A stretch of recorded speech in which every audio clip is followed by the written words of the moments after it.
Chapter 1. April 9th, 1995. The Oregon Coast. If I have learned anything in this long life of mine, it is this. In love, we find out who we want to be. In war, we find out who we are. Today's young people want to know everything about everyone. They think talking about a problem will solve it. I come from a quieter generation. We understand the value of forgetting, the lure of reinvention. Lately, though, I find myself thinking about the war and my past, about the people I lost. Lost. It makes it sound as if I misplaced my loved ones. Perhaps I left them where they don't belong and then turned away, too confused to retrace my steps.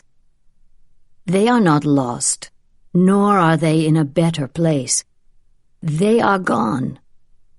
As I approach the end of my years, I know that grief, like regret, settles into our DNA and remains forever a part of us. I have aged in the months since my husband's death and my diagnosis. My skin has the crinkled appearance of wax paper that someone has tried to flatten and reuse. My eyes fail me often, in the darkness, when headlights flash, when rain falls. It is unnerving, this new unreliability in my vision. Perhaps that's why I find myself looking backward. The past has a clarity I can no longer see in the present. I want to imagine there will be peace when I am gone, that I will see all of the people I have loved and lost. At least that I will be forgiven. I know better, though, don't I? My house, named The Peaks by the lumber baron who built it over 100 years ago, is for sale, and I am preparing to move because my son thinks I should.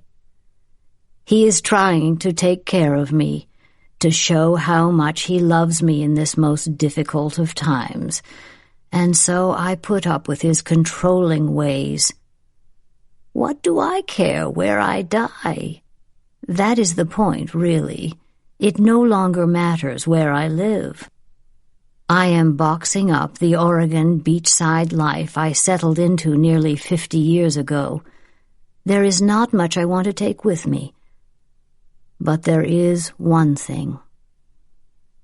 I reach for the hanging handle that controls the attic steps. The stairs unfold from the ceiling, like a gentleman extending his hand.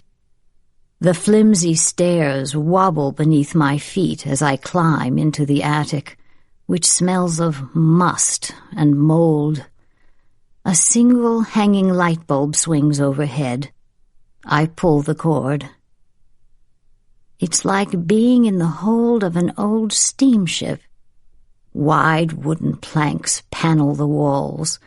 Cobwebs turn the creases silver and hang in skeins from the indentation between the planks. The ceiling is so steeply pitched that I can stand upright only in the center of the room.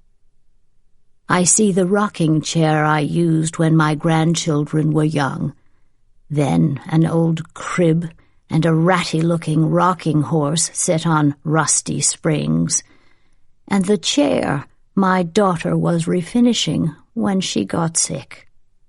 Boxes are tucked along the wall, marked Christmas, Thanksgiving, Easter, Halloween, serveware, sports. In those boxes are the things I don't use much anymore, but can't bear to part with.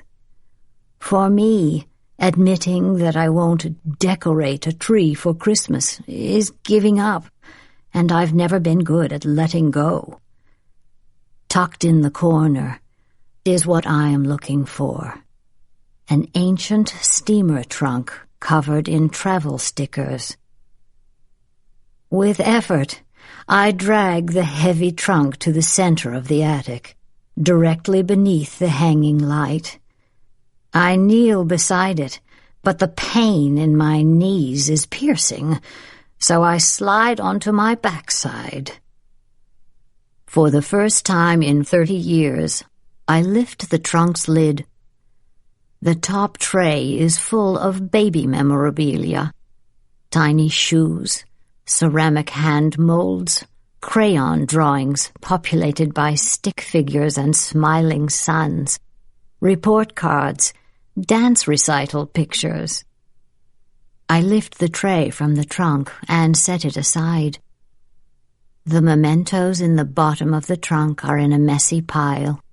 Several faded leather-bound journals, a packet of aged postcards tied together with a blue satin ribbon, a cardboard box bent in one corner, a set of slim books of poetry by Julienne Rossignol, and a shoebox that holds hundreds of black and white photographs. On top is a yellowed, faded piece of paper. My hands are shaking as I pick it up. It is a carte d'identité, an identity card from the war. I see the small passport-sized photo of a young woman, Juliette Gervais. "Mom?" I hear my son on the creaking wooden steps, footsteps that match my heartbeats. Has he called out to me before? "Mom? You shouldn't be up here. Shit, the steps are unsteady." He comes to stand beside me. One fall and... I touch his pant leg, shake my head softly. I can't look up. "Don't," is all I can say. He kneels, then sits. I can smell his aftershave, something subtle and spicy, and also a hint of smoke. He has sneaked a cigarette outside, a habit he gave up decades ago and took up again at my recent diagnosis. There is no reason to voice my disapproval. He is a doctor. He knows better. My instinct is to toss the card into the trunk and slam the lid down, hiding it again. It's what I have done all my life. Now I am dying. Not quickly, perhaps, but not slowly either, and I feel compelled to look back on my life. "Mom, you're crying." Am I? I want to tell him the truth, but I can't. It embarrasses and shames me, this failure. At my age, I should not be afraid of anything, certainly not my own past. I say only, "I want to take this trunk." "It's too big. I'll repack the things you want into a smaller box." I smile at his attempt to control me. I love you, and I am sick again. For these reasons, I have let you push me around, but I am not dead yet. I want this trunk with me.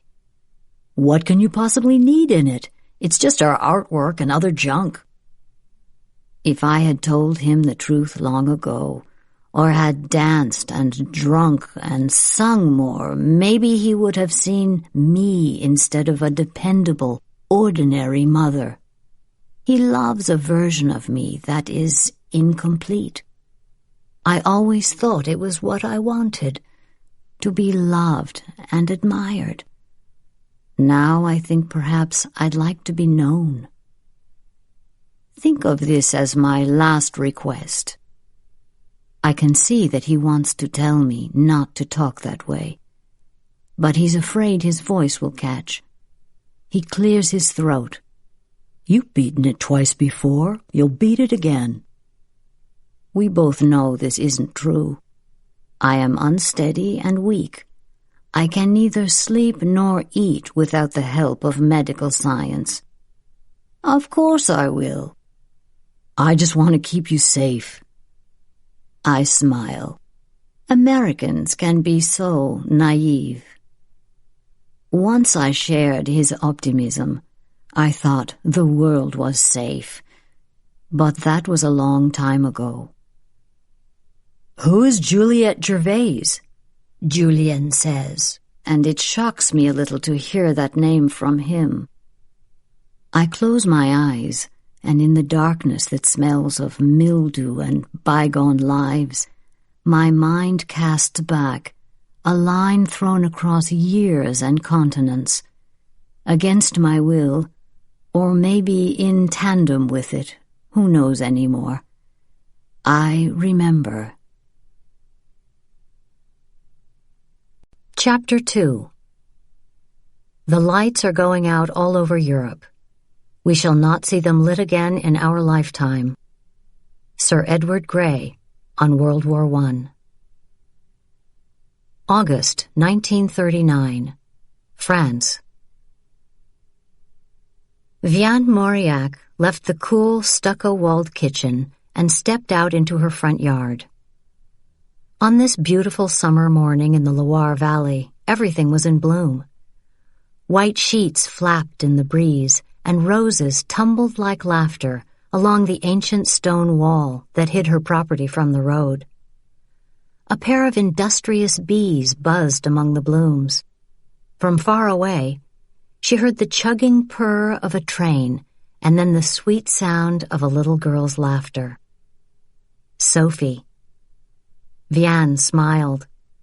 Her 8-year-old daughter was probably running through the house, making her father dance attendance on her as they readied for their Saturday picnic. "Your daughter is a tyrant," Antoine said, appearing in the doorway. He walked toward her, his pomaded hair glinting black in the sunlight. He'd been working on his furniture this morning, sanding a chair that was already as soft as satin, and a fine layer of wood dust peppered his face and shoulders. He was a big man, tall and broad-shouldered, with a rough face and a dark stubble that took constant effort to keep from becoming a beard. He slipped an arm around her and pulled her close. "I love you, Vi." "I love you too." It was the truest fact of her world. She loved everything about this man, his smile, the way he mumbled in his sleep and laughed after a sneeze, and sang opera in the shower. She'd fallen in love with him 15 years ago, on the school play yard, before she'd even known what love was. He was her first everything. First kiss, first love, first lover. Before him, she'd been a skinny, awkward, anxious girl, given to stuttering when she got scared, which was often. A motherless girl. "You will be the adult now," her father had said to Vianne, as they walked up to this very house for the first time. She'd been 14 years old, her eyes swollen from crying, her grief unbearable. In an instant, this house had gone from being the family summer house to a prison of sorts. Maman had been dead less than 2 weeks when Papa gave up on being a father. Upon their arrival here, he'd not held her hand, or rested a hand on her shoulder, or even offered her a handkerchief to dry her tears. But I'm just a girl," she'd said. "Not anymore." She'd looked down at her younger sister, Isabelle, who still sucked her thumb at 4 and had no idea what was going on. Isabelle kept asking when Maman was coming home. When the door opened, a tall, thin woman with a nose like a water spigot and eyes as small and dark as raisins appeared. "These are the girls," the woman had said. Papa nodded. "They will be no trouble." It had happened so fast. Vianne hadn't really understood. Papa dropped off his daughters like soiled laundry and left them with a stranger. The girls were so far apart in age, it was as if they were from different families. Vianne had wanted to comfort Isabelle, meant to, but Vianne had been in so much pain it was impossible to think of anyone else. especially a child as willful and impatient and loud as Isabelle. Vianne still remembered those first days here. Isabelle shrieking and Madame spanking her. Vianne had pleaded with her sister, saying again and again, "Mon Dieu, Isabelle, quit screeching. Just do as she bids." But even at 4, Isabelle had been unmanageable. Vianne had been undone by all of it, the grief for her dead mother, the pain of her father's abandonment, the sudden change in their circumstances, and Isabelle's cloying, needy loneliness. It was Antoine who'd saved Vianne. That first summer, after Maman's death, the two of them had become inseparable. With him, Vianne had found an escape. By the time she was 16, she was pregnant. At 17, she was married and the mistress of Le Jardin. 2 months later, she had a miscarriage, and she lost herself for a while. There was no other way to put it. She'd crawled into her grief and cocooned it around her, unable to care about anyone or anything, certainly not a needy, wailing 4-year-old sister. But that was old news, not the sort of memory she wanted on a beautiful day like today. She leaned against her husband as their daughter ran up to them, announcing, "I'm ready, let's go." "Well," Antoine said, grinning, "the princess is ready, and so we must move." Vianne smiled as she went back into the house and retrieved her hat from the hook by the door. A strawberry blonde with porcelain-thin skin and sea-blue eyes, she always protected herself from the sun. By the time she'd settled the wide-brimmed straw hat in place and collected her lacy gloves and picnic basket, Sophie and Antoine were already outside the gate. Vianne joined them on the dirt road in front of their home. It was barely wide enough for an automobile. Beyond it stretched acres of hayfields, the green here and there studded with red poppies and blue cornflowers. Forests grew in patches. In this corner of the Loire Valley, fields were more likely to be growing hay than grapes. Although less than 2 hours from Paris by train, it felt like a different world altogether. Few tourists visited, even in the summer. Now and then an automobile rumbled past, or a bicyclist, or an ox-driven cart, but for the most part, they were alone on the road.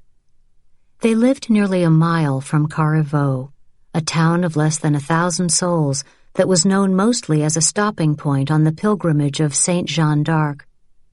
There was no industry in town and few jobs, except for those at the airfield that was the pride of Carrevaux, the only one of its kind for miles.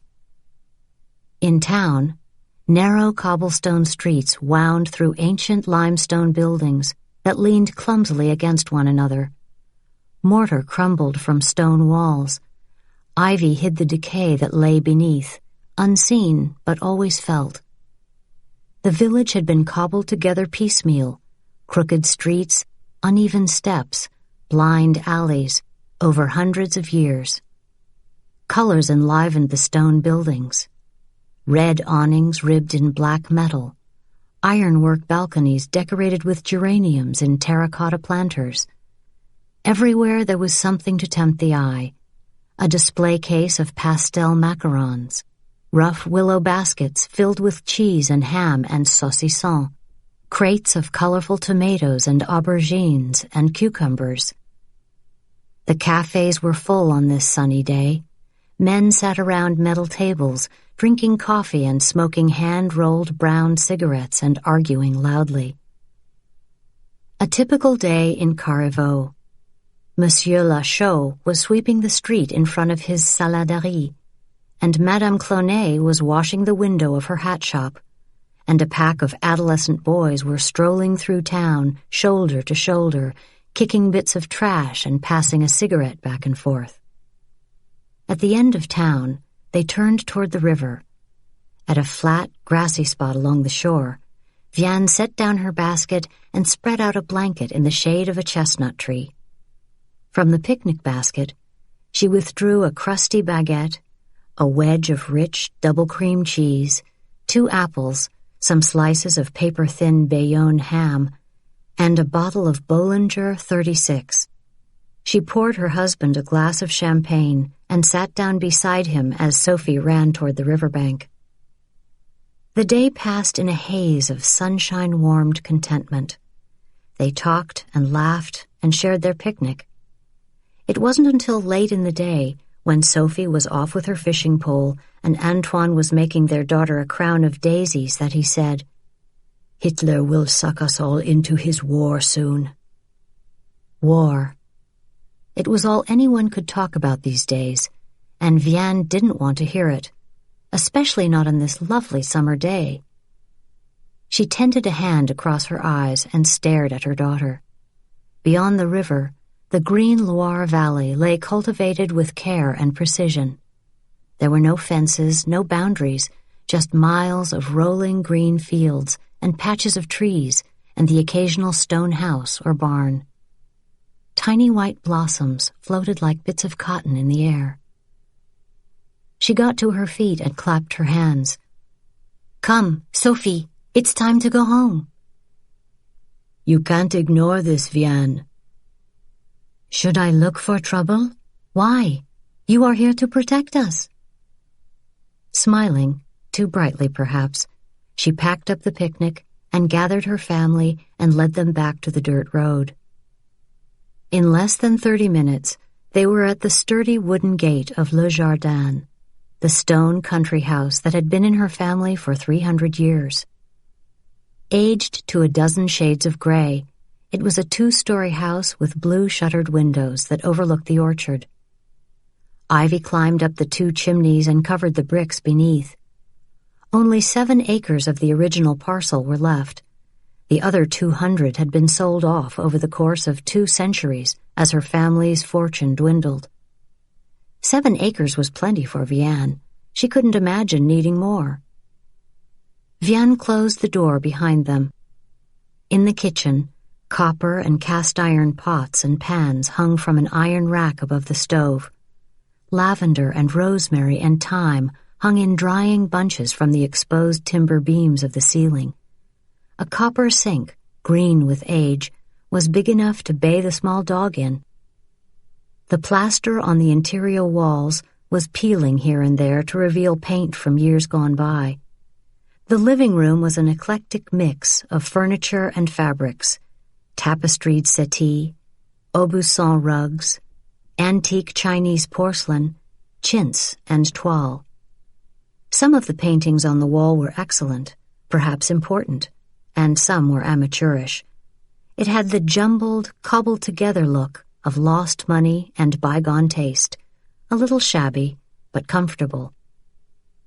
She paused in the salon, glancing through the glass-paned doors that led to the backyard, where Antoine was pushing Sophie on the swing he'd made for her. Vianne hung her hat gently on the hook by the door and retrieved her apron, tying it in place. While Sophie and Antoine played outside, Vianne cooked supper. She wrapped a pink pork tenderloin in thick-cut bacon, tied it in twine, and browned it in hot oil. While the pork roasted in the oven, she made the rest of the meal.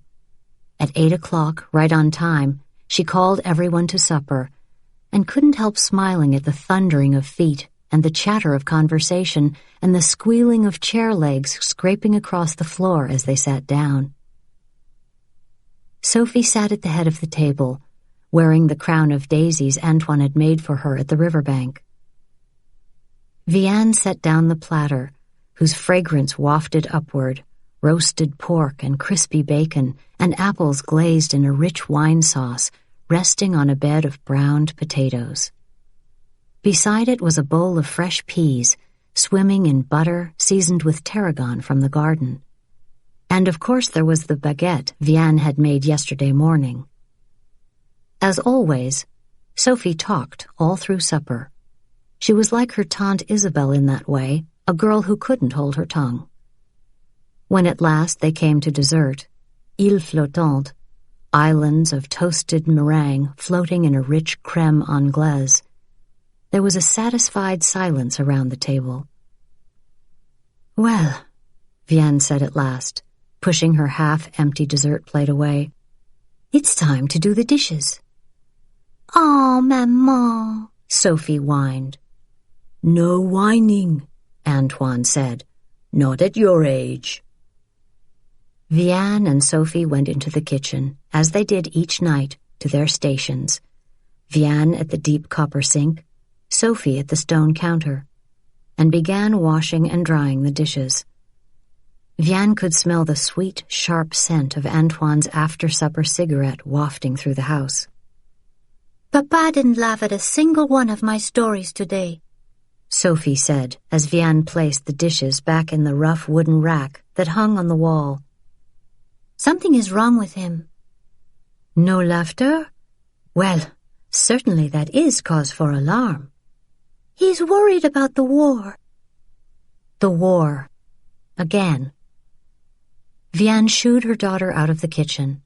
Upstairs, in Sophie's bedroom, Vianne sat on the double bed, listening to her daughter chatter as she put on her pajamas and brushed her teeth and got into bed. Vianne leaned down to kiss her goodnight. "I'm scared," Sophie said. "Is war coming?" "Don't be afraid," Vianne said. "Papa will protect us." But even as she said it, she remembered another time when her maman had said to her, "Don't be afraid." It was when her own father had gone off to war. Sophie looked unconvinced. But nothing. There is nothing to worry about. Now go to sleep." She kissed her daughter again, letting her lips linger on the little girl's cheek. Vianne went down the stairs and headed for the backyard. Outside, the night was sultry. The air smelled of jasmine. She found Antoine sitting in one of the iron cafe chairs out on the grass, his legs stretched out, his body slumped uncomfortably to one side. She came up beside him, put a hand on his shoulder. He exhaled smoke and took another long drag on the cigarette. Then he looked up at her. In the moonlight, his face appeared pale and shadowed, almost unfamiliar. He reached into the pocket of his vest and pulled out a piece of paper. "I have been mobilized, Vianne, along with most men between 18 and 35. "Mobilized? But we are not at war. I don't—" "I am to report for duty on Tuesday." But you're a postman." He held her gaze, and suddenly she couldn't breathe. "I am a soldier now, it seems." Chapter 3. Vianne knew something of war. Not its clash and clatter and smoke and blood, perhaps, but the aftermath. Though she had been born in peacetime, her earliest memories were of the war. She remembered watching her maman cry as she said goodbye to Papa. She remembered being hungry and always being cold. But most of all, she remembered how different her father was when he came home, how he limped and sighed and was silent. That was when he began drinking and keeping to himself and ignoring his family. After that, she remembered doors slamming shut, arguments erupting and disappearing into clumsy silences, and her parents sleeping in different rooms. The father who went off to war was not the one who came home. She had tried to be loved by him. More important, she had tried to keep loving him. But in the end, one was as impossible as the other. In the years since he'd shipped her off to Carriveau, Vianne had made her own life. She sent her father Christmas and birthday cards, but she'd never received one in return, and they rarely spoke. What was there left to say? Unlike Isabelle, who seemed incapable of letting go, Vianne understood and accepted that when Maman had died, their family had been irreparably broken. He was a man who simply refused to be a father to his children. "I know how war scares you," Antoine said. "The Maginot Line will hold," she said, trying to sound convincing. "You'll be home by Christmas." The Maginot Line was miles and miles of concrete walls and obstacles and weapons that had been constructed along the German border after the Great War to protect France. The Germans couldn't breach it. Antoine took her in his arms. The scent of jasmine was intoxicating, and she knew suddenly, certainly, that from now on, whenever she smelled jasmine, she would remember this goodbye. "I love you, Antoine Mauriac, and I expect you to come home to me."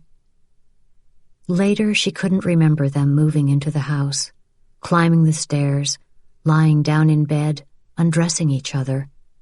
She remembered only being naked in his arms, lying beneath him as he made love to her in a way he never had before, with frantic, searching kisses and hands that seemed to want to tear her apart even as they held her together. "You're stronger than you think you are, Vi," he said afterward, when they lay quietly in each other's arms. "I'm not," she whispered too quietly for him to hear. The next morning, Vianne wanted to keep Antoine in bed all day, maybe even convince him that they should pack their bags and run like thieves in the night. But where would they go? War hung over all of Europe. By the time she finished making breakfast and doing the dishes, a headache throbbed at the base of her skull. "You seem sad, Maman," Sophie said. "How can I be sad on a gorgeous summer's day when we are going to visit our best friends?" Vianne smiled a bit too brightly. It wasn't until she was out the front door and standing beneath one of the apple trees in the front yard that she realized she was barefoot. "Maman," Sophie said impatiently. "I'm coming," she said, as she followed Sophie through the front yard, past the old dovecote, now a gardening shed, and the empty barn. Sophie opened the back gate and ran into the well-tended neighboring yard, toward a small stone cottage with blue shutters. Sophie knocked once, got no answer, and went inside. "Sophie!" Vianne said sharply, but her admonishment fell on deaf ears. Manners were unnecessary at one's best friend's house, and Rachel de Champlain had been Vianne's best friend for 15 years. They'd met only a month after Papa had so ignominiously dropped his children off at Le Jardin. They'd been a pair back then, Vianne, slight and pale and nervous, and Rachel, as tall as the boys, with eyebrows that grew faster than a lie and a voice like a foghorn. Outsiders, both of them, until they met. They'd become inseparable in school and stayed friends in all the years since. They'd gone to university together, and both had become school teachers.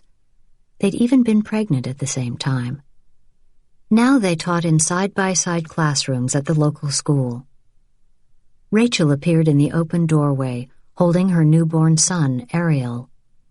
A look passed between them. In it was everything they felt and feared. Vianne followed her friend into a small, brightly lit interior that was neat as a pin. A vase full of wildflowers graced the rough wooden trestle table, flanked by mismatched chairs. In the corner of the dining room was a leather valise, and sitting on top of it was the brown felt fedora that Rachel's husband Mark favored. Rachel went into the kitchen for a small crockery plate full of cannelé. Then the women headed outside. In the small backyard, roses grew along a privet hedge. A table and 4 chairs sat unevenly on a stone patio. Antique lanterns hung from the branches of a chestnut tree. Vianne picked up a cannelé and took a bite, savoring the vanilla-rich cream center and crispy, slightly burnt-tasting exterior. She sat down. Rachel sat down across from her, with the baby asleep in her arms. Silence seemed to expand between them and fill with their fears and misgivings. "I wonder if he'll know his father," Rachel said, as she looked down at her baby. "They'll be changed," Vianne said, remembering. Her father had been in the Battle of the Somme, in which more than 750,000 men had lost their lives. Rumors of German atrocities had come home with the few who survived.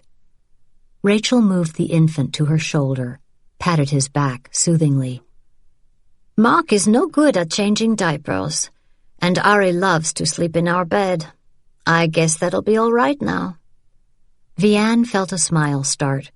It was a little thing, this joke, but it helped. "Antoine's snoring is a pain in the backside. I should get some good sleep. And we can have poached eggs for supper." "Only half the laundry," she said, but then her voice broke. "I'm not strong enough for this, Rachel." "Of course you are. We'll get through it together." "Before I met Antoine," Rachel waved a hand dismissively. I know, you were as skinny as a branch. You stuttered when you got nervous, and you were allergic to everything. I know. I was there. But that's all over now. You'll be strong. You know why?" "Why?" Rachel's smile faded. "I know I'm big. Statuesque, as they like to say when they're selling me brassieres and stockings. But I feel undone by this, V, and I'm going to need to lean on you sometimes too. Not with all my weight, of course." "So we can't both fall apart at the same time." "Voila," Rachel said. "Our plan. Should we open a bottle of cognac now or gin?" "It's 10 o'clock in the morning." "You're right, of course. A French 75. On Tuesday morning, when Vianne awoke, sunlight poured through the window, glazing the exposed timbers. Antoine sat in the chair by the window, a walnut rocker he'd made during Vianne's second pregnancy. For years, that empty rocker had mocked them. The miscarriage years, as she thought of them now. Desolation in a land of plenty. 3 lost lives in 4 years. Tiny, thready heartbeats, blue hands, and then, miraculously, a baby who survived. Sophie. There were sad little ghosts caught in the wood grain of that chair, but there were good memories, too. "Maybe you should take Sophie to Paris," he said as she sat up. "Julian would look out for you." "My father has made his opinion on living with his daughters quite clear. I cannot expect a welcome from him." Vianne pushed the matelassé coverlet aside and rose, putting her bare feet on the worn rug. "Will you be all right?" "Sophie and I will be fine. You'll be home in no time anyway. The Maginot Line will hold. And Lord knows the Germans are no match for us." "Too bad their weapons are. I took all of our money out of the bank. There are 65,000 francs in the mattress. Use it wisely, Vianne. Along with your teaching salary, it should last you a good long time." She felt a flutter of panic. She knew too little about their finances. Antoine handled them. He stood up slowly and took her in his arms. She wanted to bottle how safe she felt in this moment, so she could drink of it later, when loneliness and fear left her parched. "Remember this," she thought. The way the light caught in his unruly hair, the love in his brown eyes, the chapped lips that had kissed her only an hour ago in the darkness. Through the open window behind them, she heard the slow, even clop, clop, clop of a horse moving up the road and the clattering of the wagon being pulled along behind. That would be Monsieur Kian on his way to market with his flowers. If she were in the yard, he would stop and give her one and say it couldn't match her beauty, and she would smile and say merci and offer him something to drink. Vianne pulled away reluctantly. She went over to the wooden dresser and poured tepid water from the blue crockery pitcher into the bowl and washed her face. In the alcove that served as their wardrobe, behind a pair of gold and white toile curtains, she put on her brassiere and stepped into her lace-trimmed drawers and garter. She smoothed the silk stockings up her legs, fastened them to her garters, and then slipped into a belted cotton frock with a squared yoke collar. When she closed the curtains and turned around, Antoine was gone. She retrieved her handbag and went down the hallway to Sophie's room. Like theirs, it was small, with a steeply pitched timbered ceiling, wide plank wooden floors, and a window that overlooked the orchard. An ironwork bed, a nightstand with a hand-me-down lamp, and a blue-painted armoire filled the space. Sophie's drawings decorated the walls. Vianne opened the shutters and let light flood the room. As usual in the hot summer months, Sophie had kicked the coverlet to the floor sometime in the night. Her pink stuffed teddy bear, Bébé, slept against her cheek. Vianne picked up the bear, staring down at its matted, much-petted face. Last year, Bébé had been forgotten on a shelf by the window as Sophie moved on to newer toys. Now, Bébé was back. Vianne leaned down to kiss her daughter's cheek. Sophie rolled over and blinked awake.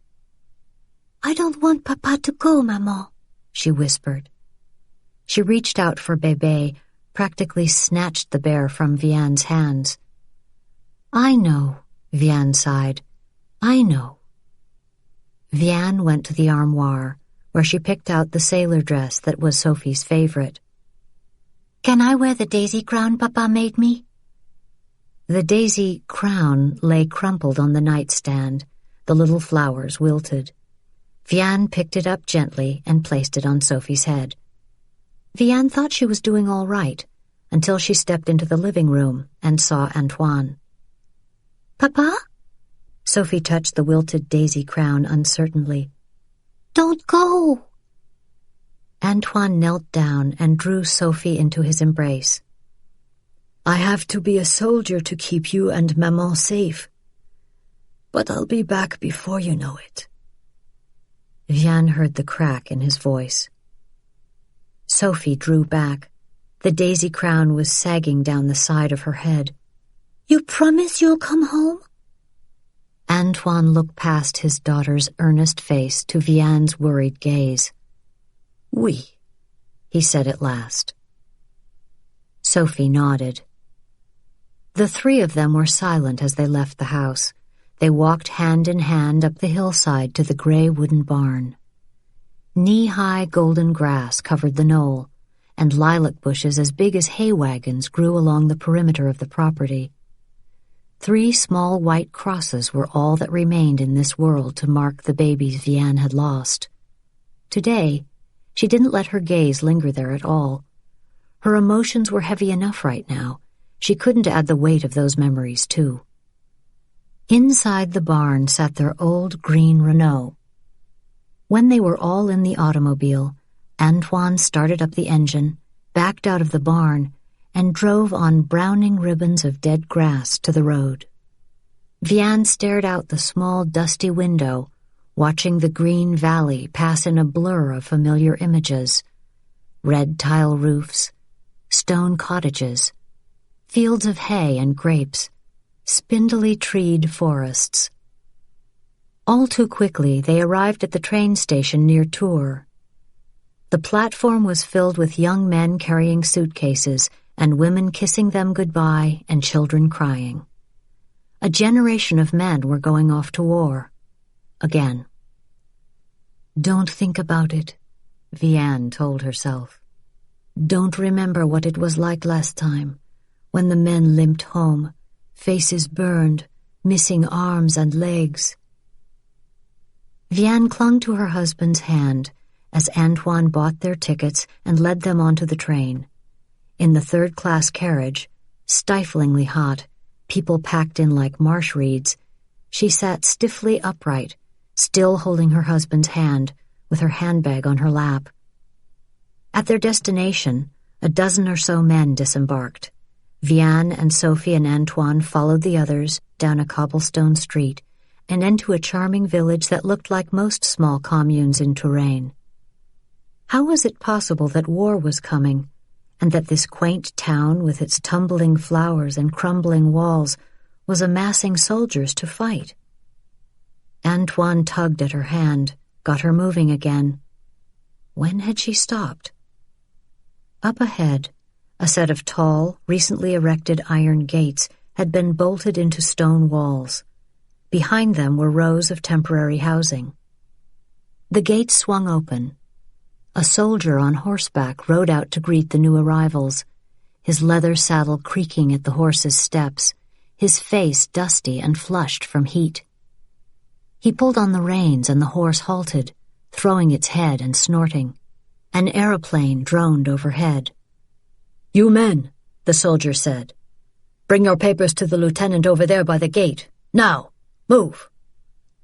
Antoine kissed Vianne with a gentleness that made her want to cry. "I love you," he said against her lips. "I love you too," she said, but the words that always seemed so big felt small now. What was love when put up against war? "Me too, Papa, me too," Sophie cried, flinging herself into his arms. They embraced as a family one last time until Antoine pulled back. "Goodbye," he said. Vianne couldn't say it in return. She watched him walk away, watched him merge into the crowd of laughing, talking young men, becoming indistinguishable. The big iron gates slammed shut, the clang of metal reverberating in the hot, dusty air, and Vianne and Sophie stood alone in the middle of the street. Chapter 4. June 1940, France. The medieval villa dominated a deeply green, forested hillside. It looked like something in a confectioner's shop window, a castle sculpted of caramel with spun sugar windows and shutters the color of candied apples. Far below, a deep blue lake absorbed the reflection of the clouds. Manicured gardens allowed the villa's occupants, and more important their guests, to stroll about the grounds where only acceptable topics were to be discussed. In the formal dining room, Isabelle Rossignol sat stiffly erect at the white-clothed table that easily accommodated 24 diners. Everything in this room was pale. Walls and floor and ceiling were all crafted of oyster-hued stone. The ceiling arched into a peak nearly 20 feet overhead. Sound was amplified in this cold room, as trapped as the occupants. Madame Dufour stood at the head of the table, dressed in a severe black dress that revealed the soup-spoon-sized hollow at the base of her long neck. A single diamond brooch was her only adornment. "One good piece, ladies, and choose it well. Everything makes a statement. Nothing speaks quite so loudly as cheapness." Her narrow face ended in a blunt chin and was framed by curls so obviously peroxided the desired impression of youth was quite undone. "The trick," she was saying in a cultivated voice, clipped and cut, "is to be completely quiet and unremarkable in your task." Each of the girls at the table wore the fitted blue woolen jacket and skirt that was the school uniform. It wasn't so bad in the winter, but on this hot June afternoon, the ensemble was unbearable. Isabelle could feel herself beginning to sweat, and no amount of lavender in her soap could mask the sharp scent of her perspiration. She stared down at the unpeeled orange placed in the center of her Limoges china plate. Flatware lay in precise formation on either side of the plate. Salad fork, dinner fork, knife, spoon, butter knife, fish fork. It went on and on. "Now," Madame Dufour said, "pick up the correct utensils, quietly, s'il vous plaît, quietly, and peel your orange." Isabelle picked up her fork and tried to ease the sharp prongs into the heavy peel, but the orange rolled away from her and bumped over the gilt edge of the plate, clattering the china. Merde, she muttered, grabbing the orange before it fell to the floor. Merde? Madame Dufour was beside her. Isabelle jumped in her seat. Mon Dieu, the woman moved like a viper in the reeds. Pardon, madame, Isabelle said, returning the orange to its place. Mademoiselle Rossignol, Madame said, how is it that you have graced our halls for 2 years and learned so little? Isabelle again stabbed the orange with her fork, a graceless but effective move. Then she smiled up at Madame. Generally, Madame, the failing of a student to learn is the failing of the teacher to teach. Breaths were indrawn all down the table. Ah, Madame said. So we are the reason you still cannot manage to eat an orange properly.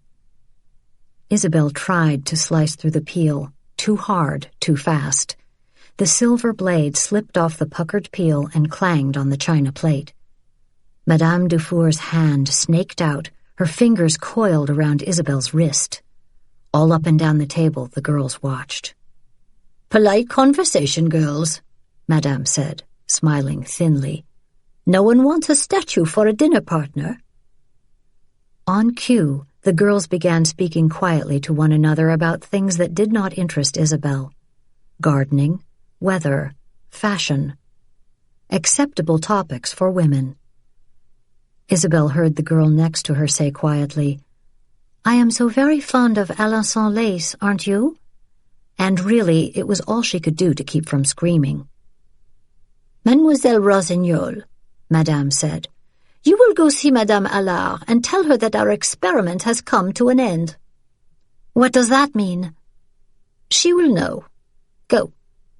Isabelle scooted back from the table quickly, lest Madame change her mind. Madame's face scrunched in displeasure at the loud screech the chair legs made on the stone floor. Isabelle smiled. I really do not like oranges, you know. Really? Madame said sarcastically. Isabelle wanted to run from this stifling room, but she was already in enough trouble, so she forced herself to walk slowly, her shoulders back, her chin up. At the stairs, which she could navigate with 3 books on her head if required, she glanced sideways, saw that she was alone, and rushed down. In the hallway below, she slowed and straightened. By the time she reached the headmistress's office, she wasn't even breathing hard. She knocked. At Madame's flat, Come in. Isabelle opened the door. Madame Allard sat behind a gilt-trimmed mahogany writing desk. Medieval tapestries hung from the stone walls of the room, and an arched, leaded glass window overlooked gardens so sculpted they were more art than nature. Even birds rarely landed here. No doubt they sensed the stifling atmosphere and flew on. Isabelle sat down, remembering an instant too late that she hadn't been offered a seat. She popped back up. Pardon, madame. Sit down, Isabelle. She did, carefully crossing her ankles as a lady should, clasping her hands together. Madame Dufour asked me to tell you that the experiment is over. Madame reached for one of the Murano fountain pens on her desk and picked it up, tapping it on the desk. Why are you here, Isabelle? I hate oranges. Pardon. And if I were to eat an orange, which honestly, madame, why would I when I don't like them? I would use my hands like the Americans do, like everyone does really. A fork and knife to eat an orange? I mean, why are you at the school? Oh, that. Well, the convent of the Sacred Heart in Avignon expelled me, for nothing, I might add. And the Sisters of St. Francis? Ah, they had reason to expel me.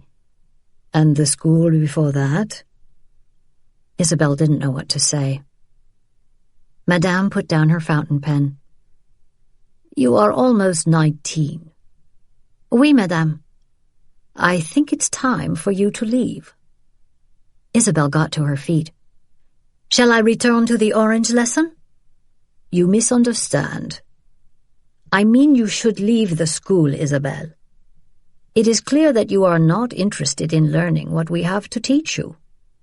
how to eat an orange, and when you can spread cheese, and who is more important, the second son of a duke or a daughter who won't inherit, or an ambassador to an unimportant country? Madame, do you not know what is going on in the world?" Isabelle might have been secreted deep in the countryside, but still she knew. Even here, barricaded behind hedges and bludgeoned by politeness, she knew what was happening in France. At night, in her monastic cell, while her classmates were in bed, she sat up long into the night, listening to the BBC on her contraband radio. France had joined Britain in declaring war on Germany, and Hitler was on the move. All across France, people had stockpiled food and put up blackout shades and learned to live like moles in the dark.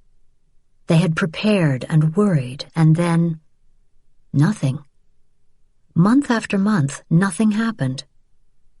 At first, all anyone could talk about was the Great War and the losses that had touched so many families. But as the months went on, and there was only talk of war, Isabelle heard her teachers calling it the drôle de guerre, the phony war. The real horror was happening elsewhere in Europe, in Belgium and Holland and Poland. "Will manners not matter in war, Isabelle?"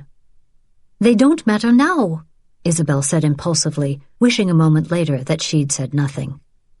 Madame stood. "We were never the right place for you, but—" "My father would put me anywhere to be rid of me," she said.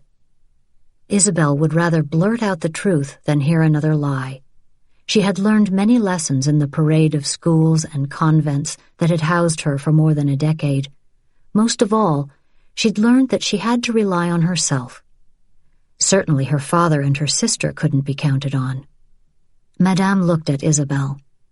Her nose flared ever so slightly, an indication of polite but pained disapproval. "It is hard for a man to lose his wife." "It is hard for a girl to lose her mother," she smiled defiantly. "I lost both parents, though, didn't I? One died, and the other turned his back on me. I can't say which hurt more." "Mon Dieu, Isabelle, must you always speak whatever is on your mind?" Isabelle had heard this criticism all her life, but why should she hold her tongue? No one listened to her either way. "So you will leave today. I will telegram your father. Thomas will take you to the train." "Tonight?" Isabelle blinked. "But Papa won't want me."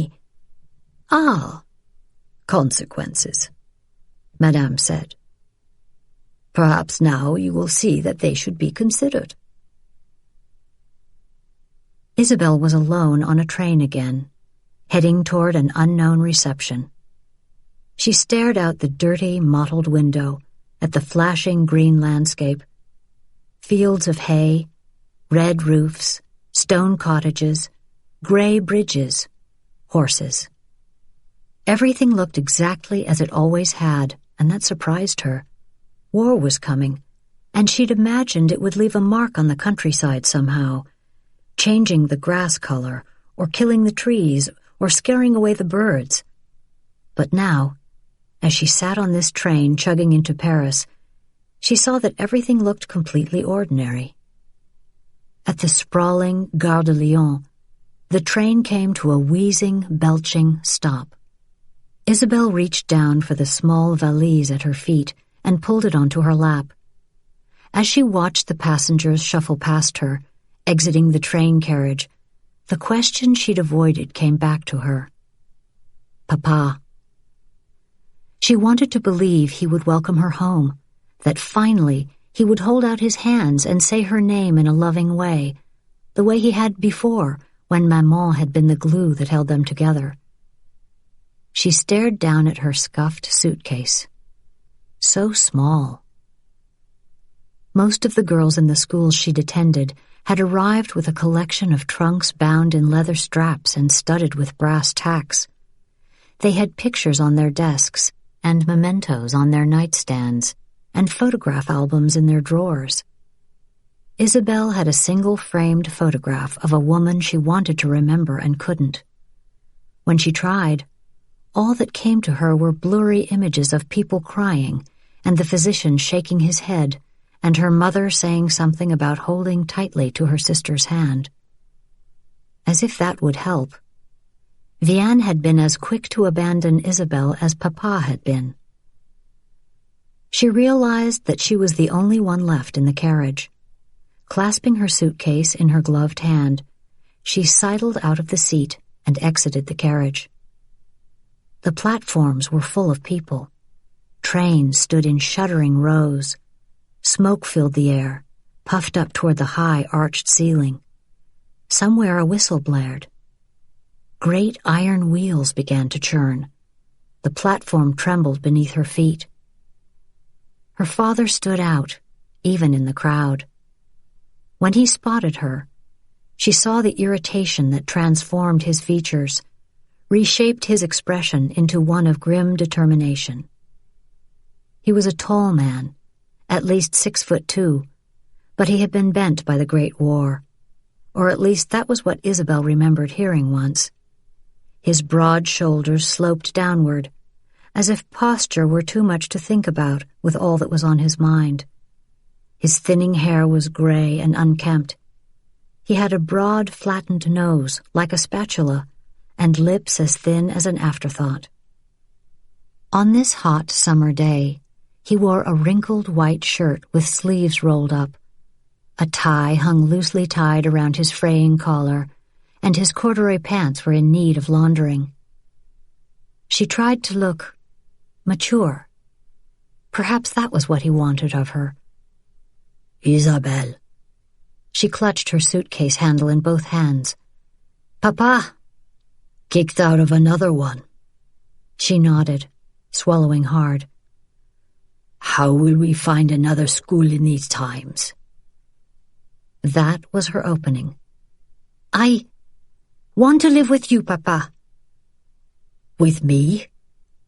He seemed irritated and surprised. But wasn't it normal for a girl to want to live with her father?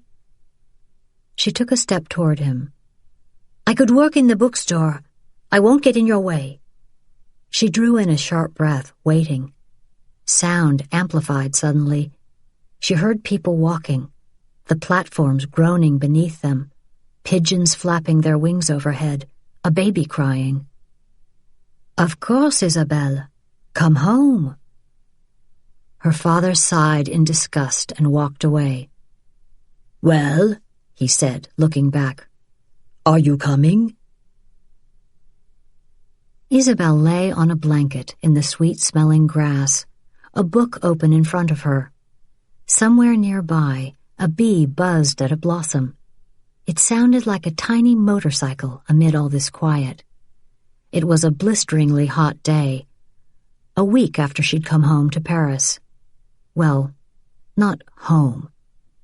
She knew her father was still plotting to be rid of her, but she didn't want to think about that on such a gorgeous day, in the air that smelled of cherries and sweet green grass. You read too much, Christophe said, chewing on a stalk of hay. What is that? A romantic novel? She rolled toward him, snapping the book shut. It was about Edith Cavell, a nurse in the Great War. A hero. I could be a war hero, Christophe. He laughed. A girl? A hero? Absurd. Isabelle got to her feet quickly, yanking up her hat and white kid gloves. Don't be mad, he said, grinning up at her. I'm just tired of the war talk, and it's a fact that women are useless in war. Your job is to wait for our return. He propped his cheek in one hand and peered up at her through the mop of blonde hair that fell across his eyes. In his yachting-style blazer and wide-legged white pants, he looked exactly like what he was, a privileged university student who was unused to work of any kind. Many students his age had volunteered to leave university and join the army, not Christophe. Isabelle hiked up the hill and through the orchard, out to the grassy knoll where his open-topped Panhard was parked. She was already behind the wheel, with the engine running when Christophe appeared, a sheen of sweat on his conventionally handsome face, the empty picnic basket hanging from his arm. Just throw that stuff in the back, she said with a bright smile. You're not driving. It appears that I am. Now get in. It's my automobile, Isabelle. Well, to be precise, and I know how important the facts are to you, Christophe, it's your mother's automobile, and I believe a woman should drive a woman's automobile. Isabelle tried not to smile when he rolled his eyes and muttered, "Fine," and leaned over to place the basket behind Isabelle's seat. Then, moving slowly enough to make his point, he walked around the front of the automobile and took his place in the seat beside her. He had no sooner clicked the door shut than she put the automobile in gear and stomped on the gas. The automobile hesitated for a second, then lurched forward, spewing dust and smoke as it gathered speed. Mon Dieu, Isabelle! Slow down! She held onto her flapping straw hat with one hand and clutched the steering wheel with the other. She barely slowed as she passed other motorists. Mon Dieu, slow down, he said again. Certainly he must know that she had no intention of complying.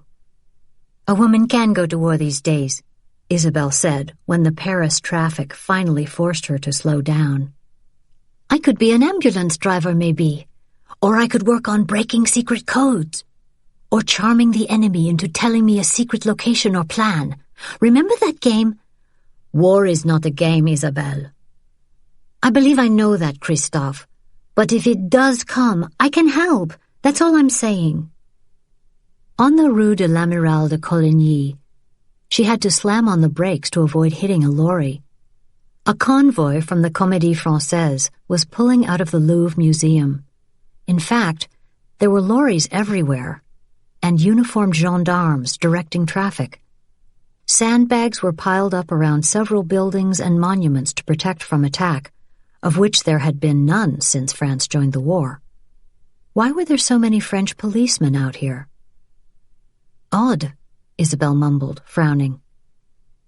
Christophe craned his neck to see what was going on. They're moving treasures out of the Louvre, he said. Isabelle saw a break in traffic and sped up. In no time, she had pulled up in front of her father's bookshop and parked. She waved goodbye to Christophe and ducked into the shop. It was long and narrow, lined from floor to ceiling with books. Over the years, her father had tried to increase his inventory by building freestanding bookcases. The result of his improvements was the creation of a labyrinth. The stacks led one this way and that, deeper and deeper within. At the very back were the books for tourists. Some stacks were well lit, some in shadows. There weren't enough outlets to illuminate every nook and cranny, but her father knew every title on every shelf. You're late, he said, looking up from his desk in the back. He was doing something with the printing press, probably making one of his books of poetry, which no one ever purchased. His blunt-tipped fingers were stained blue. I suppose boys are more important to you than employment. She slid onto the stool behind the cash register.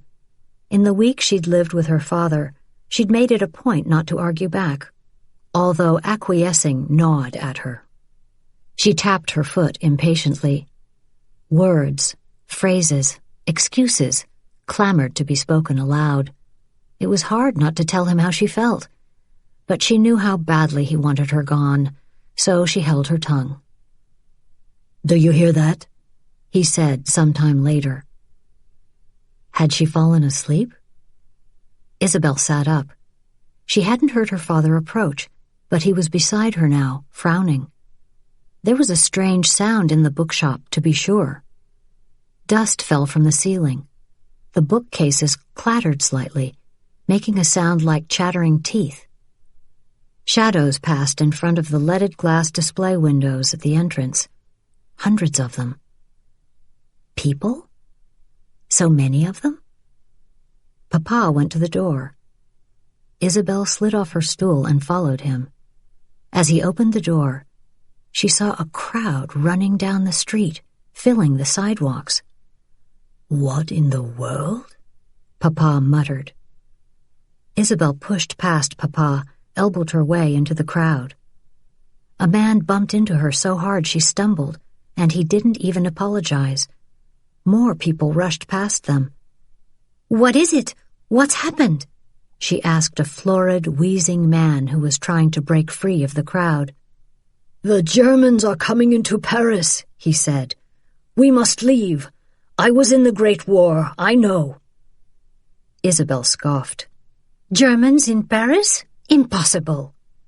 He ran away, bobbing from side to side, weaving, his hands fisting and unfisting at his sides.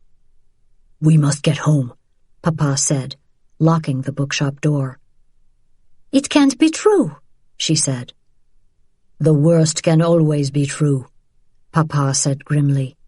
"Stay close to me," he added, moving into the crowd. Isabelle had never seen such panic.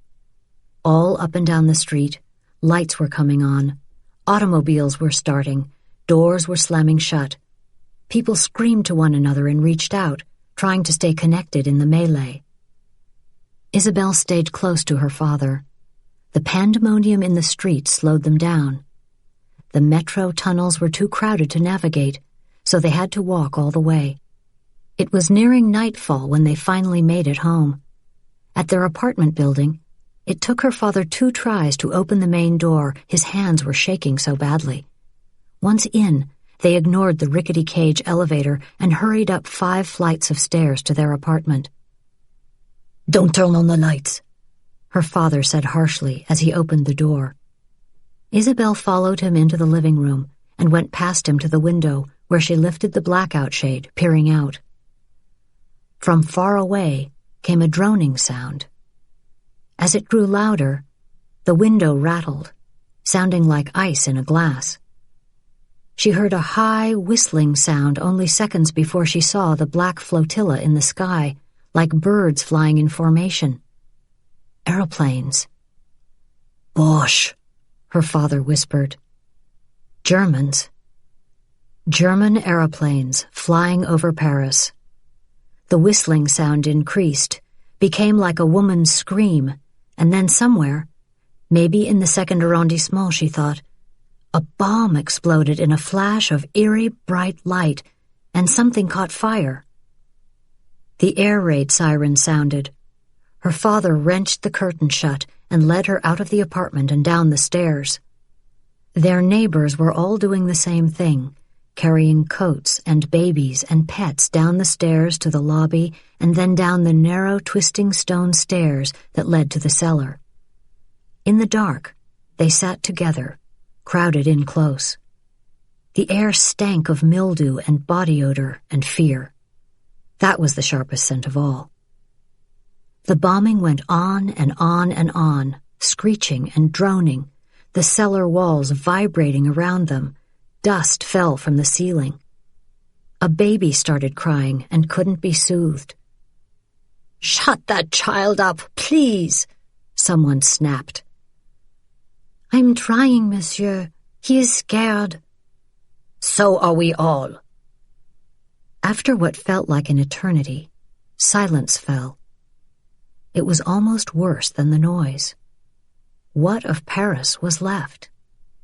By the time the all-clear sounded, Isabelle felt numb. "Isabelle?" She wanted her father to reach out for her, to take her hand and comfort her, even if it was just for a moment. But he turned away from her and headed up the dark, twisting basement stairs. In their apartment, Isabelle went immediately to the window, peering past the shade to look for the Eiffel Tower. It was still there, rising above a wall of thick black smoke. "Don't stand by the windows," he said. She turned slowly. The only light in the room was from his torch, a sickly yellow thread in the dark. "Paris won't fall," she said. He said nothing, frowned. She wondered if he was thinking of the Great War and what he'd seen in the trenches.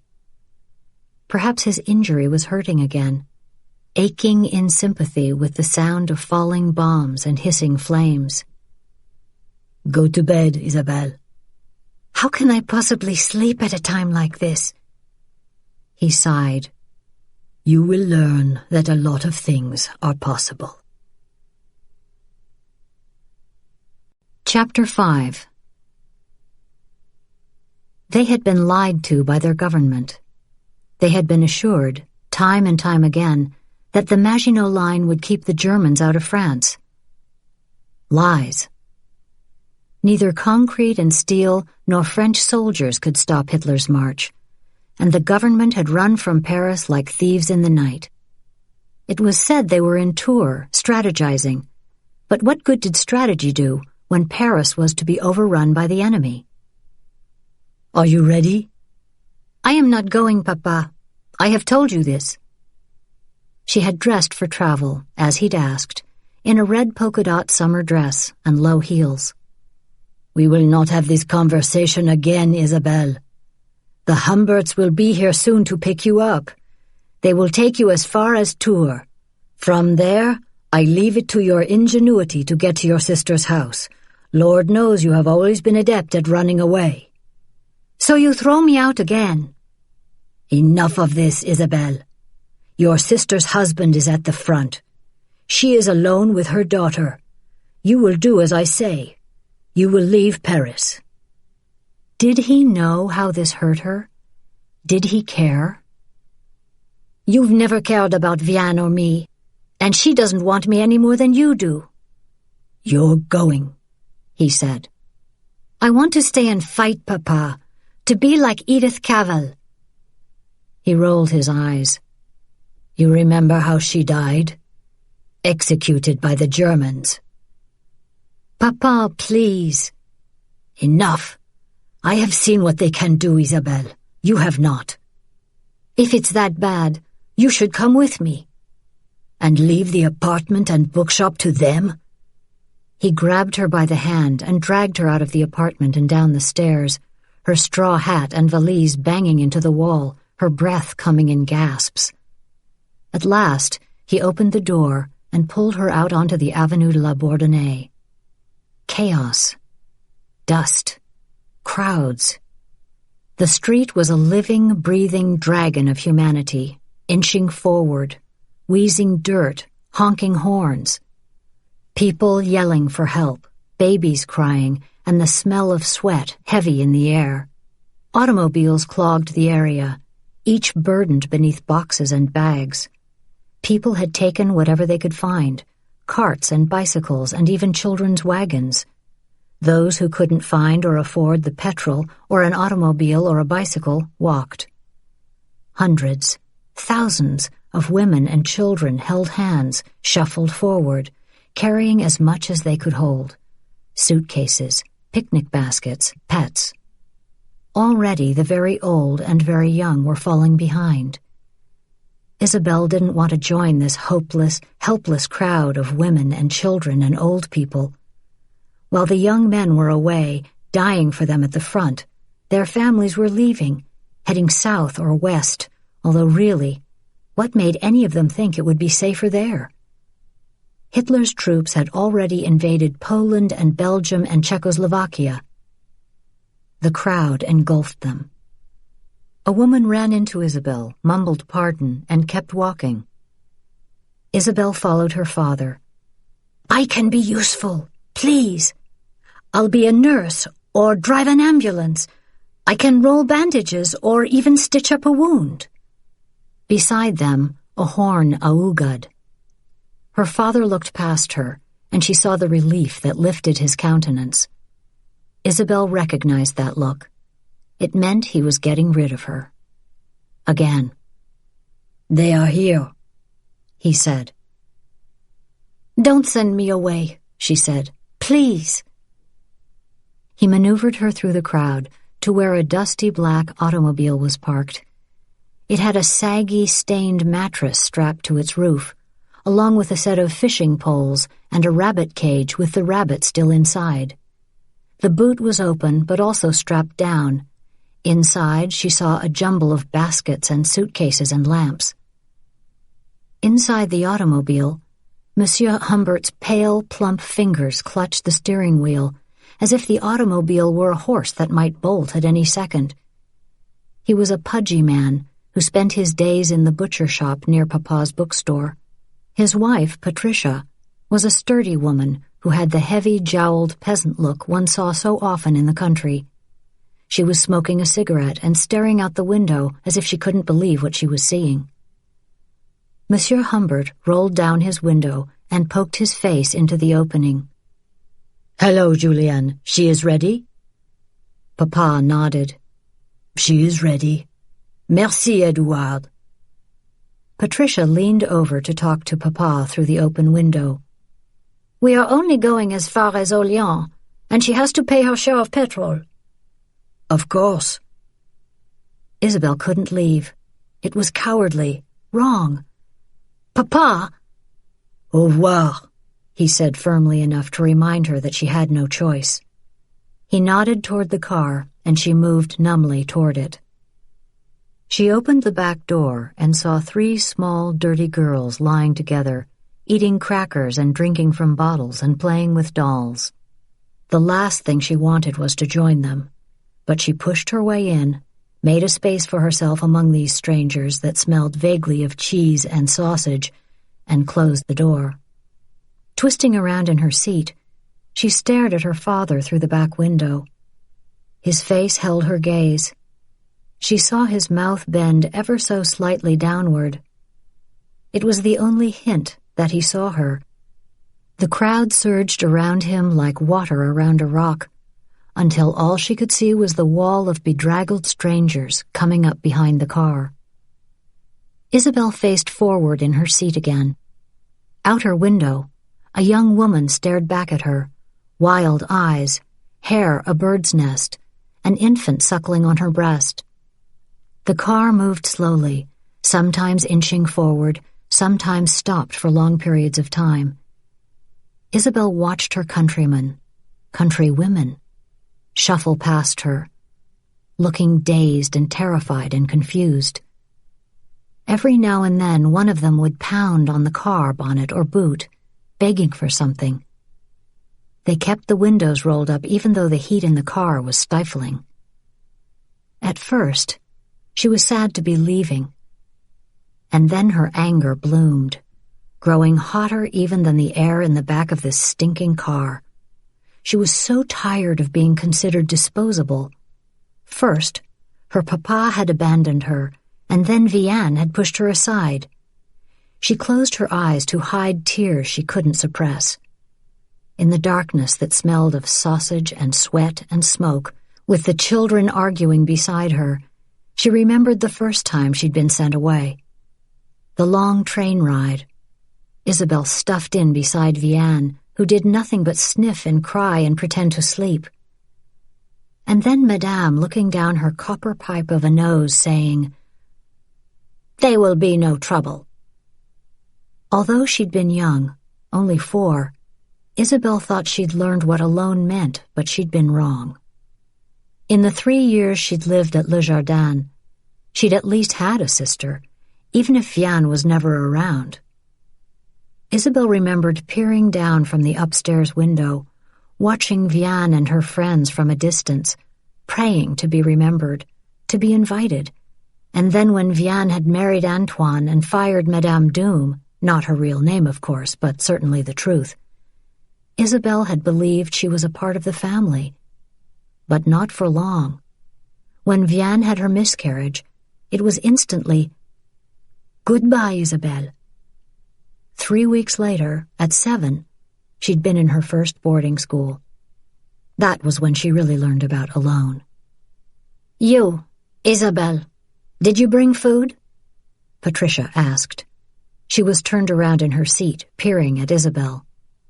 "No." "Wine?" "I brought money and clothes and books." "Books," Patricia said dismissively and turned back around.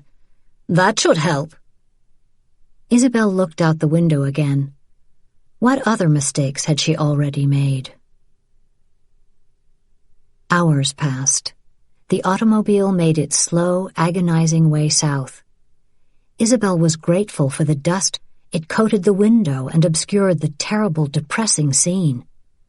People, everywhere, in front of them, behind them, beside them. So thick was the crowd that the automobile could only inch forward in fits and starts. It was like driving through a swarm of bees that pulled apart for a second and then swarmed again. The sun was punishingly hot. It turned the smelly automobile interior into an oven and beat down on the women outside who were shuffling toward what? No one knew what exactly was happening behind them or where safety lay ahead. The car lurched forward and stopped hard. Isabelle hit the seat in front of her. The children immediately started to cry for their mother. "Merde," Monsieur Humbert muttered. "Monsieur Humbert," Patricia said primly. "The children." An old woman pounded on the car's bonnet as she shuffled past. "That's it then, Madame Humbert," he said. "We are out of petrol." Patricia looked like a landed fish. "What?" "I stopped at every chance along the way. You know I did. We have no more petrol and there's none to be had." "But, well, what are we to do?" "We'll find a place to stay. Perhaps I can convince my brother to come fetch us." Humbert opened his automobile door, being careful not to hit anyone ambling past, and stepped out onto the dusty dirt road. "See, there. Étampes is not far ahead. We'll get a room and a meal and it will all look better in the morning." Isabelle sat upright. Surely she had fallen asleep and missed something. Were they going to simply abandon the automobile? "You think we can walk to Tours?" Patricia turned around in her seat. She looked as drained and hot as Isabelle felt. "Perhaps one of your books can help you. Certainly they were a smarter choice than bread or water. Come, girls, out of the automobile." Isabelle reached down for the valise at her feet. It was wedged in tightly and required some effort to extricate. With a growl of determination, she finally yanked it free and opened the car door and stepped out. She was immediately surrounded by people, pushed and shoved and cursed at. Someone tried to yank her suitcase out of her grasp. She fought for it, hung on.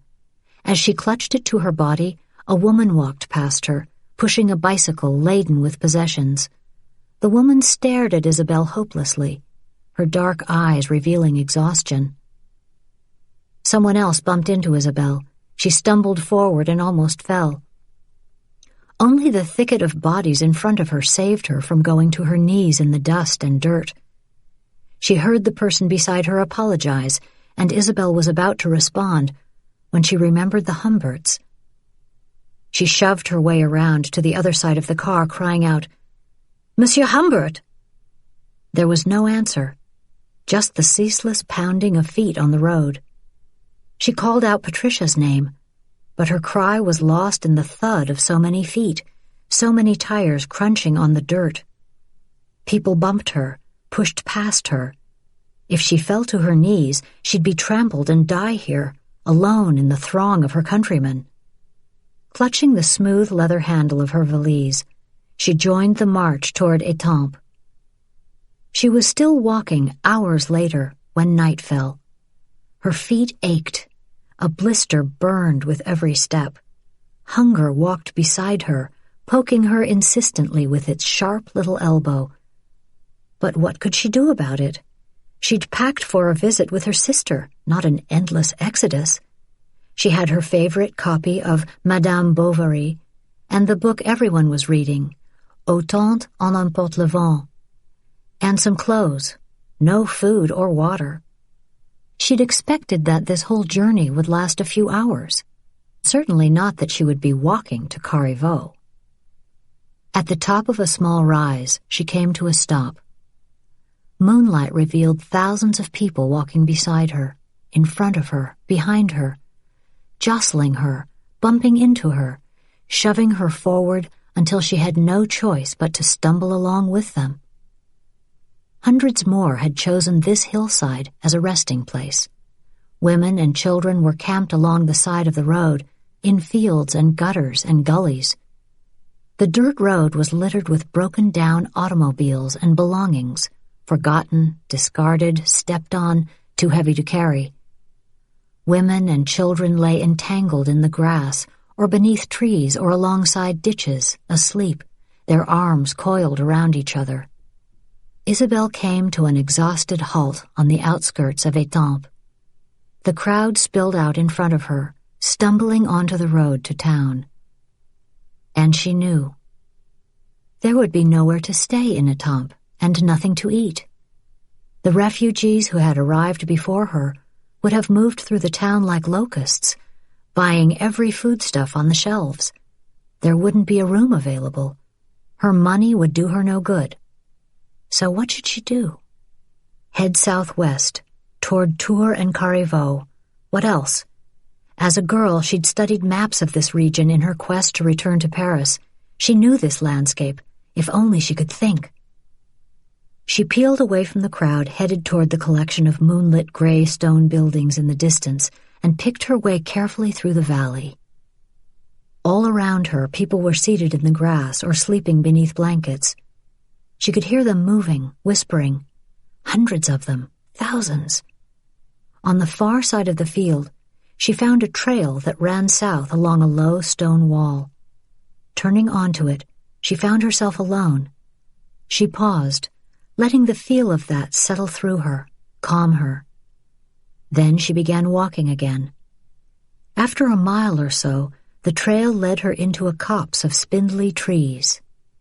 She was deep in the woods, trying not to focus on the pain in her toe, the ache in her stomach, the dryness in her throat, when she smelled smoke and roasting meat. Hunger stripped her resolve and made her careless. She saw the orange glow of the fire and moved toward it. At the last minute, she realized her danger and stopped. A twig snapped beneath her foot. "You may as well come over," said a male voice. "You move like an elephant through the woods." Isabelle froze. She knew she'd been stupid. There could be danger here for a girl alone. "If I wanted you dead, you'd be dead." That was certainly true. He could have come upon her in the dark and slit her throat. She'd been paying attention to nothing except the gnawing in her empty stomach and the aroma of roasting meat. "You can trust me." She stared into the darkness, trying to make him out. Couldn't. "You would say that if the opposite were true, too." A laugh. "Oui. And now, come here.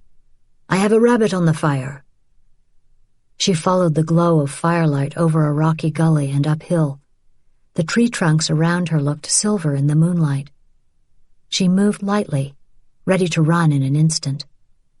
At the last tree between her and the fire, she stopped. A young man sat by the fire, leaning back against a rough trunk, one leg thrust forward, one bent at the knee. He was probably only a few years older than Isabelle. It was hard to see him well in the orange glow.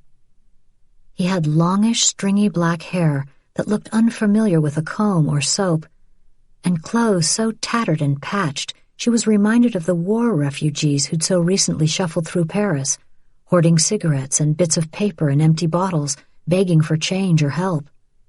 He had the pale, unwholesome look of someone who never knew where his next meal was coming from. And yet he was offering her food. "I hope you are a gentleman," she said from her place in the darkness.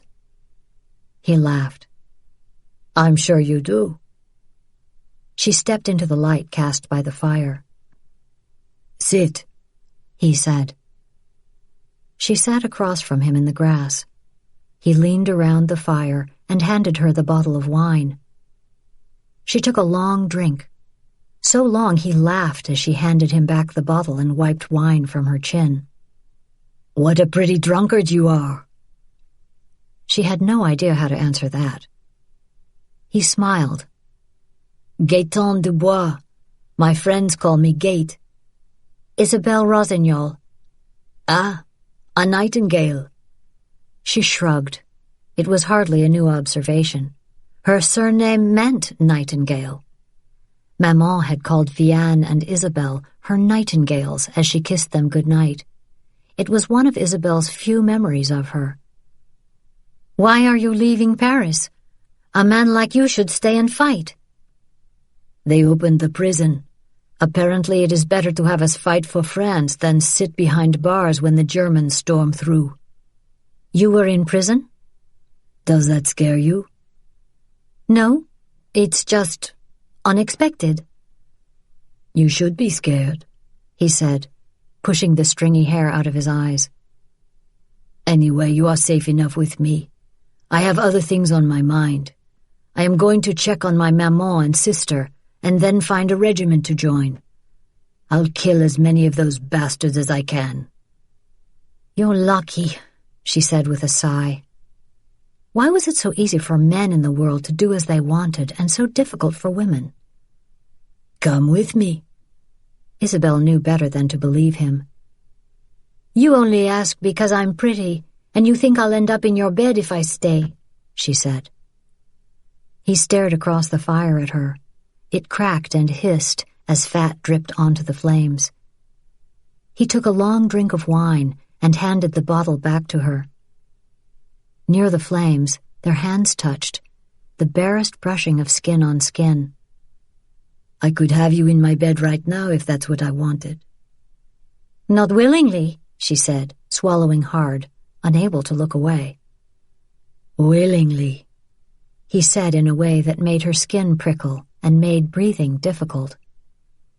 "But that's not what I meant, or what I said.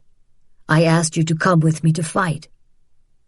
Isabelle felt something so new she couldn't quite grasp it.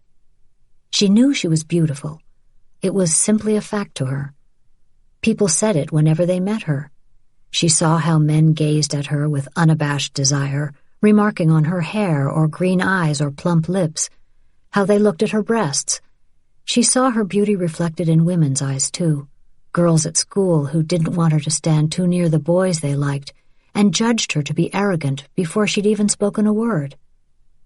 Beauty was just another way to discount her, to not see her. She had grown used to getting attention in other ways. And she wasn't a complete innocent when it came to passion either. Hadn't the good sisters of St. Francis expelled her for kissing a boy during Mass? But this felt different. He saw her beauty. Even in the half-light she could tell, but he looked past it. Either that, or he was smart enough to see that she wanted to offer more to the world than a pretty face. "I could do something that matters," she said quietly. "Of course you could. I could teach you to use a gun and a knife." "I need to go to Carrivaux and make sure my sister is well. Her husband is at the front." He gazed at her across the fire, his expression intent.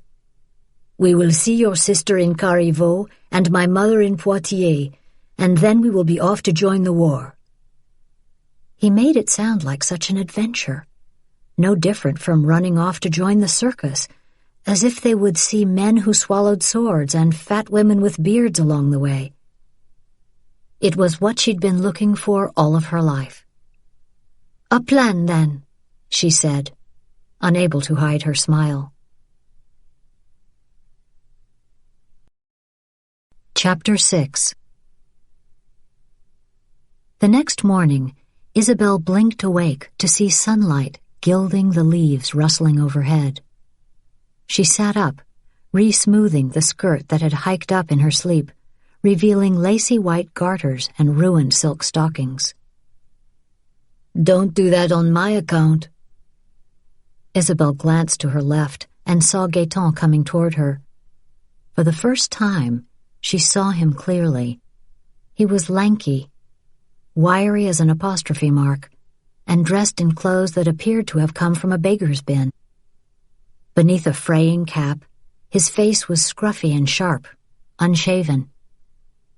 He had a wide brow and a pronounced chin and deep-set gray eyes that were heavily lashed.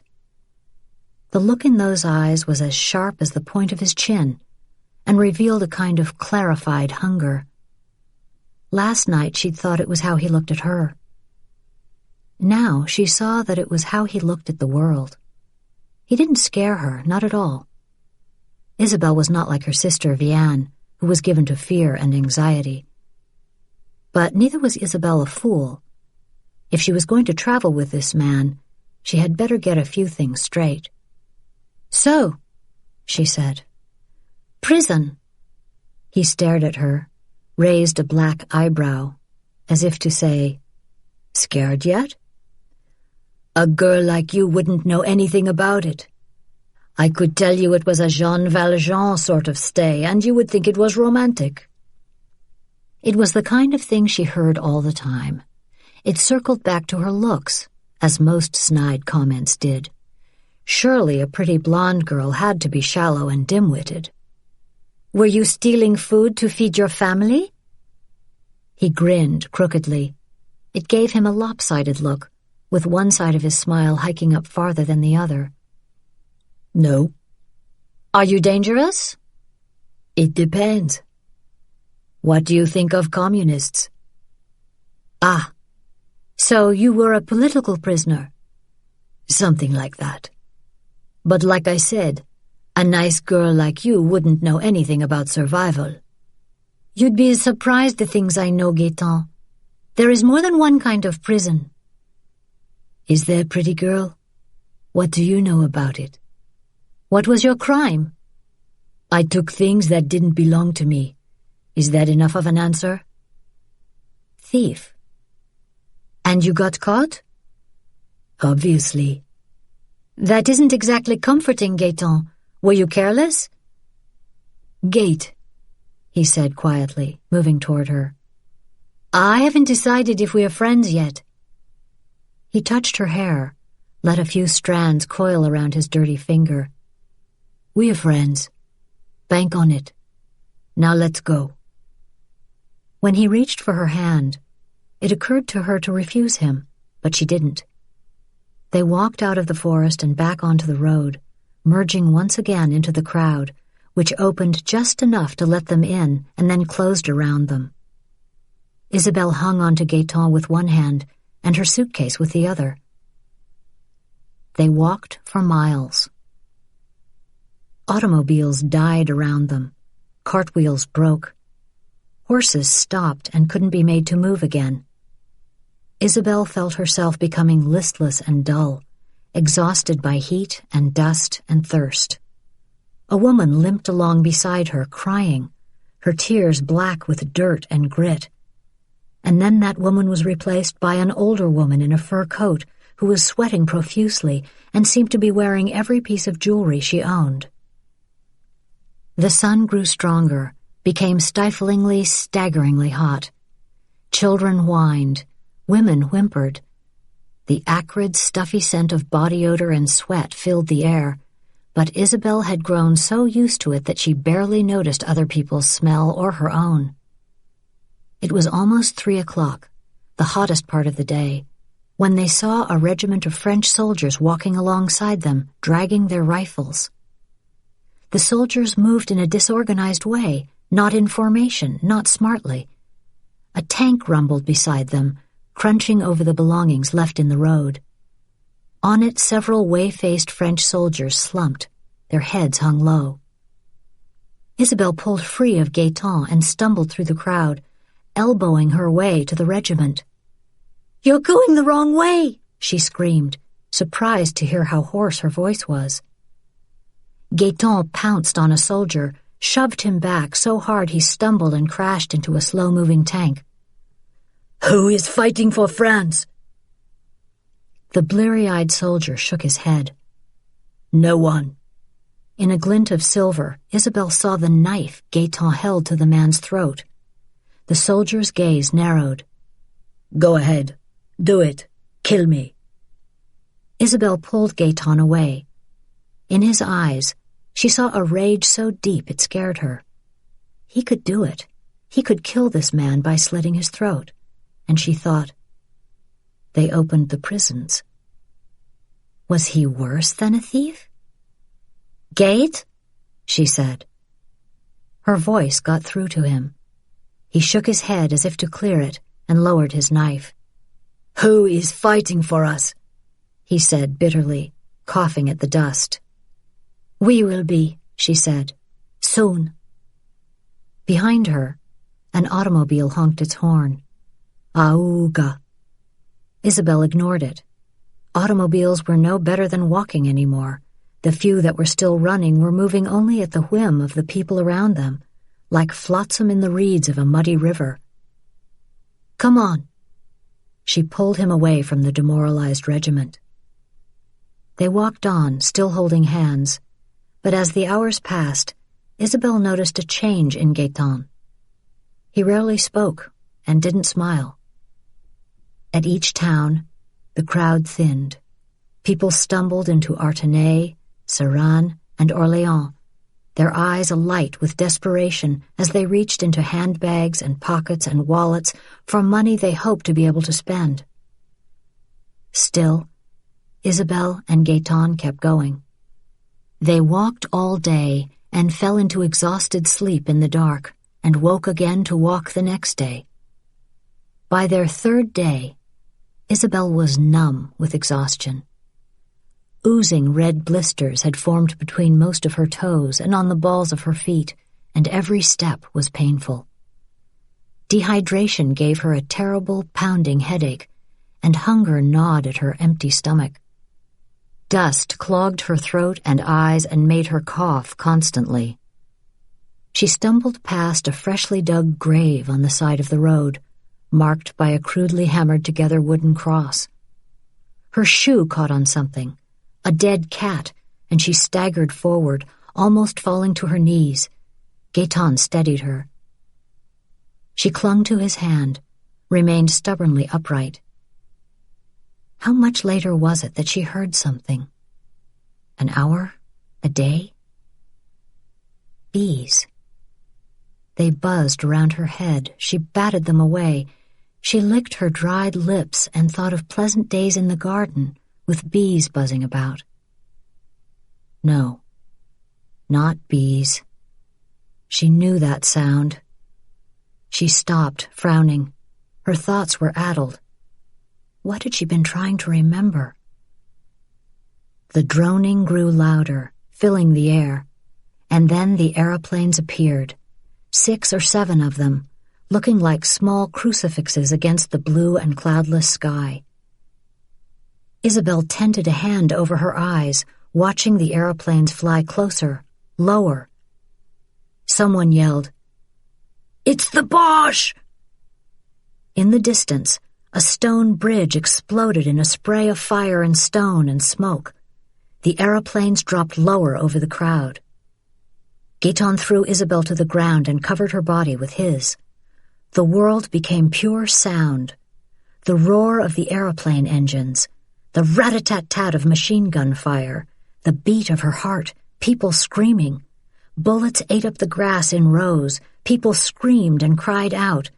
Isabelle saw a woman fly into the air like a rag doll and hit the ground in a heap. Trees snapped in half and fell over. People yelled. Flames burst into existence. Smoke filled the air. And then, quiet. Gaëtan rolled off her. "Are you all right?" he asked. She pushed the hair from her eyes and sat up. There were mangled bodies everywhere, and fires, and billowing black smoke. People were screaming, crying, dying. An old man moaned, "Help me!" Isabelle crawled to him on her hands and knees, realizing as she got close that the ground was marshy with his blood. A stomach wound gaped through his ripped shirt. Entrails bulged out of the torn flesh. "Maybe there's a doctor," was all she could think of to say. And then she heard it again, the droning. "They're coming back." Gaëtan pulled her to her feet. She almost slipped in the blood-soaked grass. Not far away, a bomb hit, exploding into fire. Isabelle saw a toddler in soiled nappies standing by a dead woman crying. She stumbled toward the toddler. Gaëtan yanked her sideways. "I have to help!" "Your dying won't help that kid," he growled, pulling her so hard it hurt. She stumbled along beside him in a daze. They dodged discarded automobiles and bodies, most of which were ripped beyond repair, bleeding, bones sticking out through clothes. At the edge of town, Gaëtan pulled Isabelle into a small stone church. Others were already there, crouching in corners, hiding amidst the pews, hugging their loved ones close. Aeroplanes roared overhead, accompanied by the stuttering shriek of machine guns. The stained glass window shattered. Bits of colored glass clattered to the floor, slicing through skin on the way down. Timbers cracked. Dust and stones fell. Bullets ran across the church, nailing arms and legs to the floor. The altar exploded. Gaëtan said something to her, and she answered, or she thought she did, but she wasn't sure, and before she could figure it out, another bomb whistled, fell, and the roof over her head exploded. Chapter 7. The École Élémentaire was not a big school by city standards, but it was spacious and well laid out, plenty large enough for the children of the commune of Carriveau.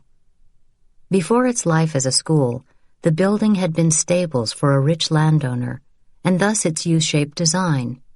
The central courtyard had been a gathering place for carriages and tradesmen. It boasted gray stone walls, bright blue shutters, and wooden floors. The manor house, to which it had once been aligned, had been bombed in the Great War and never rebuilt. Like so many schools in the small towns of France, it stood on the far edge of town.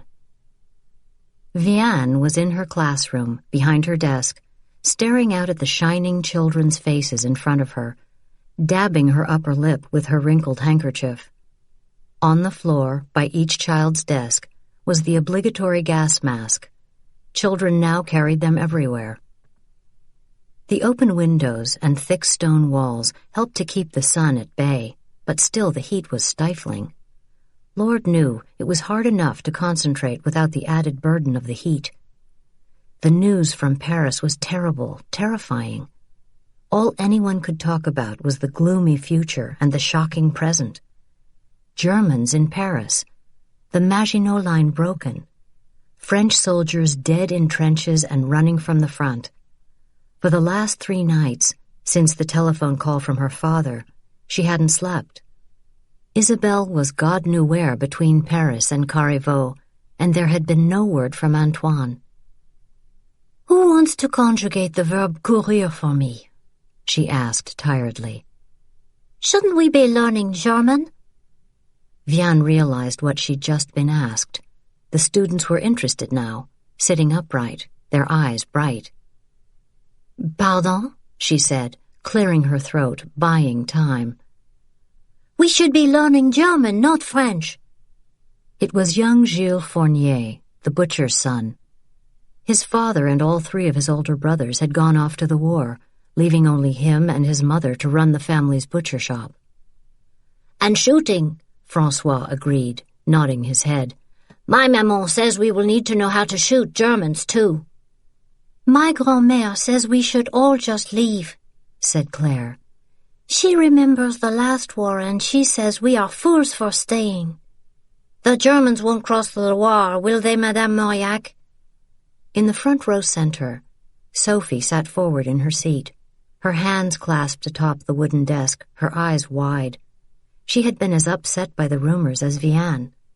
The child had cried herself to sleep 2 nights in a row, worrying over her father. Now Bébé came to school with her. Sarah sat in the desk beside her best friend, looking equally fearful. It is all right to be afraid, Vianne said, moving toward them. It was what she'd said to Sophie last night and to herself, but the words rang hollow. I'm not afraid, Gilles said. I got a knife. I'll kill any dirty Boche who show up in Carriveau. Sarah's eyes widened. They're coming here? No, Vianne said. The denial didn't come easily. Her own fear caught at the word, stretched it out. The French soldiers, your fathers and uncles and brothers, are the bravest men in the world. I'm sure they are fighting for Paris and Tours and Orléans even as we speak. But Paris is overrun, Gilles said. What happened to the French soldiers at the front? In wars, there are battles and skirmishes, losses along the way. But our men will never let the Germans win. We will never give up. She moved closer to her students. But we have a part to play too. Those of us left behind. We have to be brave and strong too, and not believe the worst. We have to keep on with our lives so our fathers and brothers and husbands have lives to come home to, oui?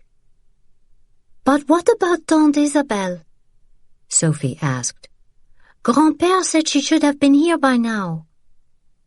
My cousin ran from Paris too, François said. He has not arrived here either.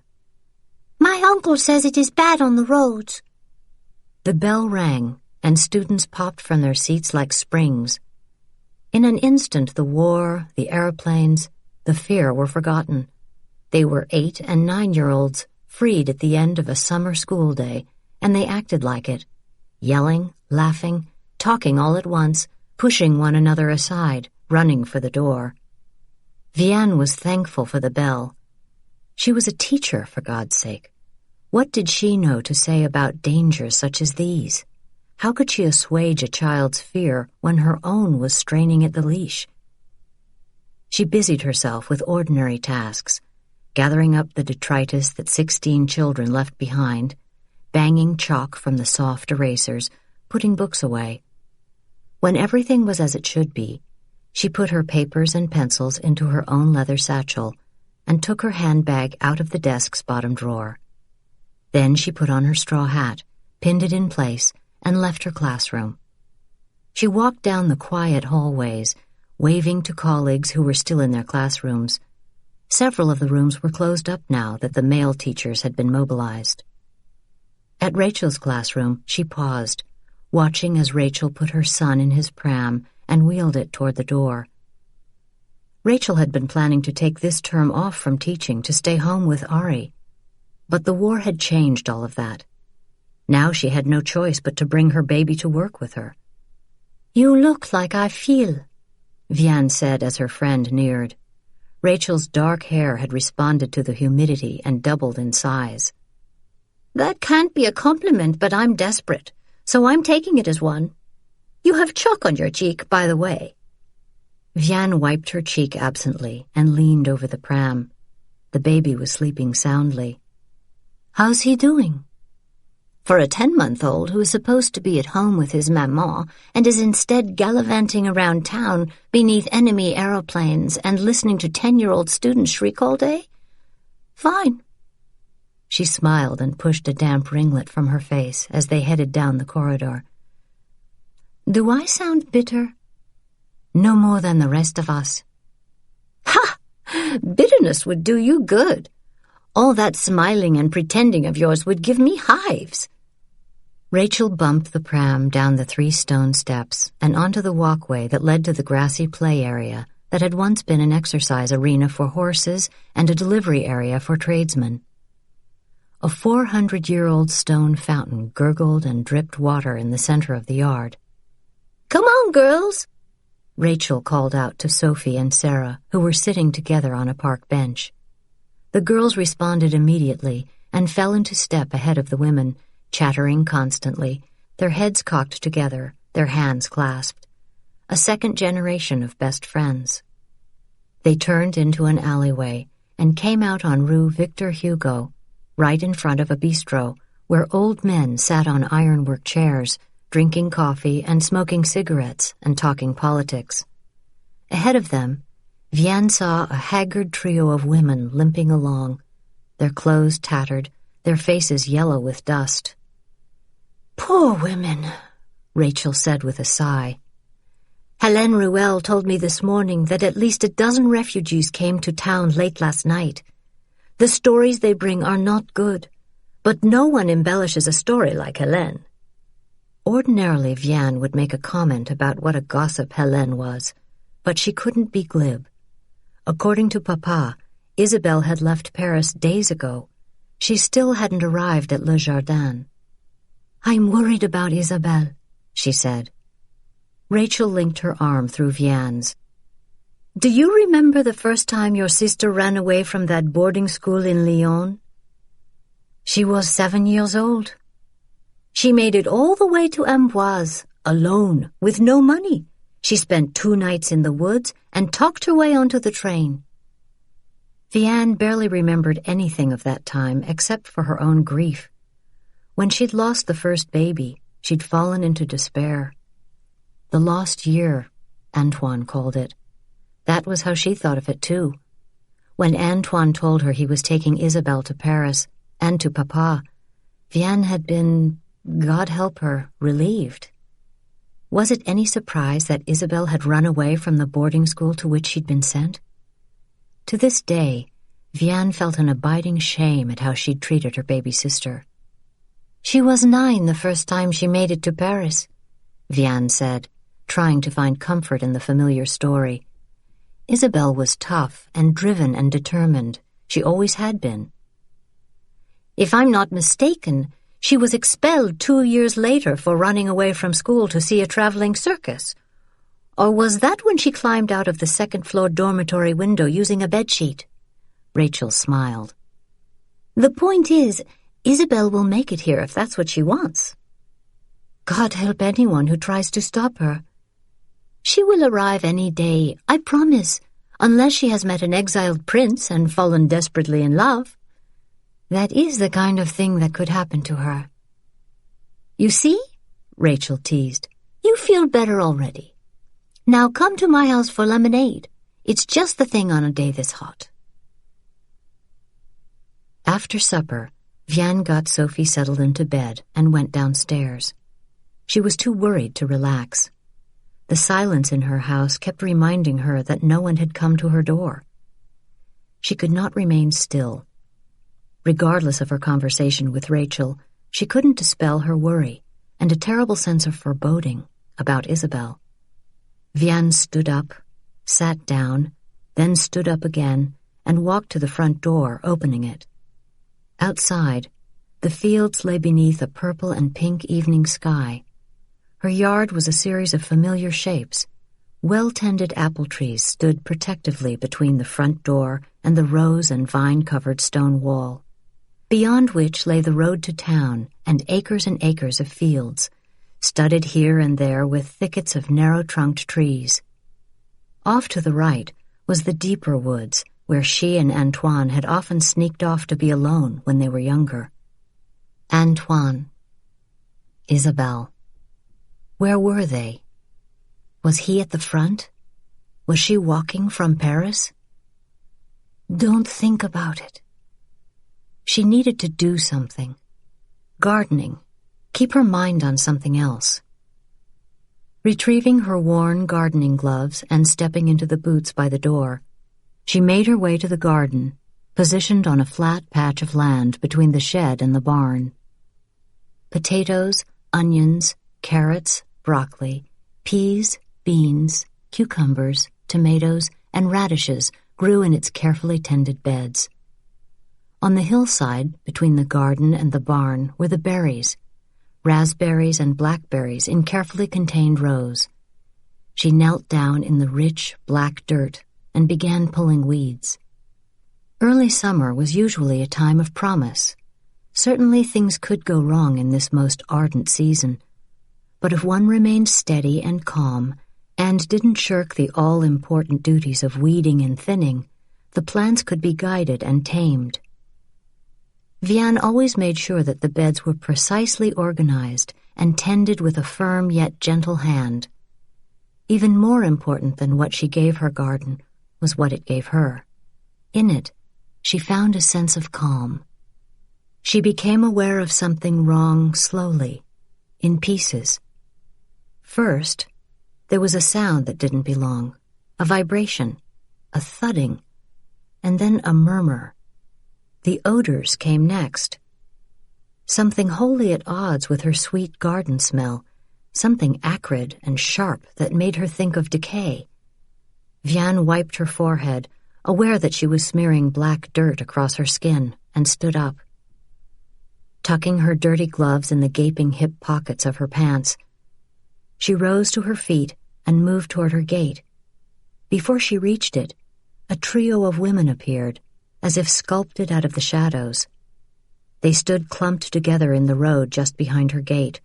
An old woman, dressed in rags, held the others close to her, a young woman with a babe in arms, and a teenage girl who held an empty birdcage in one hand and a shovel in the other. Each looked glassy-eyed and feverish. The young mother was clearly trembling.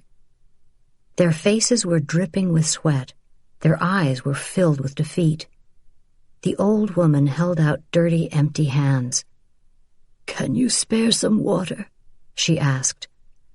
But even as she asked her the question, she looked unconvinced, beaten. Vianne opened the gate. "Of course. Would you like to come in? Sit down, perhaps?" The old woman shook her head. "We are ahead of them. There is nothing for those in the back." Vianne didn't know what the woman meant, but it didn't matter. She could see that the women were suffering from exhaustion and hunger. "Just a moment." She went into the house and packed them some bread and raw carrots and a small bit of cheese, all that she had to spare. She filled a wine bottle with water and returned, offering them the provisions.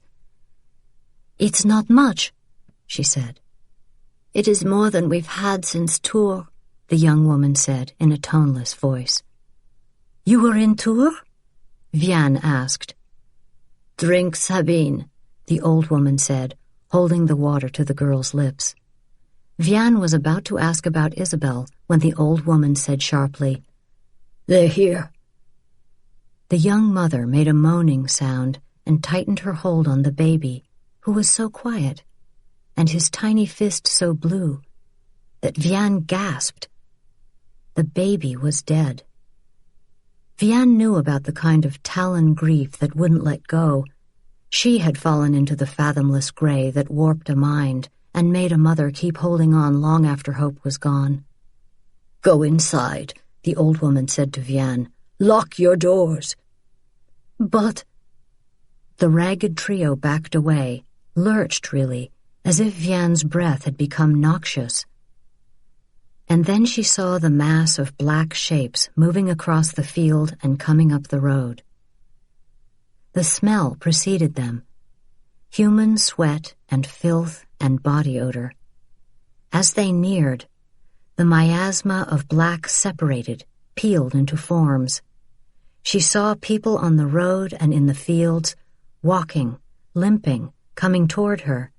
Some were pushing bicycles or prams or dragging wagons. Dogs barked, babies cried. There was coughing, throat clearing, whining. They came forward, through the field and up the road, relentlessly moving closer, pushing one another aside, their voices rising. Vianne couldn't help so many. She rushed into her house and locked the door behind her. Inside, she went from room to room, locking doors and closing shutters. When she was finished, she stood in the living room, uncertain, her heart pounding. The house began to shake, just a little. The windows rattled. The shutters thumped against the stone exterior. Dust rained down from the exposed timbers of the ceiling. Someone pounded on the front door. It went on and on and on, fists landing on the front door in hammer blows that made Vianne flinch. Sophie came running down the stairs, clutching Bébé to her chest. "Maman!" Vianne opened her arms, and Sophie ran into her embrace. Vianne held her daughter close as the onslaught increased. Someone pounded on the side door. The copper pots and pans hanging in the kitchen clanged together, made a sound like church bells. She heard the high squealing of the outdoor pump. They were getting water. Vianne said to Sophie, "Wait here one moment. Sit on the divan." "Don't leave me." Vianne peeled her daughter away and forced her to sit down. Taking an iron poker from the side of the fireplace, she crept cautiously up the stairs. From the safety of her bedroom, she peered out the window, careful to remain hidden. There were dozens of people in her yard, mostly women and children, moving like a pack of hungry wolves.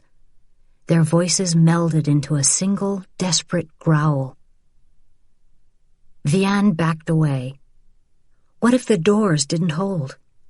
So many people could break down doors and windows, even walls.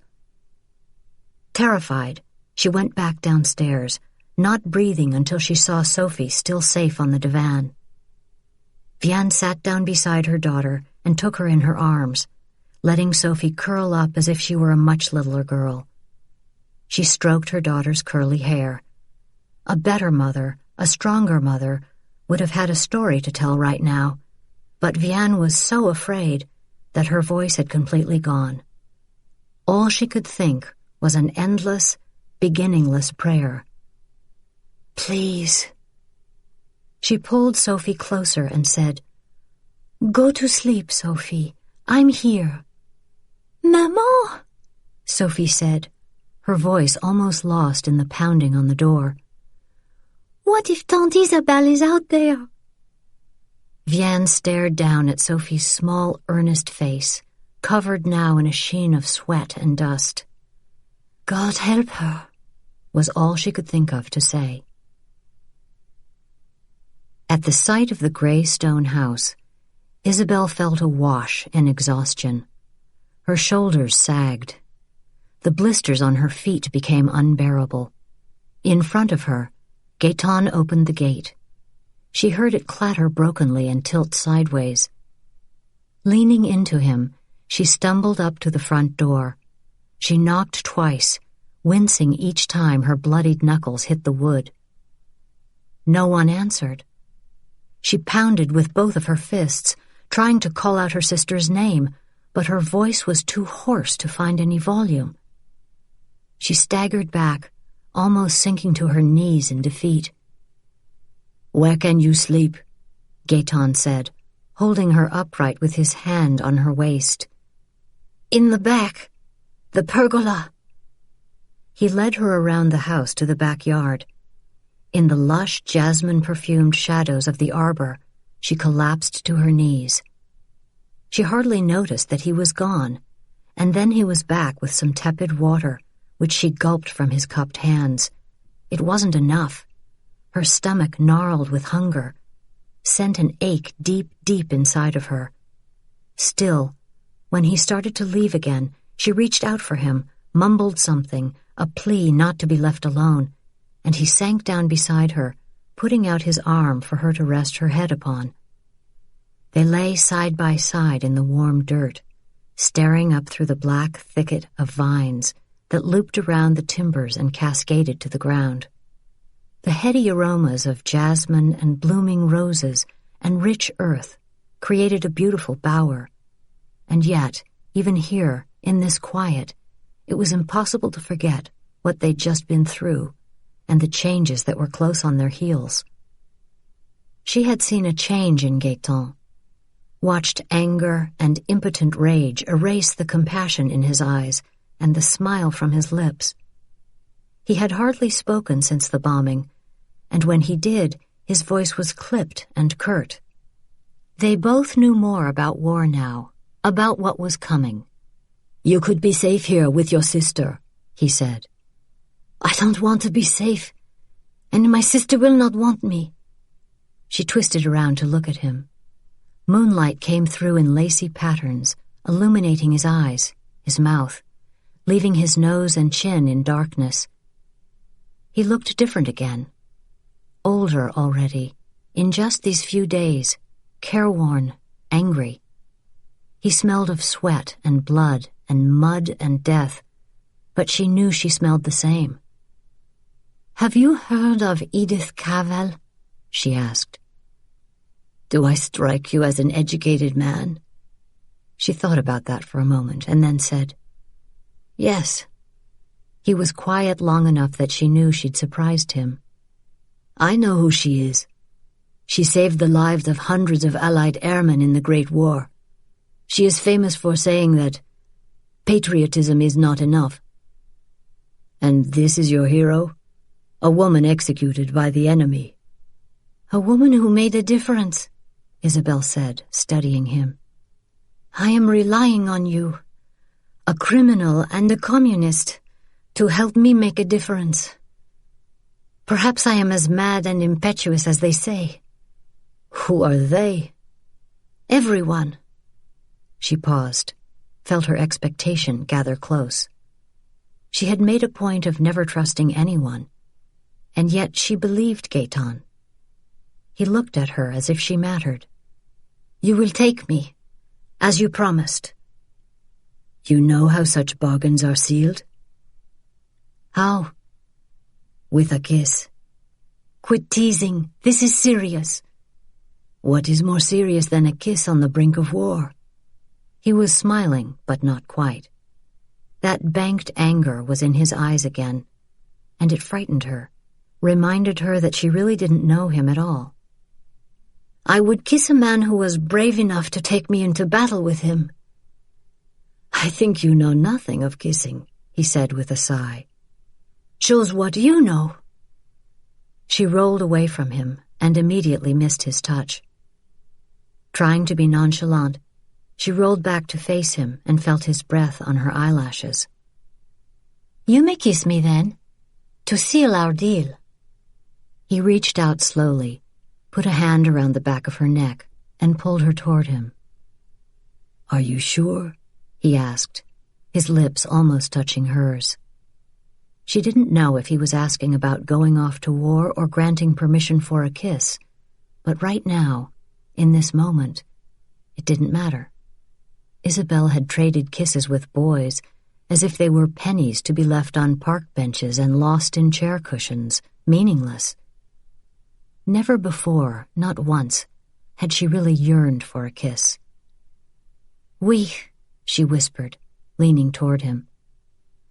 At his kiss, something opened up inside the scraped, empty interior of her heart, unfurled. For the first time, her romantic novels made sense. She realized that the landscape of a woman's soul could change as quickly as a world at war. I love you, she whispered. She hadn't said these words since she was 4 years old. Then it had been to her mother. At her declaration, Gaetan's expression changed, hardened. The smile he gave her was so tight and false she couldn't make sense of it. What?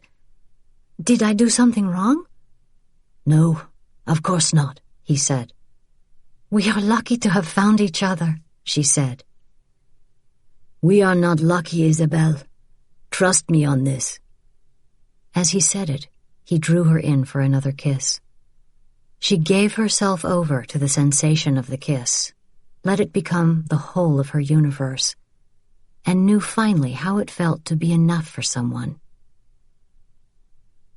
When Vianne awoke, she noticed the quiet first. Somewhere a bird sang. She lay perfectly still in bed, listening. Beside her, Sophie snored and grumbled in her sleep. Vianne went to the window, lifting the blackout shade. In her yard, apple branches hung like broken arms from the trees. The gate hung sideways, 2 of its 3 hinges ripped out. Across the road, the hayfield was flattened, the flowers crushed. The refugees who'd come through had left belongings and refuse in their wake. Suitcases, buggies, coats too heavy to carry and too hot to wear, pillowcases and wagons. Vianne went downstairs and cautiously opened the front door. Listening for noise, hearing none, she unlatched the lock and turned the knob. They had destroyed her garden, ripping up anything that looked edible, leaving broken stalks and mounds of dirt. Everything was ruined, gone. Feeling defeated, she walked around the house to the backyard, which had also been ravaged. She was about to go back inside when she heard a sound. A mewling. Maybe a baby crying. There it was again. Had someone left an infant behind? She moved cautiously across the yard to the wooden pergola draped in roses and jasmine. Isabelle lay curled up on the ground, her dress ripped to shreds, her face cut up and bruised, her left eye swollen nearly shut, a piece of paper pinned to her bodice. Isabelle! Her sister's chin tilted upward slightly. She opened one bloodshot eye. "Vi," she said in a cracked, hoarse voice. "Thanks for locking me out." Vianne went to her sister and knelt beside her. Isabelle, you are covered in blood and bruised. Were you— Isabelle seemed not to understand for a moment. "Oh, it is not my blood. Most of it isn't anyway." She looked around. "Where's Gate?" "What?" Isabelle staggered to her feet, almost toppling over. "Did he leave me?" "He did." She started to cry. "He left me." "Come on," Vianne said gently. She guided her sister into the cool interior of the house, where Isabelle kicked off her blood-spattered shoes, let them crack into the wall and clatter to the floor. Bloody footprints followed them into the bathroom tucked beneath the stairs. While Vianne heated water and filled the bath, Isabelle sat on the floor, her legs splayed out, her feet discolored by blood, muttering to herself and wiping tears from her eyes, which turned to mud on her cheeks. When the bath was ready, Vianne returned to Isabelle, gently undressing her. Isabelle was like a child, pliable, whimpering in pain. Vianne unbuttoned the back of Isabelle's once red dress and peeled it away, afraid that the slightest breath might topple her sister over.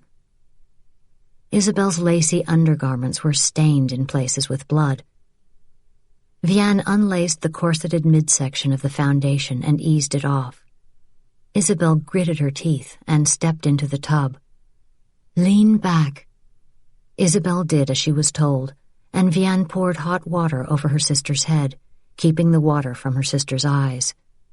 All the while, as she washed Isabelle's dirty hair and bruised body, she kept up a steady, soothing croon of meaningless words meant to comfort. She helped Isabelle out of the tub and dried her body with a soft, white towel. Isabelle stared at her, slack-jawed, blank-eyed. "How about some sleep?" Vianne said. "Sleep," Isabelle mumbled, her head lolling to one side. Vianne brought Isabelle a nightdress that smelled of lavender and rosewater and helped her into it.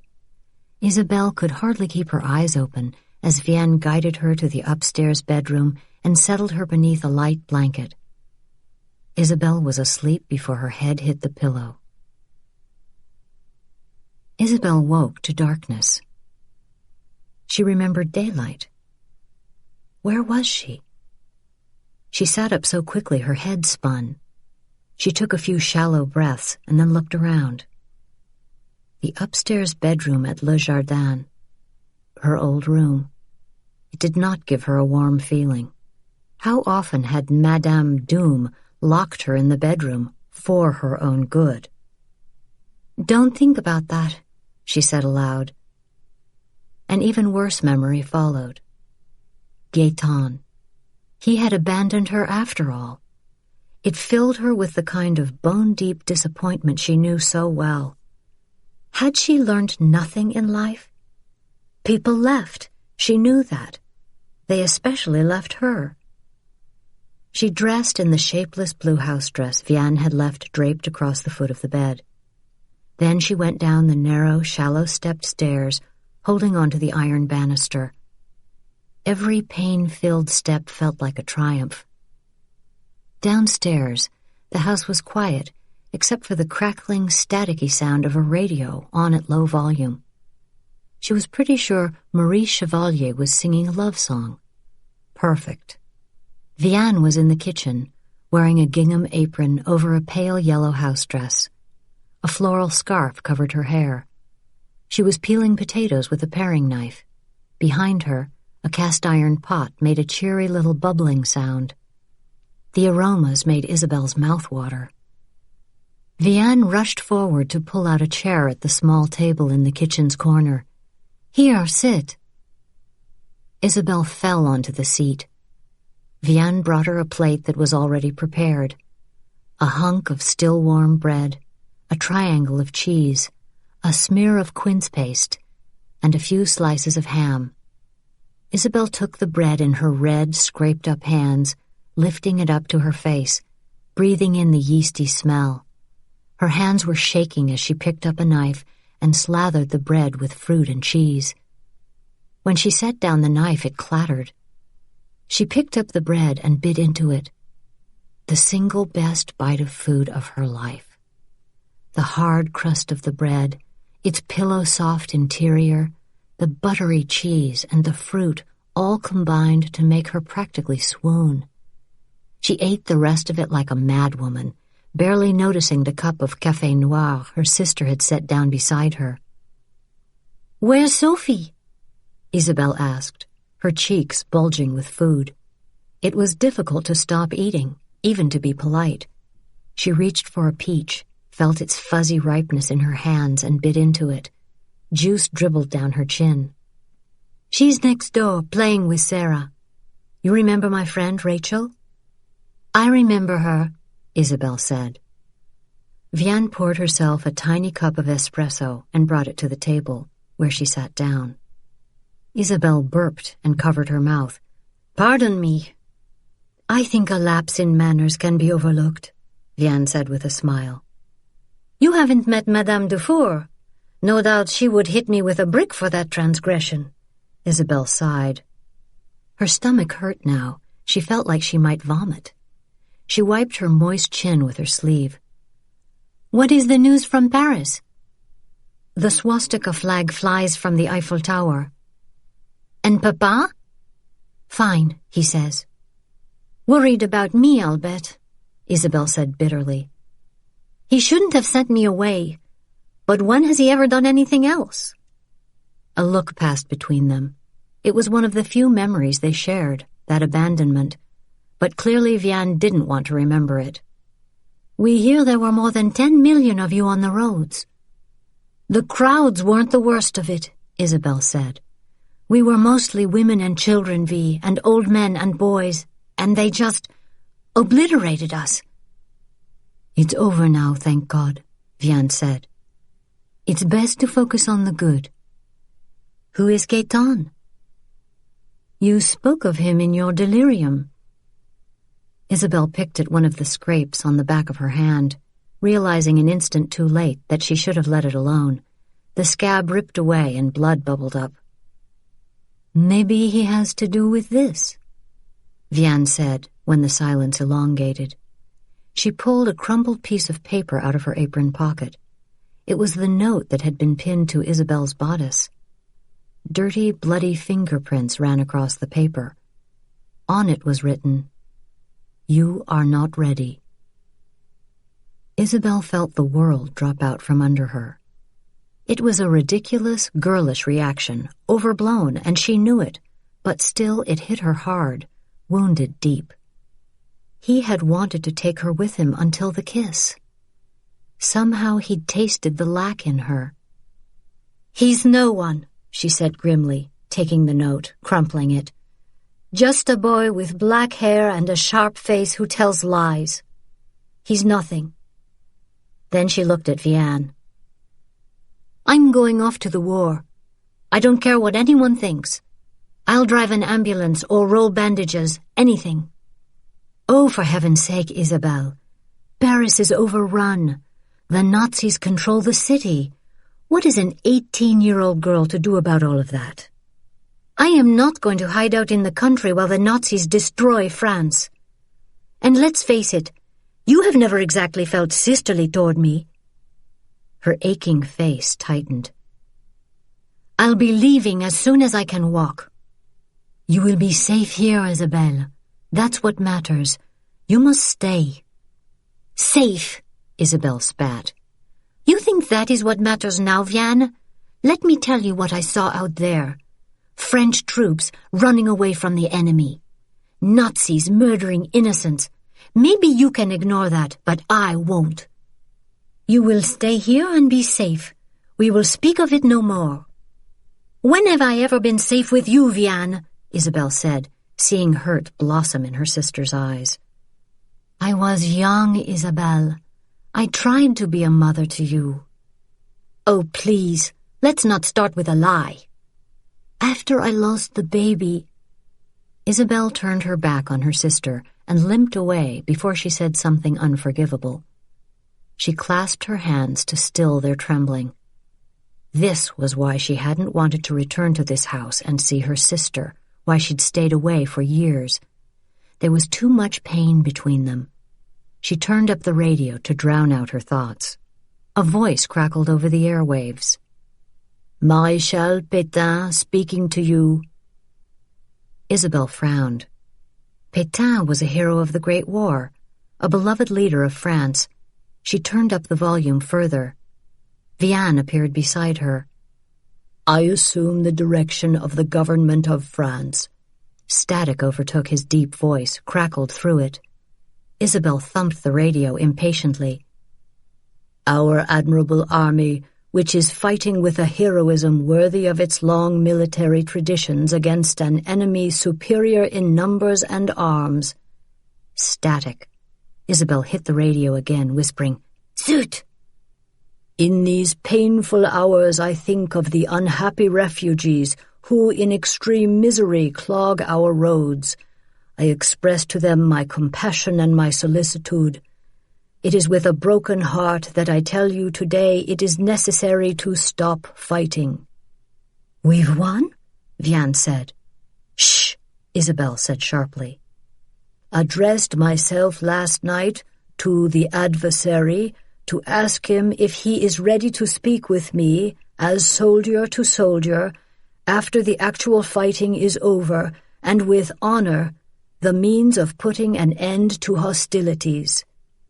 The old man's words droned on, saying things like trying days, control their anguish, and worst of all, destiny of the fatherland. Then he said the word Isabelle never thought she'd hear in France. Surrender. Isabelle hobbled out of the room on her bloody feet and went into the backyard, needing air suddenly, unable to draw a decent breath. Surrender. France. To Hitler.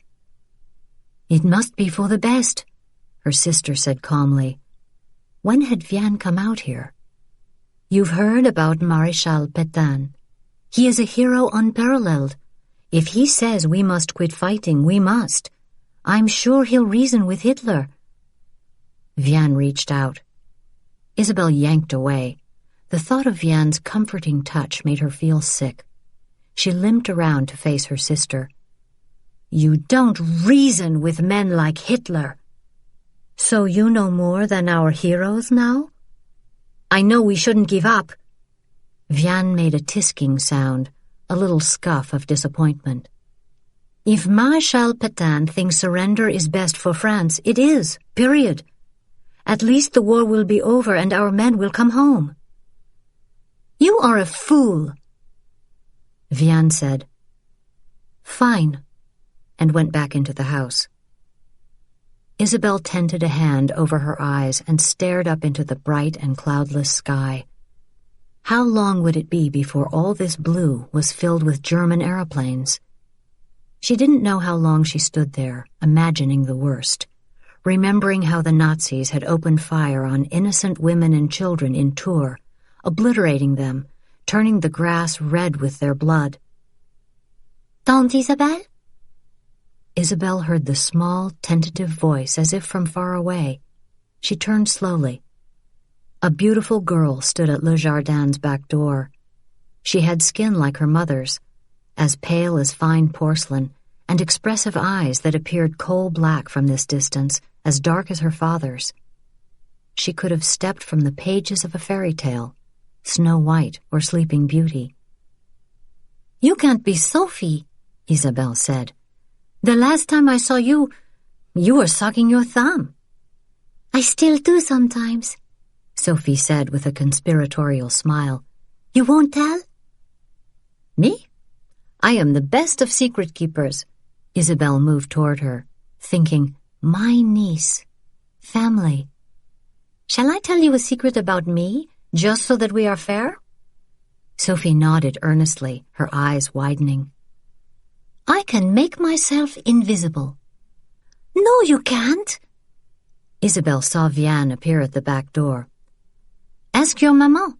I have sneaked onto trains and climbed out of windows and run away from convent dungeons. All of this because I can disappear. Isabelle, Vianne said sternly. Sophie stared up at Isabelle, enraptured. Really? Isabelle glanced at Vianne. It is easy to disappear when no one is looking at you. I am looking at you, Sophie said. Will you make yourself invisible now? Isabelle laughed. Of course not. Magic, to be its best, must be unexpected. Don't you agree? And now, shall we play a game of checkers? Chapter 8. The surrender was a bitter pill to swallow, but Marechal Pétain was an honorable man, a hero of the last war with Germany. Yes, he was old, but Vianne shared the belief that this only gave him a better perspective from which to judge their circumstances. He had fashioned a way for their men to come home, so it wouldn't be like the Great War. Vianne understood what Isabelle could not. Pétain had surrendered on behalf of France to save lives and preserve their nation and their way of life. It was true that the terms of this surrender were difficult. France had been divided into two zones. The occupied zone, the north half of the country and the coastal regions, including Carriveau, was to be taken over and governed by the Nazis. The great middle of the country, the land that lay below Paris and above the sea, would be the free zone, governed by a new French government in Vichy, led by Marechal Pétain himself, in collaboration with the Nazis. Immediately upon France's surrender, food became scarce. Laundry soap, unobtainable. Ration cards could not be counted upon. Phone service became unreliable, as did the mail. The Nazis effectively cut off communication between cities and towns. The only mail allowed was on official German postcards. But for Vianne, these were not the worst of the changes. Isabelle became impossible to live with. Several times since the surrender, while Vianne toiled to reconstruct and replant her garden and repair her damaged fruit trees, she had paused in her work and seen Isabelle standing at the back gate, staring up at the sky, as if some dark and horrible thing were headed this way. All Isabelle could talk about was the monstrosity of the Nazis and their determination to kill the French. She had no ability, of course, to hold her tongue, and since Vianne refused to listen, Sophie became her sister's audience, her acolyte. Isabelle filled poor Sophie's head with terrible images of what would happen, so much so that the child had nightmares.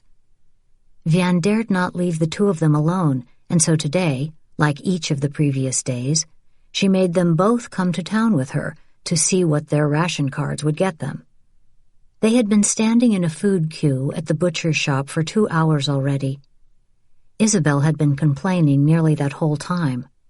Apparently, it made no sense to her that she should have to shop for food. Vianne, look, Isabelle said. More dramatics. Vianne, look. She turned, just to silence her sister, and saw them. Germans. Up and down the street, windows and doors slammed shut. People disappeared so quickly, Vianne found herself suddenly standing alone on the sidewalk with her sister and daughter. She grabbed Sophie and pulled her against the butcher shop's closed door. Isabelle stepped defiantly into the street. Isabelle! Vianne hissed. But Isabelle stood her ground, her green eyes bright with hatred, her pale, fine-boned, beautiful face marred by scratches and bruises. The green lorry in the lead came to a halt in front of Isabelle.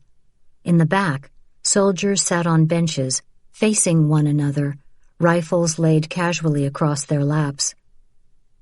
They looked young and clean-shaven and eager in brand-new helmets with medals glinting on their gray-green uniforms. Young, most of all. Not monsters, just boys, really. They craned their necks to see what had stopped traffic. At the sight of Isabelle standing there, the soldiers started to smile and wave. Vianne grabbed Isabelle's hand and yanked her out of the way. The military entourage rumbled past them, a string of vehicles and motorcycles and lorries covered in camouflaged netting. Armored tanks rolled thunderously on the cobblestone street. And then came the soldiers. 2 long lines of them, marching into town. Isabelle walked boldly alongside them up Rue Victor Hugo. The Germans waved to her, looking more like tourists than conquerors. Maman, you can't let her go off by herself, Sophie said. Merde! Vianne clutched Sophie's hand and ran after Isabelle. They caught up with her in the next block. The town square, usually full of people, had practically emptied. Only a few townspeople dared to remain as the German vehicles pulled up in front of the town hall and parked. An officer appeared. Or Vianne assumed he was an officer because of the way he began barking orders. Soldiers marched around the large cobblestone square, claiming it with their overwhelming presence. They ripped down the flag of France and replaced it with their Nazi flag, a huge black swastika against a red and black background. When it was in place, the troops stopped as one, extended their right arms, and yelled, "Heil Hitler!" If I had a gun, Isabelle said, I'd show them not all of us wanted to surrender. Shh, Vianne said. You'll get us all killed with that mouth of yours. Let's go. No, I want... Vianne spun to face Isabelle. Enough. You will not draw attention to us. Is that understood? Isabelle gave one last hate-filled glance at the marching soldiers and then let Vianne lead her away. They slipped from the main street and entered a dark cleft in the walls that led to a back alley behind the milliner's shop. They could hear the soldiers singing. Then a shot rang out, and another. Someone screamed. Isabelle stopped. Don't you dare, Vianne said. Move. They kept to the dark alleys, ducking into doorways when they heard voices coming their way. It took longer than usual to get through town, but eventually they made it to the dirt road. They walked silently past the cemetery and all the way home. Once inside, Vianne slammed the door behind her and locked it. You see? Isabelle said instantly. She had obviously been waiting to throw out the question. Go to your room, Vianne said to Sophie. Whatever Isabelle was going to say, she didn't want Sophie to hear. Vianne eased the hat from her head and set down her empty basket. Her hands were shaking. They're here because of the airfield, Isabelle said. She began pacing. I didn't think it would happen so fast, even with the surrender. I didn't believe. I thought our soldiers would fight anyway. I thought... Quit biting your nails. You'll make them bleed, you know. Isabelle looked like a madwoman, with her waist-length blonde hair falling loose from its braid and her bruised face twisted with fury. The Nazis are here, Vianne, in Carivaux. Their flag flies from the Hôtel de Ville as it flies from the Arc de Triomphe and the Eiffel Tower. They weren't in town 5 minutes and a shot was fired. The war is over, Isabelle. Maréchal Pétain said so. The war is over? The war is over? Did you see them back there, with their guns and their flags and their arrogance? We need to get out of here, Vi. We'll take Sophie and leave Carivaux.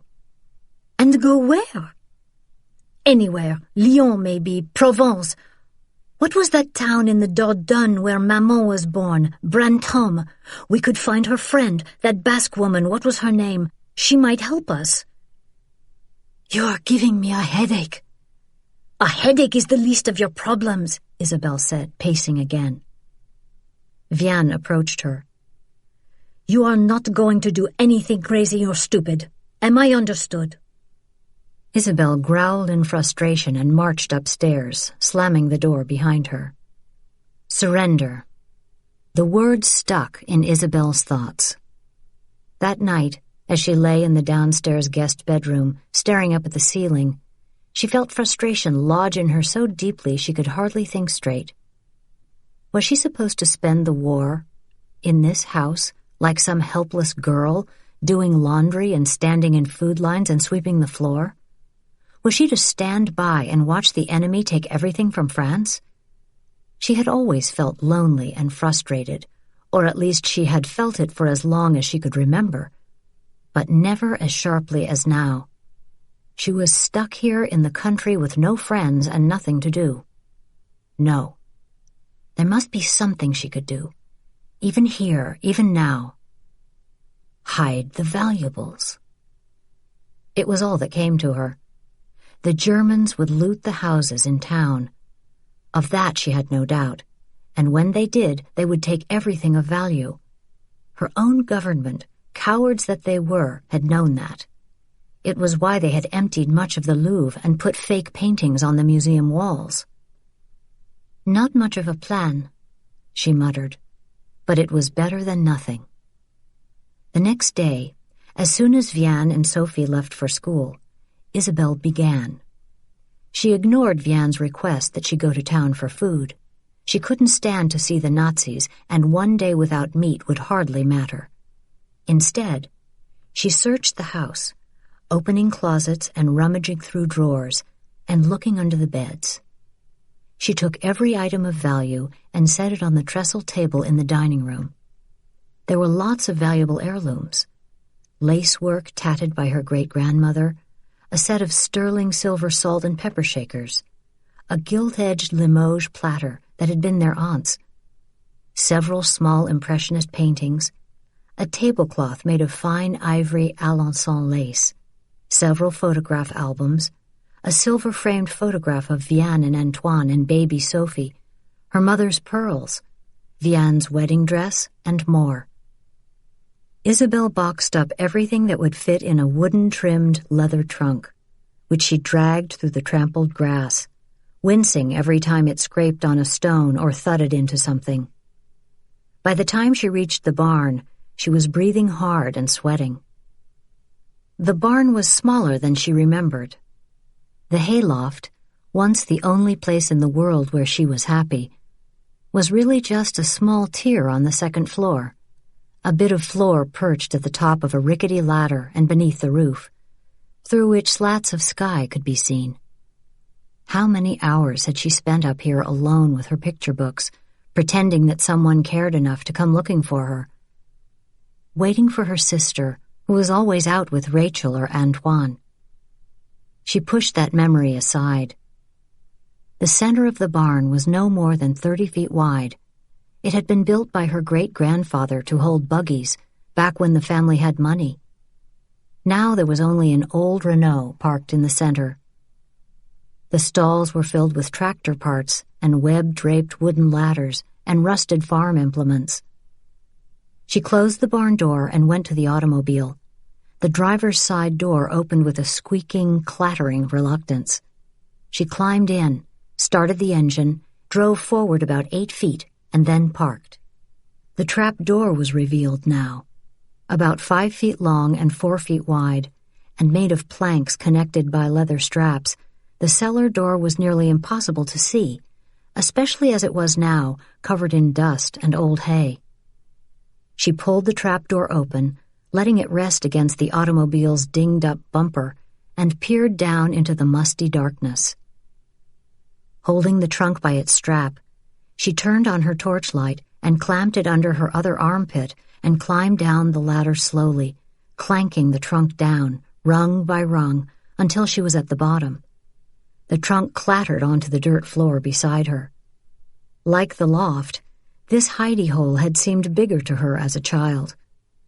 It was about 8 feet wide and 10 feet long, with shelving along one side and an old mattress on the floor. The shelves used to hold barrels for winemaking, but a lantern was the only thing left on the shelves. She tucked the trunk into the back corner and then went back to the house where she gathered up some preserved food, blankets, some medical supplies, her father's hunting shotgun, and a bottle of wine, all of which she put out on the shelves. When she climbed back up the ladder, she found Vianne in the barn. "What in the world are you doing out here?" Isabelle wiped her dusty hands on the worn cotton of her skirt. "Hiding your valuables and putting supplies down here, in case we need to hide from the Nazis. Come down and look. I did a good job, I think." She backed down the ladder, and Vianne followed her into the darkness. Lighting a lantern, Isabelle proudly showed off Papa's shotgun and the foodstuffs and medical supplies. Vianne went straight to their mother's jewelry box, opening it. Inside lay brooches and earrings and necklaces, mostly costume pieces. But at the bottom, lying on blue velvet, were the pearls that Grand-Mère had worn on her wedding day and given to Maman to wear on her wedding day. "You may need to sell them someday," Isabelle said. Vianne clamped the box shut. "They are heirlooms, Isabelle. For Sophie's wedding day and yours. I would never sell them." She sighed impatiently and turned to Isabelle. "What food were you able to get in town?" "I did this instead." "Of course you did. It's more important to hide Maman's pearls than to feed your niece supper. Honestly, Isabelle." Vianne climbed up the ladder, her displeasure revealed in tiny, disgusted huffs.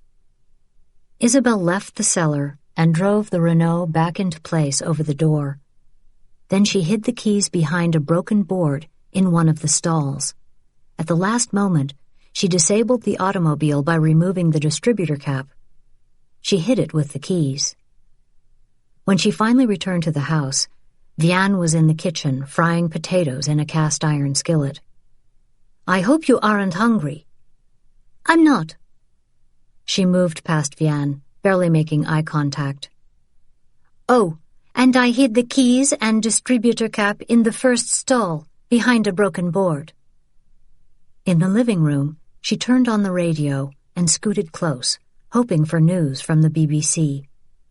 There was a staticky crackle, and then an unfamiliar voice said, "This is the BBC. General de Gaulle is speaking to you." "Vianne!"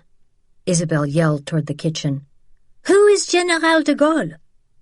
Vianne came into the living room, drying her hands on her apron. "What is—" "Shh!" Isabelle snapped. "The leaders who have been at the head of the French army for many years have formed a government. On the pretext that our army has been defeated, this government has approached the enemy with a view to ceasing hostilities." Isabelle stared at the small wooden radio, transfixed. This man they'd never heard of spoke directly to the people of France, not at them as Pétain had done, but to them in an impassioned voice. "Pretext of defeat! I knew it!" "We certainly have been and still are submerged by the mechanical strength of the enemy, both on land and in the air. The tanks, the aeroplanes, the tactics of the Germans astounded our generals to such an extent that they have been brought to the pain which they are in today. But has the last word been said? Has all hope disappeared? Is the defeat final?" "Mon Dieu!" Isabelle said. This was what she'd been waiting to hear. There was something to be done, a fight to engage in. The surrender wasn't final. "Whatever happens," de Gaulle's voice went on, "the flame of French resistance must not and shall not die." Isabelle hardly noticed that she was crying. The French hadn't given up. Now all Isabelle had to do was figure out how to answer this call. 2 days after the Nazis occupied Carrivaux, they called a meeting for the late afternoon. Everyone was to attend, no exceptions. Even so, Vianne had had to fight with Isabelle to get her to come. As usual, Isabelle did not think ordinary rules pertained to her, and she wanted to use defiance to show her displeasure. as if the Nazis cared what one impetuous 18-year-old girl thought of their occupation of her country. "Wait here," Vianne said impatiently when she'd finally gotten Isabelle and Sophie out of the house. She gently closed the broken gate behind them. It gave a little click of closure. Moments later, Rachel appeared on the road, coming toward them with the baby in her arms and Sarah at her side. "That's my best friend Sarah," Sophie said, gazing up at Isabelle. "Isabelle," Rachel said with a smile, "it's good to see you again." "Is it?" Isabelle said. Rachel moved closer to Isabelle. "That was a long time ago," Rachel said gently. "We were young and stupid and selfish. I'm sorry we treated you badly, ignored you. That must have been very painful."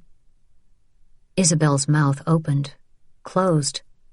For once she had nothing to say. "Let's go," Vianne said, irritated that Rachel had said to Isabelle what Vianne had not been able to. "We shouldn't be late." Even this late in the day, the weather was unseasonably warm, and in no time Vianne felt herself beginning to sweat. In town, they joined the grumbling crowd that filled the narrow cobblestone street from storefront to storefront. The shops were closed, and the windows were shuttered, even though the heat would be unbearable when they got home. Most of the display cases were empty, which was hardly surprising. The Germans ate so much. Even worse, they left food on their plates in the cafes. Careless and cruel it was, with so many mothers beginning to count the jars in their cellars so that they could dole out every precious bite to their children. Nazi propaganda was everywhere, on windows and shop walls, posters that showed smiling German soldiers surrounded by French children, with captions designed to encourage the French to accept their conquerors and become good citizens of the Reich. As the crowd approached the town hall, the grumbling stopped. Up close, it felt even worse. This following of instructions, walking blindly into a place with guarded doors and locked windows. "We shouldn't go in," Isabelle said. Rachel, who stood between the sisters, towering over both of them, made a tisking sound. She resettled the baby in her arms, patting his back in a comforting rhythm. "We have been summoned." "All the more reason to hide," Isabelle said. "Sophie and I are going in," Vianne said, although she had to admit that she felt a prickly sense of foreboding. "I have a bad feeling about it," Isabelle muttered. Like a 1,000-legged centipede, the crowd moved forward into the great hall. Tapestries had once hung from these walls, leftover treasures from the time of kings, when the Loire Valley had been the royal hunting ground. But all that was gone now. Instead, there were swastikas and propagandist posters on the walls. "Trust in the Reich," and a huge painting of Hitler. Beneath the painting stood a man wearing a black field tunic decorated with medals and iron crosses, knee breeches, and spit-shined boots. A red swastika armband circled his right bicep. When the hall was full, the soldiers closed the oak doors, which creaked in protest. The officer at the front of the hall faced them, shot his right arm out, and said, "Heil Hitler!" The crowd murmured softly among themselves. What should they do? "Heil Hitler," a few said grudgingly. The room began to smell of sweat and leather polish and cigarette smoke. "I am Sturmbannführer Weld, of the Geheime Staatspolizei, the Gestapo," the man in the black uniform said in heavily accented French. "I am here to carry out the terms of the armistice on behalf of the fatherland and the Führer. It will be of little hardship on those of you who obey the rules." He cleared his throat. "The rules. All radios are to be turned into us at the town hall immediately, as are all guns, explosives, and ammunition. All operational vehicles will be impounded. All windows will be equipped with material for blackout, and you shall use it. A 9 p.m. curfew is instantly in effect. No light shall be on after dusk. We will control all food, whether grown or imported." He paused, looked out over the mass of people standing in front of him. "Not so bad, see? We will live together in harmony, yes? But know this. Any act of sabotage or espionage or resistance will be dealt with swiftly and without mercy. The punishment for such behavior is death by execution." He pulled a pack of cigarettes from his breast pocket and extracted a single cigarette. Lighting it, he stared out at the people so intently it seemed he was memorizing each face. "Also, although many of your ragged, cowardly soldiers are returning, we must inform you that the men taken prisoner by us shall remain in Germany." Vianne felt confusion ripple through the audience. She looked at Rachel, whose square face was blotchy in places, a sign of anxiety. "Mark and Antoine will come home," Rachel said stubbornly. The Sturmbannführer went on. "You may leave now, as I am sure we understand each other. I will have officers here until 8:45 tonight. They will receive your contraband. Do not be late. And," he smiled good-naturedly, "do not risk your lives to keep a radio. Whatever you keep or hide, we will find, and if we find it, death." He said it so casually and wearing such a fine smile that for a moment it didn't sink in. The crowd stood there a moment longer, uncertain whether it was safe to move. No one wanted to be seen as taking the first step.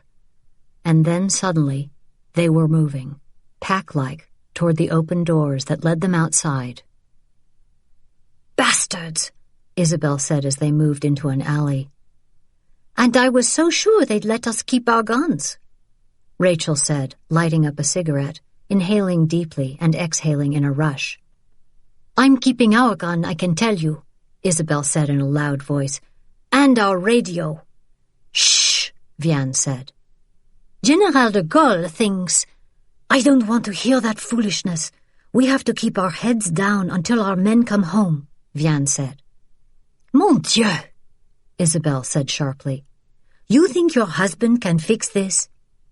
"No," Vianne said.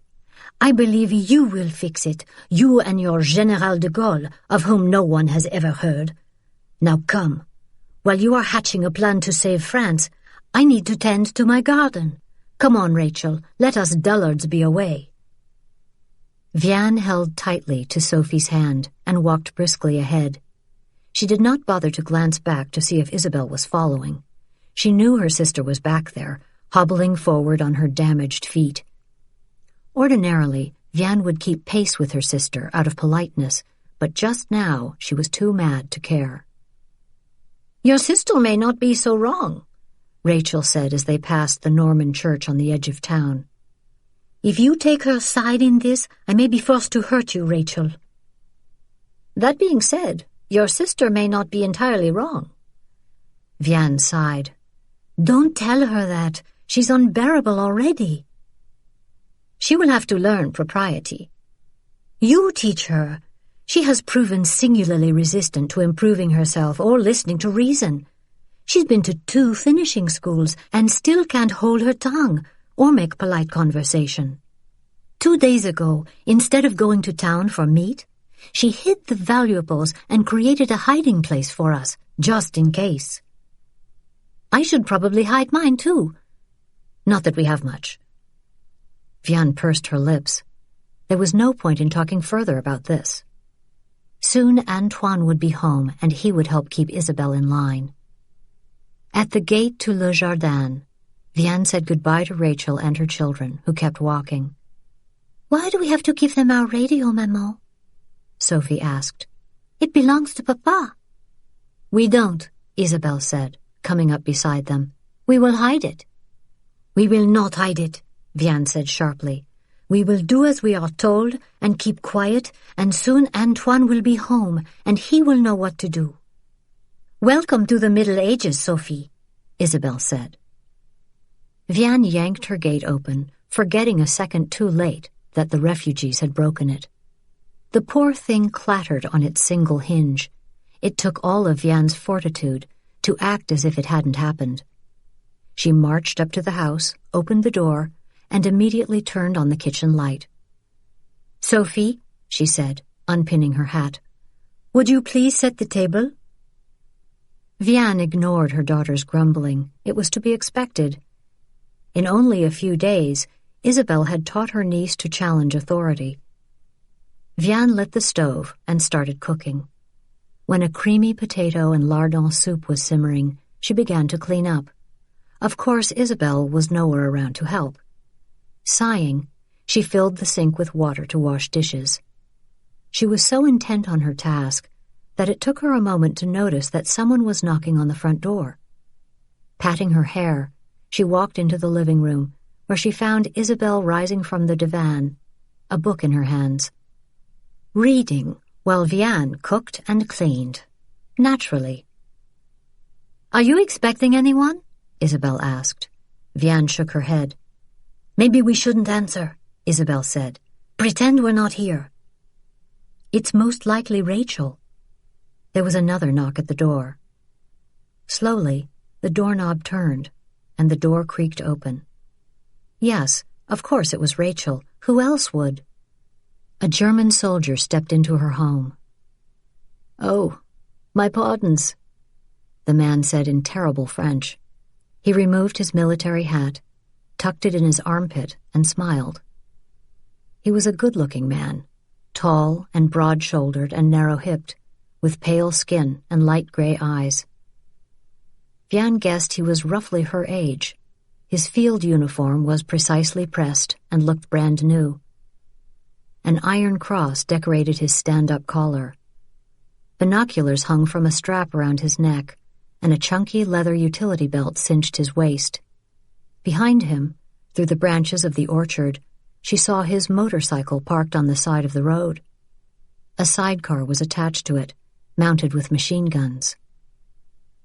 "Mademoiselle," he said to Vianne, giving her a swift nod as he clicked his boots together. "Madame," she corrected him, wishing she sounded haughty and in control, but even to her own ears she sounded scared. "Madame Mauriac." "I am Hauptmann, Captain Wolfgang Beck." He handed her a piece of paper and clicked his heels together again. "My French is not so good. You will excuse my ineptitude, please." When he smiled, deep dimples formed in his cheeks. She took the paper and frowned down at it. "I don't read German." "What do you want?" Isabelle demanded, coming to stand by Vianne. "Your home is most beautiful and very close to the airfield. I noticed it upon our arrival. How many bedrooms have you?" "Why?" Isabelle said at the same time Vianne said, 3. "I will billet here," the captain said in his bad French. "Billet?" Vianne said. "You mean to stay?" "Oui, madame." "Billet? You? A man? A Nazi? No. No." Isabelle shook her head. "No." The captain's smile neither faded nor fell. "You were to town," he said, looking at Isabelle. "I saw you when we arrived." "You noticed me?" He smiled.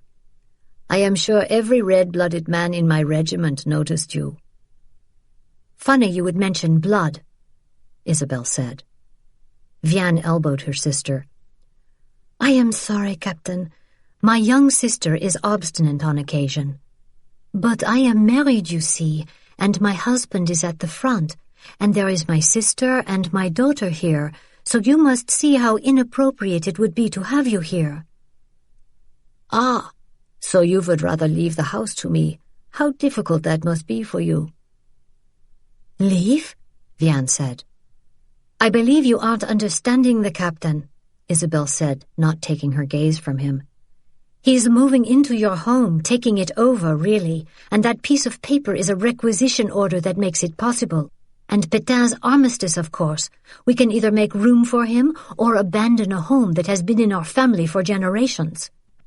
He looked uncomfortable. "This, I'm afraid, is the situation. Many of your fellow villagers are facing the same dilemma, I fear. If we leave, will we get our home back? Isabelle asked. I would not think so, madame. Vianne dared to take a step toward him. Perhaps she could reason with him. My husband will be home any day now, I imagine. Perhaps you could wait until he is here? I am not the general, alas. I am simply a captain in the Wehrmacht. I follow orders, madame. I do not give them. And I am ordered to billet here. But I assure you that I am a gentleman. We will leave, Isabelle said. Leave? Vianne said to her sister in disbelief. This is my home. To the captain she said, I can count on you to be a gentleman? Of course. Vianne looked at Isabelle, who shook her head slowly. Vianne knew there was no real choice. She had to keep Sophie safe until Antoine came home, and then he would handle this unpleasantness. Surely he would be home soon, now that the armistice had been signed. There is a small bedroom downstairs. You'll be comfortable there. The captain nodded. Merci, madame. I will get my things. As soon as the door closed behind the captain, Isabelle said, Are you mad? We can't live with a Nazi. He said he's in the Wehrmacht. Is that the same thing? I'm hardly interested in their chain of command. You haven't seen what they're willing to do to us, Vianne. I have. We'll leave. Go next door, to Rachel's. We could live with her. Rachel's house is too small for all of us, and I am not going to abandon my home to the Germans. To that, Isabelle had no answer. Vianne felt anxiety turn to an itch along her throat. An old nervous habit returned. You go if you must, but I'm waiting for Antoine. We have surrendered, so he'll be home soon. Vianne, please. The front door rattled hard. Another knock. Vianne walked dully forward. With a shaking hand, she reached for the knob and opened the door. Captain Beck stood there, holding his military hat in one hand and a small leather valise in the other. He said, Hello again, madame, as if he'd been gone for some time. Vianne scratched at her neck, feeling acutely vulnerable beneath this man's gaze. She backed away quickly, saying, This way, Herr Captain. As she turned, she saw the living room that had been decorated by 3 generations of her family's women. Golden stucco walls, the color of freshly baked brioche, gray stone floors covered by ancient Aubusson rugs, heavily carved wooden furniture upholstered in mohair and tapestry fabric, lamps made of porcelain, curtains of gold and red toile, antiques and treasures left over from the years when the Rossignols had been wealthy tradesmen. Until recently, there had been artwork on the walls. Now only the unimportant pieces remained. Isabelle had hidden the good ones. Vianne walked past all of it to the small guest bedroom tucked beneath the stairs.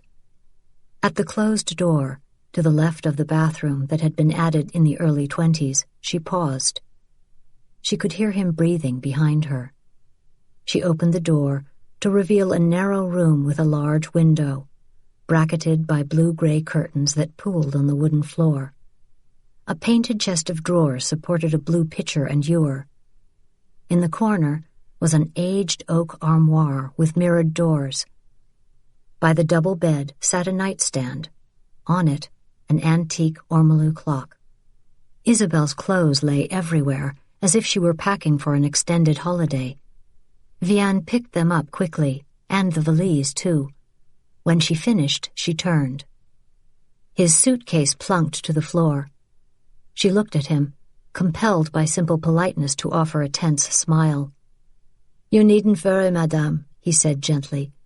We have been admonished to act as gentlemen. My mother would demand the same, and in truth, she scares me more than my general. It was such an ordinary remark that Vianne was taken aback. She had no idea how to respond to this stranger who dressed like the enemy and looked like a young man she might have met at church. And what was the price for saying the wrong thing? He remained where he was, a respectful distance from her. I apologize for any inconvenience, madame.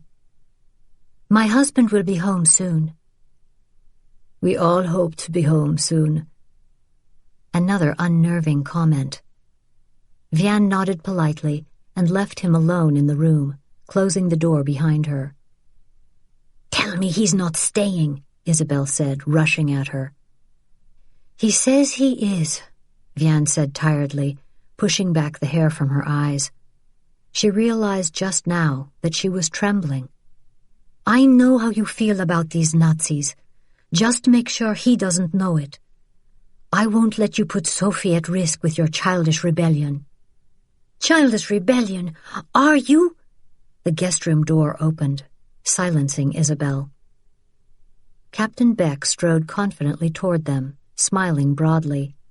Then he saw the radio in the room and he paused.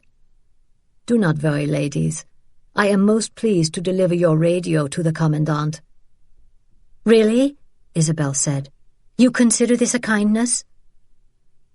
Vianne felt a tightening in her chest. There was a storm brewing in Isabelle. Her sister's cheeks had gone pale. Her lips were drawn in a thin, colorless line. Her eyes were narrowed. She was glaring at the German as if she could kill him with a look.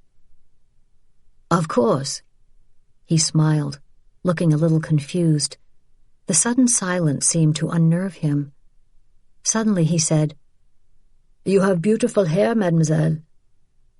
At Isabelle's frown, he said, This is an appropriate compliment, yes? Do you think so? Isabelle said, her voice low. Quite lovely. Beck smiled. Isabelle walked into the kitchen and came back with a pair of boning shears. His smile faded. Am I misunderstood? Vianne said, Isabelle, don't. Just as Isabelle gathered up her thick blonde hair and fisted it. Staring grimly at Captain Beck's handsome face, she hacked off her hair and handed the long blonde tail to him. It must be verboten for us to have anything beautiful, is it not, Captain Beck? Vianne gasped. Please, sir, ignore her. Isabelle is a silly, prideful girl. No, Beck said. She is angry, and angry people make mistakes in war and die. So do conquering soldiers, Isabelle snapped. Beck laughed at her. Isabelle made a sound that was practically a snarl and pivoted on her heel. She marched up the stairs and slammed the door shut so hard the house shook. You will want to speak to her now, I warrant, Beck said. He looked at Vianne in a way that made it seem as if they understood each other. Such theatrics in the wrong place could be most dangerous. Vianne left him standing in her living room and went upstairs. She found Isabelle sitting on Sophie's bed, so angry she was shaking. Scratches marred her cheeks and throat, a reminder of what she'd seen and survived, and now her hair was hacked off, the ends uneven. Vianne tossed Isabelle's belongings onto the unmade bed and closed the door behind her. What in the name of all that's holy were you thinking? I could kill him in his sleep, just slit his throat. And do you think they would not come looking for a captain who had orders to billet here? Mon Dieu, Isabelle. She took a deep breath to calm her racing nerves. I know there are problems between us, Isabelle. I know I treated you badly as a child. I was too young and scared to help you, and Papa treated you worse. But this is not about us now, and you can't be the girl who acts impetuously anymore. It is about my daughter now, your niece. We must protect her. But France has surrendered, Isabelle. Certainly this fact has not escaped you. Didn't you hear General de Gaulle? He said... And who is this General de Gaulle? Why should we listen to him? Marshal Pétain is a war hero and our leader. We have to trust our government. Are you joking, Vianne? The government in Vichy is collaborating with Hitler. How can you not understand this danger? Pétain is wrong. Does one follow a leader blindly? Vianne moved toward Isabelle slowly, half afraid of her now. You don't remember the last war, she said, clasping her hands to still them. I do. I remember the fathers and brothers and uncles who didn't come home. I remember hearing children in my class cry quietly when bad news came by telegram. And I remember the men who came home on crutches, their pant legs empty and flapping, or one arm gone, or a face ruined. I remember how Papa was before the war, and how different he was when he came home, how he drank and slammed doors and screamed at us, and then when he stopped. I remember the stories about Verdun and Somme and a million Frenchmen dying in trenches that ran red with blood. And the German atrocities, don't forget that part of it. They were cruel, Isabelle. That's my point exactly. We must... They were cruel because we were at war with them, Isabelle. Pétain has saved us from going through that again. He has kept us safe. He has stopped the war. Now Antoine and all our men will come home. To a Heil Hitler world? Isabelle said with a sneer. The flame of French resistance must not and shall not die. That's what de Gaulle said. We have to fight however we can, for France vie, so it stays France. Enough, Vianne said. She moved close enough that she could have whispered to Isabelle or kissed her, but Vianne did neither. In a steady, even voice, she said, You will take Sophie's room upstairs and she will move in with me. And remember this, Isabelle. He could shoot us, and no one would care. You will not provoke this soldier in my home. She saw the words hit home. Isabelle stiffened. I will try to hold my tongue. Do more than try. Chapter 9. Vianne closed the bedroom door and leaned against it, trying to calm her nerves. She could hear Isabelle pacing in the room behind her, moving with an anger that made the floorboards tremble. How long did Vianne stand there alone, trembling, trying to get her nerves under control? It felt like hours passed while she struggled with her fear. In ordinary times, she would have found the strength to talk rationally with her sister, to say some of the things that had long been unspoken. Vianne would have told Isabelle how sorry she was for the way she'd treated her as a little girl. Maybe she could have made Isabelle understand. Vianne had been so helpless after Maman's death. When Papa had sent them away to live in this small town beneath the cold, stern eyes of a woman who had shown the girls no love, Vianne had wilted. In another time, she might have shared with Isabelle what they had in common, how undone she'd been by Maman's death, how Papa's rejection had broken her heart, or how he'd treated her at 16 when she'd come to him pregnant and in love and been slapped across the face and called a disgrace, how Antoine had pushed Papa back hard and said, "I'm going to marry her," and Papa's answer, "Fine, she's all yours. You can have the house, but you'll take her squalling sister too." Vianne closed her eyes. She hated to think about all of that. For years she'd practically forgotten it. Now how could she push it aside? She had done to Isabelle exactly what their father had done to them. It was the greatest regret of Vianne's life. But this was not the time to repair that damage. Now she had to do everything in her power to keep Sophie safe until Antoine came home. Isabelle would simply have to be made to understand that. With a sigh, she went downstairs to check on supper. In the kitchen, she found her potato soup simmering a bit too briskly, so she uncovered it and lowered the heat. "Madame, are you sanguine?" She flinched at the sound of his voice. When had he come in here? She took a deep breath and patted her hair. It was not the word he meant. Really, his French was terrible. "That smells delicious," he said, coming up behind her. She set the wooden spoon down on the rest beside the stove. "May I see what you are making?" "Of course," she said, both of them pretending her wishes mattered. "It's just potato soup." "My wife, hélas, is not much of a cook." He was right beside her now, taking Antoine's place, a hungry man peering down at a cooking dinner. "You are married," she said, reassured by it, although she couldn't say why. "And a baby soon to be born. We are planning to call him Wilhelm, although I will not be there when he is born, and of course such decisions must inevitably be his mother's." It was such a human thing to say. She found herself turning slightly to look at him.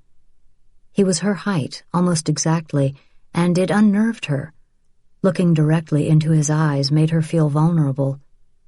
"God willing, we will all be home soon," he said.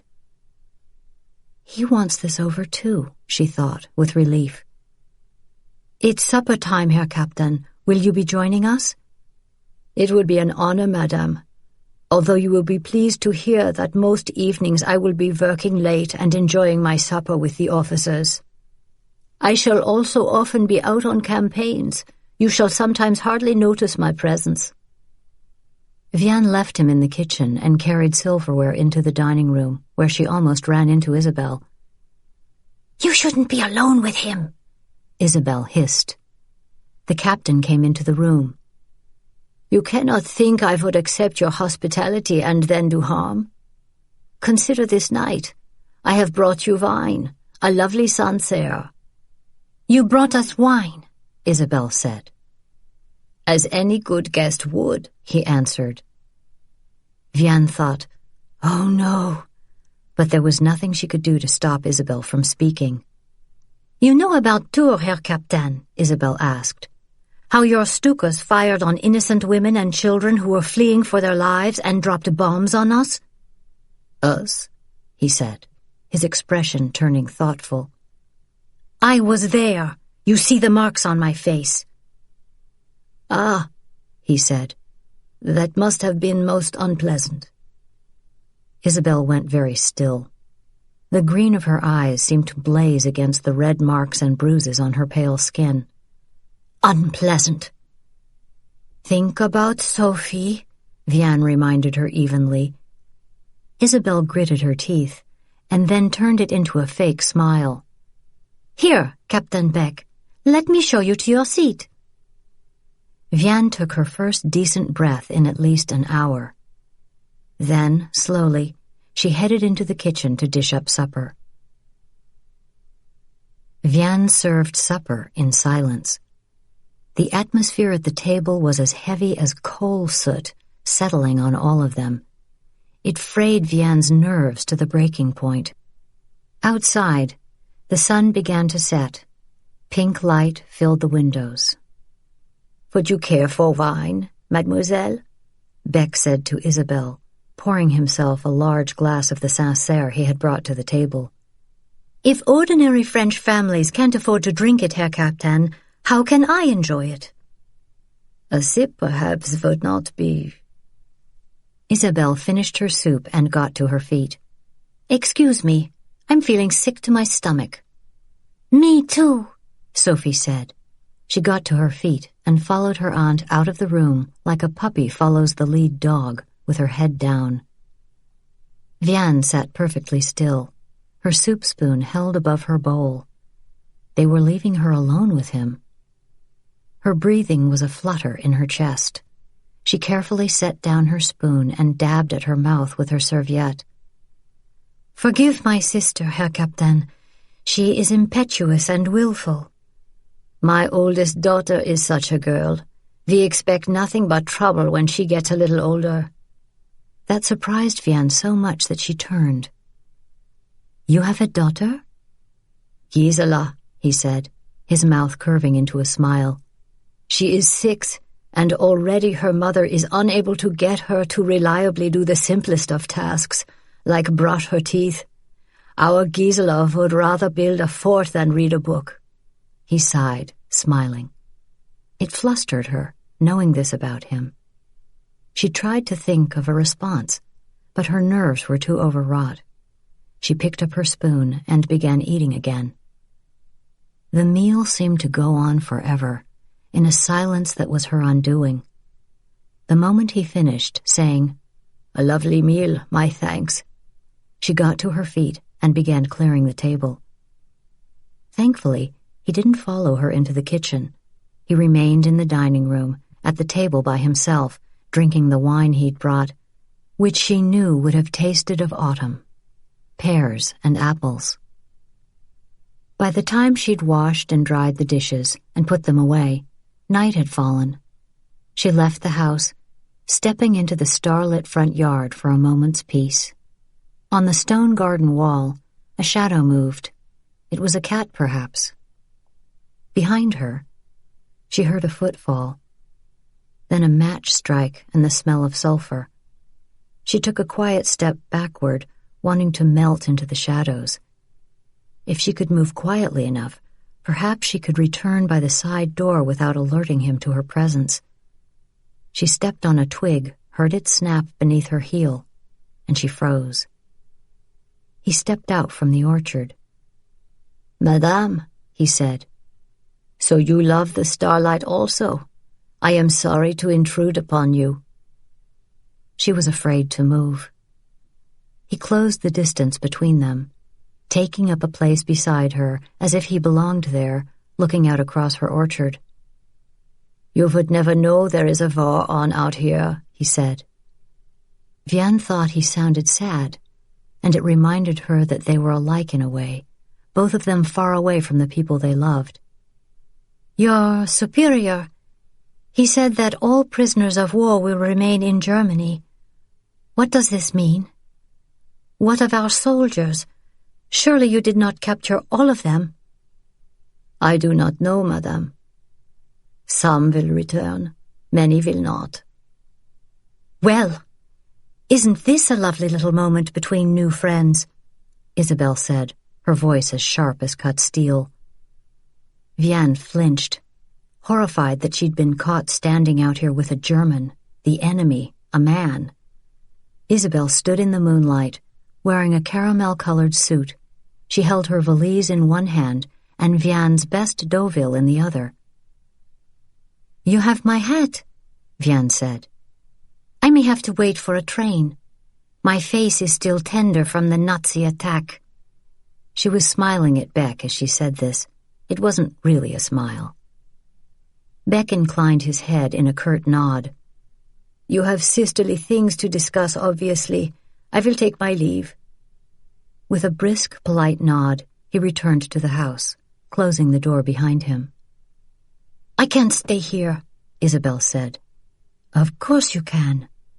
I have no interest in making friends with the enemy, V." "Damn it, Isabelle. Don't you dare." Isabelle stepped closer. "I'll put you and Sophie at risk, sooner or later. You know I will. You told me I needed to protect Sophie. This is the only way I can do it. I feel like I'll explode if I stay, V." Vianne's anger dissolved. Without it, she felt inexpressibly tired. This essential difference had always been between them. Vianne, the rule follower, and Isabelle, the rebel. Even in girlhood, in grief, they had expressed their emotions differently.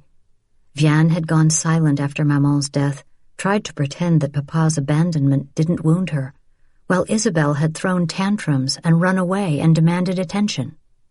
Maman had sworn that one day they would be the best of friends. Never had this prediction seemed less likely. In this right now, Isabelle was right. Vianne would be constantly afraid of what her sister would say or do around the captain, and truthfully, Vianne hadn't the strength for it. "How will you go? And where?" "Train. To Paris. I'll telegram you when I arrive safely." "Be careful. Don't do anything foolish." "Me? You know better than that." Vianne pulled Isabelle into a fierce embrace and then let her go. The road to town was so dark, Isabelle couldn't see her own feet.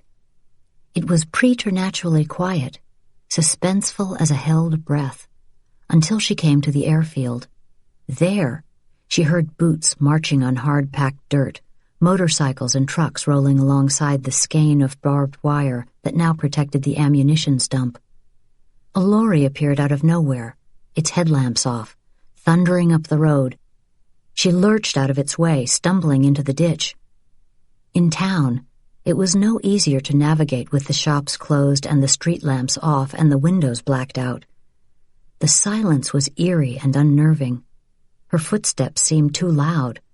With every step, she was aware that a curfew was in effect and she was violating it.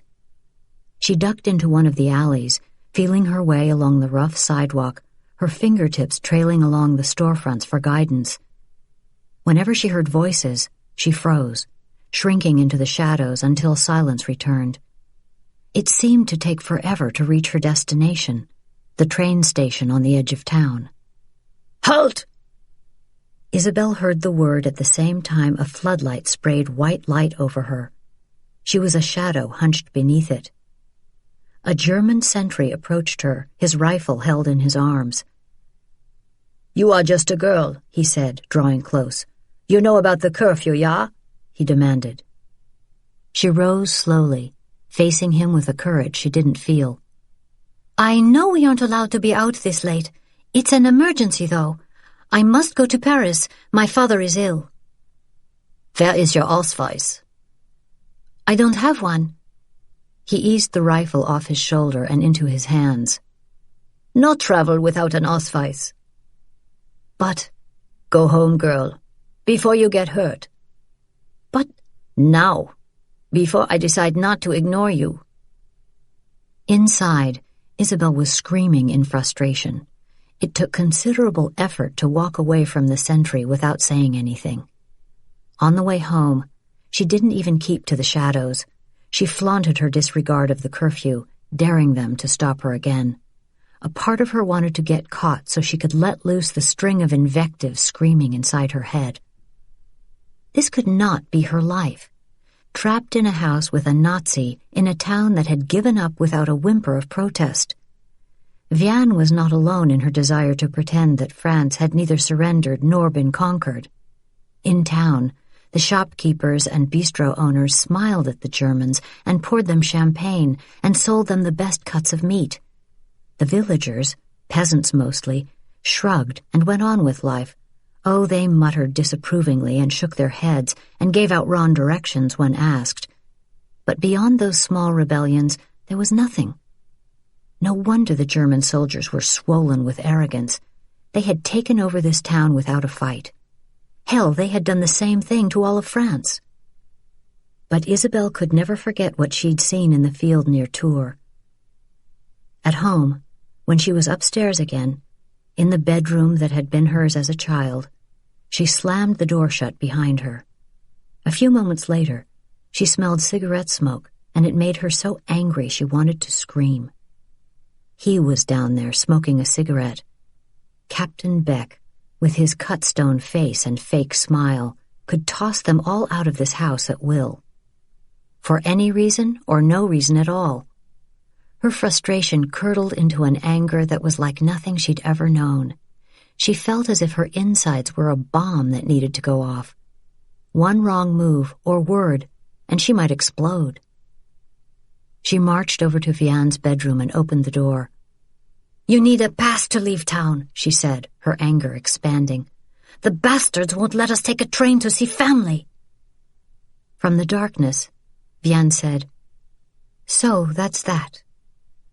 Isabelle didn't know if it was relief or disappointment she heard in her sister's voice. Tomorrow you will go to town for me.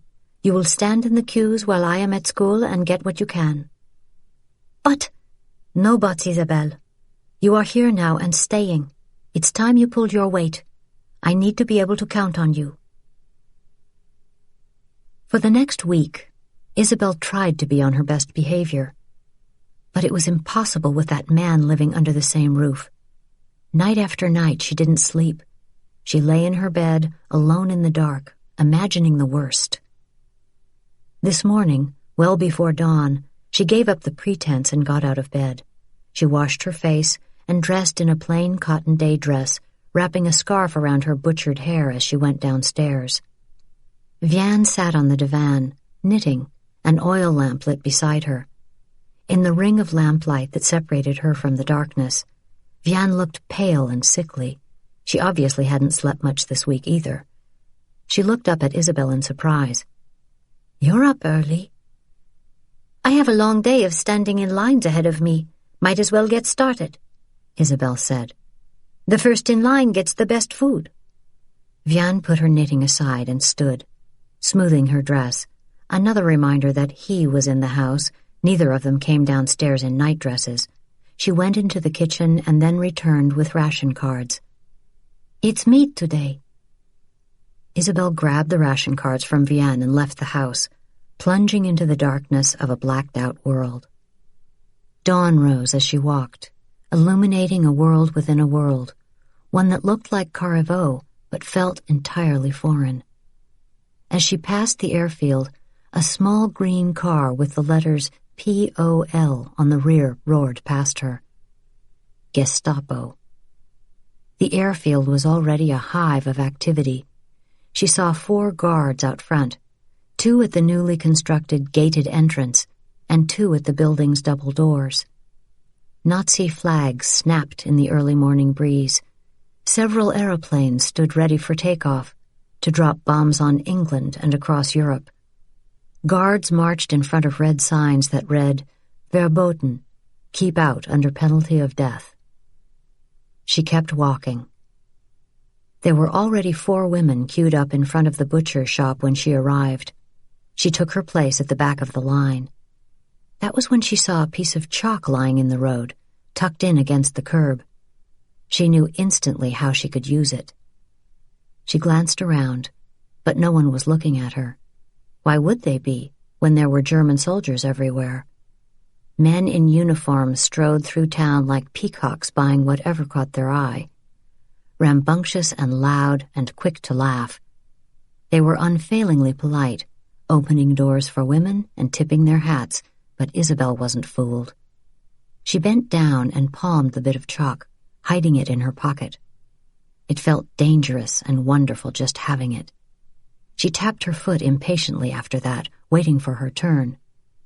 "Good morning," she said, offering her ration card to the butcher's wife, a tired-looking woman with thinning hair and even thinner lips.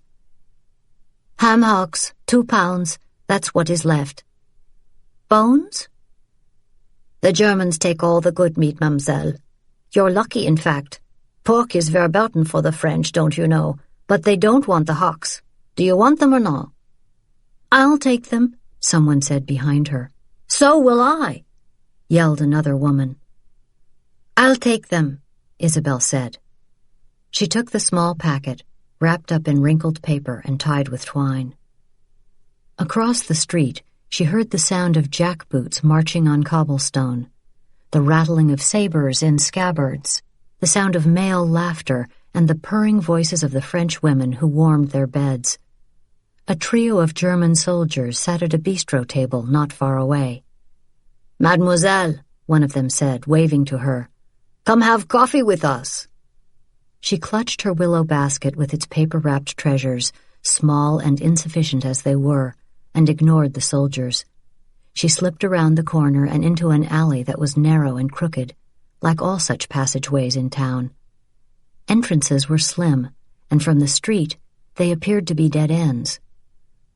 Locals knew how to navigate them as easily as a boatman knows a boggy river. She walked forward, unobserved. The shops in the alley had all been shut down. A poster in the abandoned milliner's shop window showed a crooked old man with a huge hooked nose, looking greedy and evil, holding a bag of money and trailing blood and bodies behind him. She saw the word, Juif, Jew, and stopped. She knew she should keep walking. It was just propaganda after all, the enemy's heavy-handed attempt to blame the Jewish people for the ills of the world and this war. And yet... She glanced to her left. Not 50 feet away was Rue La Grande, a main street through town. To her right was an elbow bend in the alleyway. She reached into her pocket and pulled out her piece of chalk. When she was sure the coast was clear, she drew a huge V for victory on the poster, obliterating as much of the image as she could. Someone grabbed her wrist so hard she gasped. Her piece of chalk fell, clattered to the cobblestones, and rolled into one of the cracks.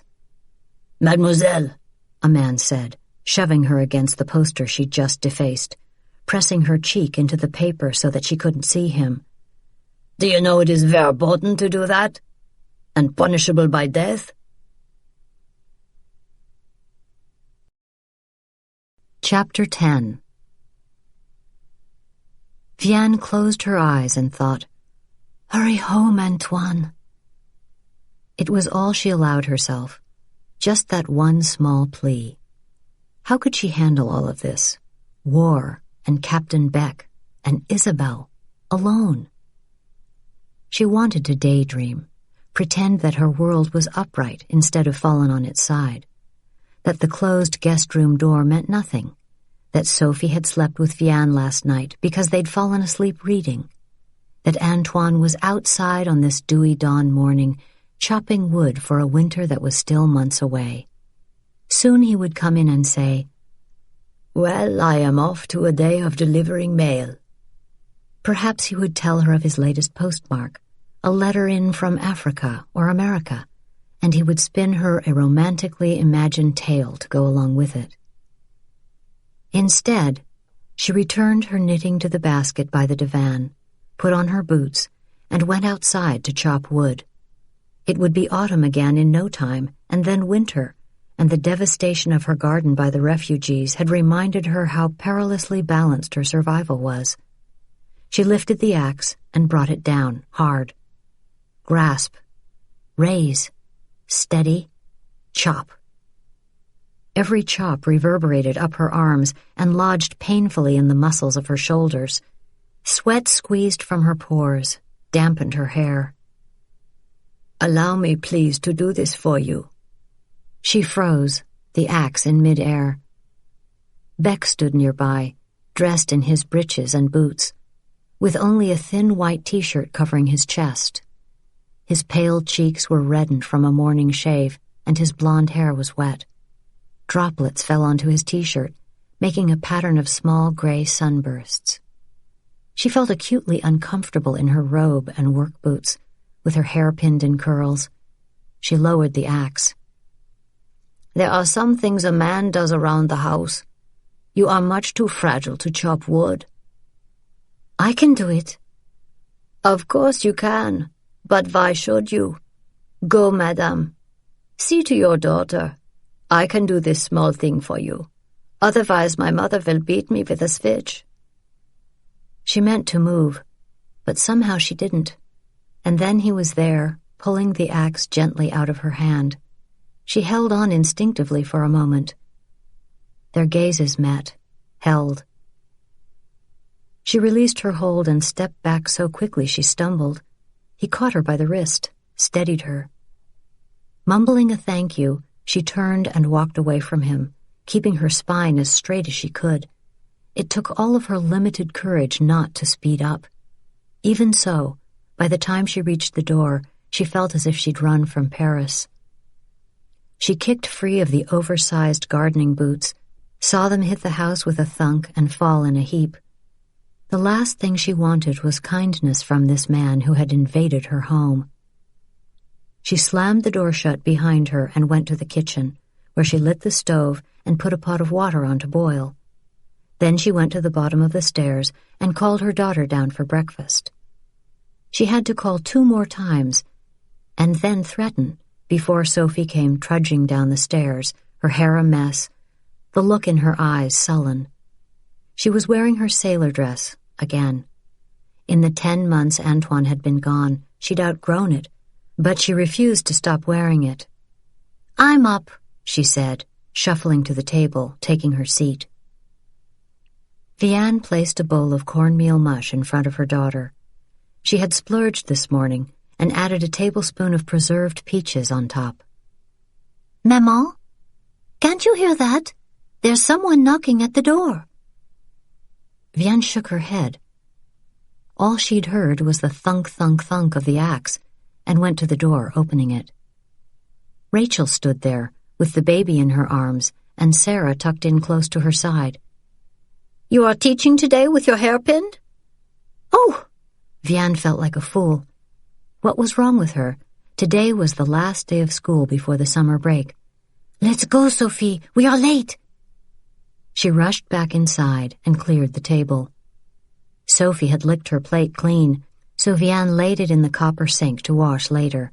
She covered the leftover pot of mush and put the preserved peaches away. Then she ran upstairs to get ready. In no time, she had removed her hairpins and combed her hair into smooth waves. She grabbed her hat, gloves, and handbag and left the house to find Rachel and the children waiting in the orchard. Captain Beck was there too, standing by the shed. His white t-shirt was soaked in places and clung to his chest, revealing the whorls of hair beneath. He had the axe slung casually against one shoulder. "Ah, greetings," he said. Vianne could feel Rachel's scrutiny. Beck lowered the axe. "This is a friend of yours, madame?" "Rachel," Vianne said tightly. "My neighbor. This is Herr Captain Beck. He is the one billeting with us." "Greetings," Beck said again, nodding politely. Vianne put a hand on Sophie's back and gave her daughter a little shove, and they were off, trudging through the tall grass of the orchard and out onto the dusty road. "He's handsome," Rachel said as they came to the airfield, which was abuzz with activity behind the coils of barbed wire. "You didn't tell me that." "Is he?" "I'm pretty sure you know he is, so your question is interesting. What's he like?" "German." "The soldiers billeted with Claire Moreau look like sausages with legs. I hear they drink enough wine to kill a judge and snore like rooting hogs. You're lucky, I guess." "You're the lucky one, Rachel. No one has moved into your house." "Poverty has its reward at last." She linked her arm through Vianne's. "Don't look so stricken, Vianne. I hear they have orders to be correct." Vianne looked at her best friend. "Last week, Isabelle chopped off her hair in front of the captain and said beauty must be verboten." Rachel couldn't stifle her smile completely. "Oh." "It's hardly funny. She could get us killed with her temper." Rachel's smile faded. "Can you talk to her?" "Oh, I can talk. When has she ever listened to anyone?" "You are hurting me," Isabelle said. The man yanked her away from the wall and dragged her down the street. Moving so fast she had to run along beside him. She bumped into the stone alley wall with every step. When she tripped on a cobblestone and almost fell, he tightened his hold and held her upright. "Think, Isabelle." He wasn't in uniform, so he must be Gestapo. That was bad. And he'd seen her defacing the poster. Did it count as an act of sabotage or espionage or resistance to the German occupation? It wasn't like blowing up a bridge or selling secrets to Britain. "I was making art." It was going to be a vase full of flowers, not a V for victory, a vase. No resistance, just a silly girl drawing on the only paper she could find. I have never even heard of General de Gaulle. And what if they didn't believe her? The man stopped in front of an oak door with a black lion's head knocker at its center. He rapped 4 times on the door. "Where are you taking me?" Was this a back door to the Gestapo headquarters? There were terrible rumors about these Gestapo interrogators. Supposedly they were ruthless and sadistic, but no one knew for sure. The door opened slowly, revealing an old man in a beret. A hand-rolled cigarette hung from his fleshy, liver-spotted lips. He saw Isabelle and frowned. "Open up!" The man beside Isabelle growled, and the old man stepped aside. Isabelle was pulled into a room full of smoke. Her eyes stung as she looked around. It was an abandoned novelty store that had once sold bonnets and notions and sewing supplies. In the smoky light, she saw empty display cases that had been shoved up against the walls. Empty metal hat racks were piled in the corner. The window out front had been bricked up, and the back door that faced Rue La Grande was padlocked from the inside. There were 4 men in the room. A tall, graying man, dressed in rags, standing in the corner. A boy seated beside the old man who had opened the door, and a handsome young man in a tattered sweater and worn pants with scuffed boots who sat at a cafe table. "Who is this, Didier?" asked the old man who had opened the door. Isabelle got the first good look at her captor. He was big and brawny, with the puffed-up look of a circus strongman and a heavily jowled, oversized face. She stood as tall as possible, with her shoulders pressed back and her chin lifted. She knew she looked ridiculously young in her plaid skirt and fitted blouse, but she refused to give them the satisfaction of knowing she was afraid. "I found her chalking V's on the German posters," said the swarthy man who'd caught her, Didier. Isabelle fisted her right hand, trying to rub the orange chalk away without them noticing. "Have you nothing to say?" said the old man standing in the corner. He was the boss, obviously. "I have no chalk." "I saw her doing it." Isabelle took a chance. "You're not German," she said to the strong man. "You're French. I'd bet money on it. And you," she said to the old man, "you're the pork butcher." The boy she dismissed altogether, but to the handsome young man in the tattered clothes she said, "You look hungry, and I think you're wearing your brother's clothes or something you found hanging on a line somewhere. Communist." He grinned at her, and it changed his whole demeanor. But it was the man in the corner she cared about, the one in charge. She took a step toward him. "You could be Aryan. Maybe you're forcing the others to be here." "I've known him all my life, mademoiselle," the pork butcher said. "I fought beside his father, and yours, at Somme. You're Isabelle Rossignol, oui?" She didn't answer. Was it a trap? "No answer," said the Bolshevik. He rose from his seat, came toward her. "Good for you. Why were you chalking a V on the poster?" Again, Isabelle remained silent. "I am Henri Navarre," he said, close enough now to touch her. "We are not Germans, nor do we work with them, mademoiselle." He gave her a meaningful look. "Not all of us are passive. Now why were you marking up their posters?" "It was all I could think of," she said. "Meaning?" She exhaled evenly. "I heard de Gaulle's speech on the radio." Henri turned to the back of the room, sent a glance to the old man. She watched the 2 men have an entire conversation around her without speaking a word. At the end of it, she knew who the boss was, the handsome communist, Henri. At last Henri said, turning to her again, "If you could do something more, would you?" "What do you mean?" she asked. "There is a man in Paris." "A group, actually, from the Musée de l'Homme," the burly man corrected him. Henri held up a hand. "We don't say more than we must, Didier. Anyway, there is a man, a printer, risking his life to make tracts that we can distribute. Maybe if we can get the French to wake up to what is happening, we have a chance." Henri reached into a leather bag that hung on his chair and pulled out a sheaf of papers. A headline jumped out at her. Vive le Général de Gaulle. The text was an open letter to Maréchal Pétain that expressed criticism of the surrender. At the end it read, Nous sommes pour le Général de Gaulle. We support Général de Gaulle. "Well?" Henri said quietly, and in that single word, Isabelle heard the call to arms she'd been waiting for. "Will you distribute them?" "Me?" "We are communists and radicals," Henri said. "They are already watching us. You are a girl, and a pretty one at that. No one would suspect you. Isabelle didn't hesitate. I'll do it. The men started to thank her. Henri silenced them. The printer is risking his life by writing these tracts, and someone is risking his or her life by typing them. We are risking our lives by bringing them here. But you, Isabelle, you are the one who will be caught distributing them, if you are caught. Make no mistake, this is not chalking a V on a poster. This is punishable by death.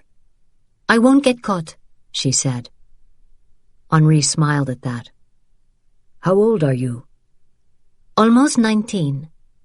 Ah, he said. And how can one so young hide this from her family? My family is not the problem, Isabelle said. They pay no attention to me. But there's a German soldier billeted at my house, and I would have to break curfew. It will not be easy. I understand if you are afraid. Henri began to turn away. Isabelle snatched the papers back from him. I said I'd do it. Isabelle was elated. For the first time since the armistice, she wasn't completely alone in her need to do something for France. The men told her about dozens of groups like theirs throughout the country, mounting a resistance to follow de Gaulle. The more they talked, the more excited she became at the prospect of joining them. Oh, she knew she should be afraid. They told her often enough. But it was ridiculous. The Germans threatening death for handing out a few pieces of paper. She could talk her way out of it if she were caught. She was sure of it. Not that she would get caught. How many times had she sneaked out of a locked school or boarded a train without a ticket, or talked her way out of trouble? Her beauty had always made it easy for her to break rules without reprisal. When we have more, how will we contact you? Henri asked as he opened the door to let her leave. She glanced down the street. The apartment above Madame Lafoy's hat shop. Is it still vacant? Henri nodded. Open the curtains when you have papers. I'll come by as soon as I can. Knock 4 times. If we don't answer, walk away, he said. After a pause, he added, Be careful, Isabelle. He shut the door between them. Alone again, she looked down at her basket. Settled under a red and white checked linen cloth were the tracts. On top lay the butcher paper-wrapped ham hocks. It wasn't much of a camouflage. She would need to figure out something better. She walked down the alley and turned onto a busy street. The sky was darkening. She'd been with the men all day. The shops were closing up. The only people milling about were German soldiers and the few women who'd chosen to keep them company. The cafe tables out on the street were full of uniformed men, eating the best food, drinking the best wines. It took every ounce of nerve she had to walk slowly. The minute she was out of town, she started to run. As she neared the airfield, she was sweating and out of breath, but she didn't slow. She ran all the way into her yard. With the gate clattering shut behind her, she bent forward, gasping hard, holding the stitch in her side, trying to catch her breath. Mademoiselle Rossignol, are you unwell? Isabelle snapped upright. Captain Beck appeared beside her. Had he been there before her? Captain, she said, working hard to still the racing of her heart. A convoy went past. I rushed to get out of their way. A convoy? I didn't see that. It was a while back, and I am silly sometimes. I lost track of time, talking to a friend, and well... She gave him her prettiest smile and patted her butchered hair as if it mattered to her that she looked nice for him. How were the queues today? Interminable. Please, allow me to carry your basket inside. She looked down at her basket, saw the tiniest white paper corner visible under the linen cloth. No, I insist. We are gentlemen, you know. His long, well-manicured fingers closed around the willow handle. As he turned toward the house, she remained at his side. I saw a large group gathering at the town hall this afternoon. What are the Vichy police doing here? "Ah, nothing to concern you." He waited at the front door for her to open it. She fumbled nervously with the center-mounted knob, turned it, and opened the door. Although he had every right to go in at will, he waited to be invited in as if he were a guest. "Isabelle, is that you? Where have you been?" Vianne rose from the divan. "The queues were awful today." Sophie popped up from the floor by the fireplace where she'd been playing with Bébé. "What did you get today?" "Ham hocks," Isabelle said, glancing worriedly at the basket in Beck's hand. "That's all?" Vianne said sharply. "What about the cooking oil?" Sophie sank back to the rug on the floor, clearly disappointed. "I will put the hocks in the pantry," Isabelle said, reaching for the basket. "Please, allow me," Beck said. He was staring at Isabelle, watching her closely, or maybe it only felt like that. Vianne lit a candle and handed it to Isabelle. "Don't waste it. Hurry." Beck was very gallant as he walked through the shadowy kitchen and opened the door to the cellar. Isabelle went down first, lighting the way. The wooden steps creaked beneath her feet until she stepped down onto the hard-packed dirt floor and into the subterranean chill. The wooden shelves seemed to close in around them as Beck came up beside her. The candle flame sent light gamboling in front of them. She tried to still the trembling in her hand as she reached for the paper-wrapped ham hocks. She placed them on the shelf beside their dwindling supplies. "Bring up 3 potatoes and a turnip," Vianne called down. Isabelle jumped a little at the sound. "You seem nervous," Beck said. "Is that the right word, mademoiselle?" The candle sputtered between them. "There were lots of dogs in town today." "The Gestapo. They love their shepherds. There is no reason for this to concern you." "I am afraid of big dogs. I was bitten once as a child." Beck gave her a smile that was stretched out of shape by the light. "Don't look at the basket." But it was too late. She saw a little more of the hidden papers sticking out. She forced a smile. "You know us girls, scared of everything." "That is not how I would describe you, mademoiselle." She reached carefully for the basket and tugged it from his grasp. Without breaking eye contact, she set the basket on the shelf, beyond the candle's light. When it was there, in the dark, she finally released her breath. They stared at each other in uncomfortable silence. Beck nodded. "And now I must away.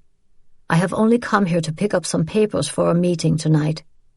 He turned back to the steps and began climbing them.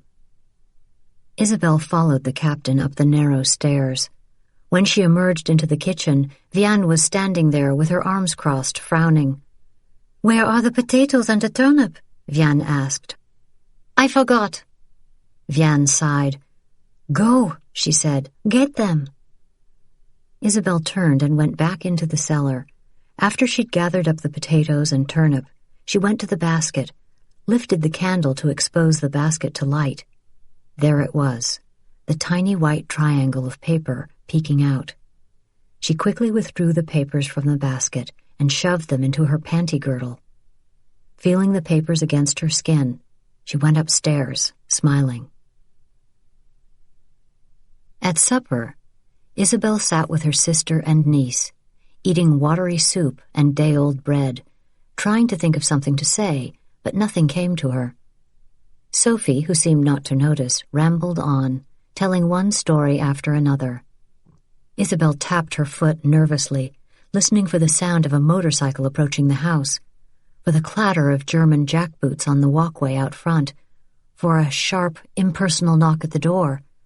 Her gaze kept cutting to the kitchen and the cellar door. "You're acting very strangely tonight," Vianne said.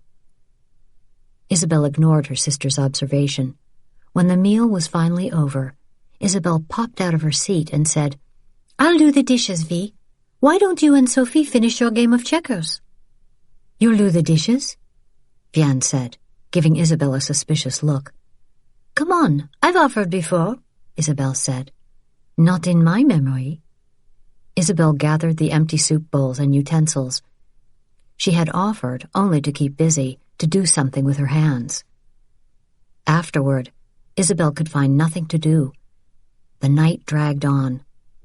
Vianne and Sophie and Isabelle played belote, but Isabelle couldn't concentrate. She was so nervous and excited. She made some lame excuse and quit the game early, pretending to be tired.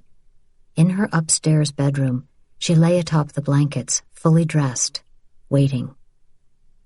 It was past midnight when she heard Beck return.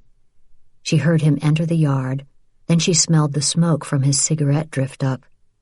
Later, he came into the house, clomping around in his boots, but by 1 o'clock everything was quiet again. Still she waited. At 4 a.m., she got out of bed and dressed in a heavy worsted knit black sweater and plaid tweed skirt. She ripped a seam open in her summer weight coat and slid the papers inside. Then she put the coat on, tying the belt at her waist. She slipped the ration cards in her front pocket. On the way downstairs, she winced at every creak of sound. It seemed to take forever to get to the front door, more than forever, but finally she was there, opening it quietly, closing it behind her. The early morning was cold and black. Somewhere a bird called out, his slumber probably disturbed by the opening of the door. She breathed in the scent of roses and was overcome by how ordinary it seemed in this moment. From here there would be no turning back. She walked to the still broken gate, glancing back often at the blacked-out house, expecting Beck to be there, arms crossed, booted feet in a warrior's stance, watching her. But she was alone. Her first stop was Rachel's house. There were almost no mail deliveries these days, but women like Rachel, whose men were gone, checked their letterboxes each day, hoping against hope that the mail would bring them news.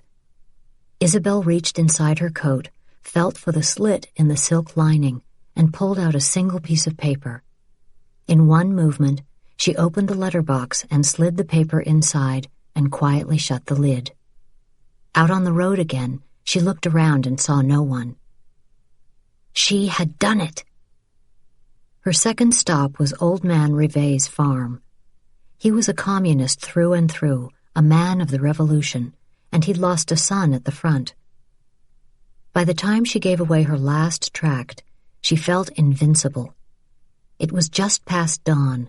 Pale sunlight gilded the limestone buildings in town. She was the first woman to queue up outside the shop this morning, and because of that, she got her full ration of butter, 150 grams for the month, 2/3 of a cup. A treasure. Chapter 11. Every day that long, hot summer, Vianne woke to a list of chores. She, along with Sophie and Isabelle, replanted and expanded the garden and converted a pair of old bookcases into rabbit hutches. She used chicken wire to enclose the pergola. Now the most romantic place on the property stank of manure they collected for their garden. She took in wash from the farmer down the road, Old Man Rivet, in exchange for feed. The only time she really relaxed and felt like herself was on Sunday mornings when she took Sophie to church. Isabelle refused to attend Mass, and then had coffee with Rachel, sitting in the shade of her backyard, just two best friends talking, laughing, joking. Sometimes Isabelle joined them, but she was more likely to play with the children than talk with the women, which was fine with Vianne. Her chores were necessary, of course, a new way of preparing for a winter that seemed far away, but would arrive like an unwanted guest on the worst possible day. More importantly, it kept Vianne's mind occupied. When she was working in her garden, or boiling strawberries for preserves, or pickling cucumbers, she wasn't thinking of Antoine and how long it had been since she'd heard from him. It was the uncertainty that gnawed at her. Was he a prisoner of war? Was he wounded somewhere? Dead? Or would she look up one day and see him walking up this road, smiling? Missing him, longing for him, worrying about him. Those were her nighttime journeys. In a world now laden with bad news and silence, the one bit of good news was that Captain Beck had spent much of the summer away on one campaign or another. In his absence, the household settled into a routine of sorts. Isabelle did all that was asked of her without complaint. It was October now, and chilly. Vianne found herself distracted as she walked home from school with Sophie. She could feel that one of her heels was coming loose, and it made her slightly unsteady. Her black kidskin Oxfords weren't made for the kind of everyday use to which they'd been put in the past few months. The sole was beginning to pull away at the toe, which often caused her to trip. The worry about replacing things like shoes was never far away. A ration card did not mean there were shoes or food to be bought. Vianne kept one hand on Sophie's shoulder, both to steady her gait and to keep her daughter close. There were Nazi soldiers everywhere, riding in lorries and on motorcycles with machine gun-mounted sidecars. They marched in the square, their voices raised in triumphant song. A military lorry honked at them, and they moved farther onto the sidewalk as a convoy rumbled past. More Nazis. "Is that Tante Isabelle?" Sophie asked. Vianne glanced in the direction of Sophie's finger. Sure enough, Isabelle was coming out of an alley, clutching her basket. She looked furtive, was the only word that came to mind. Furtive. At that, a dozen little pieces clicked into place. Tiny incongruities became a pattern. Isabelle had often left Le Jardin in the wee hours of the morning, much earlier than necessary. She had dozens of long-winded excuses for absences that Vianne had barely cared about. Heels that broke, hats that flew off in the wind and had to be chased down, a dog that frightened her and blocked her way. Was she sneaking out to be with a boy? "Tante Isabelle!" Sophie cried out. Without waiting for a reply, or permission, Sophie darted into the street. She dodged a trio of German soldiers who were tossing a ball back and forth. "Merde," Vianne muttered. "Pardon," she said, ducking around the soldiers and striding across the cobblestone street. "What did you get today?" she heard Sophie ask Isabelle as her daughter reached into the willow basket. Isabelle slapped Sophie's hand, hard. Sophie yelped and drew her hand back. "Isabelle!" Vianne said harshly. "What's wrong with you?" Isabelle had the good grace to blush. "I am sorry. It's just that I'm tired. I have been in queues all day, and for what? A veal jelly bone with barely any meat on it and a tin of milk. It's disheartening. Still, I shouldn't be rude. I'm sorry, Soph." "Perhaps if you didn't sneak out so early in the morning, you wouldn't be tired," Vianne said. "I'm not sneaking out," Isabelle said. "I'm going to the shops for food. I thought you wanted that of me. And by the way, we need a bicycle. These walks to town on bad shoes are killing me." Vianne wished she knew her sister well enough to read the look in her eyes. Was it guilt, or worry, or defiance? If she didn't know better, she'd say it was pride. Sophie linked arms with Isabelle as the three of them set off for home. Vianne studiously ignored the changes to Carrivaux, the Nazis taking up so much space, the posters on the limestone walls. The new anti-Jewish tracts were sickening, and the red and black swastika flags hanging above doorways and from balconies. People had begun to leave Carrivaux, abandoning their homes to the Germans. The rumor was that they were going to the free zone, but no one knew for sure. Shops closed and didn't reopen. She heard footsteps coming up behind her and said evenly, "Let's walk faster. Madame Mauriac, if I may interrupt." "Good Lord, is he following you?" Isabelle muttered. Vianne slowly turned around. "Herr Captain," she said. People in the street watched Vianne closely, eyes narrowed in disapproval. I wanted to say that I will be late tonight and will sorrowfully not be there for supper, Beck said. How terrible, Isabelle said in a voice as sweet and bitter as burnt caramel.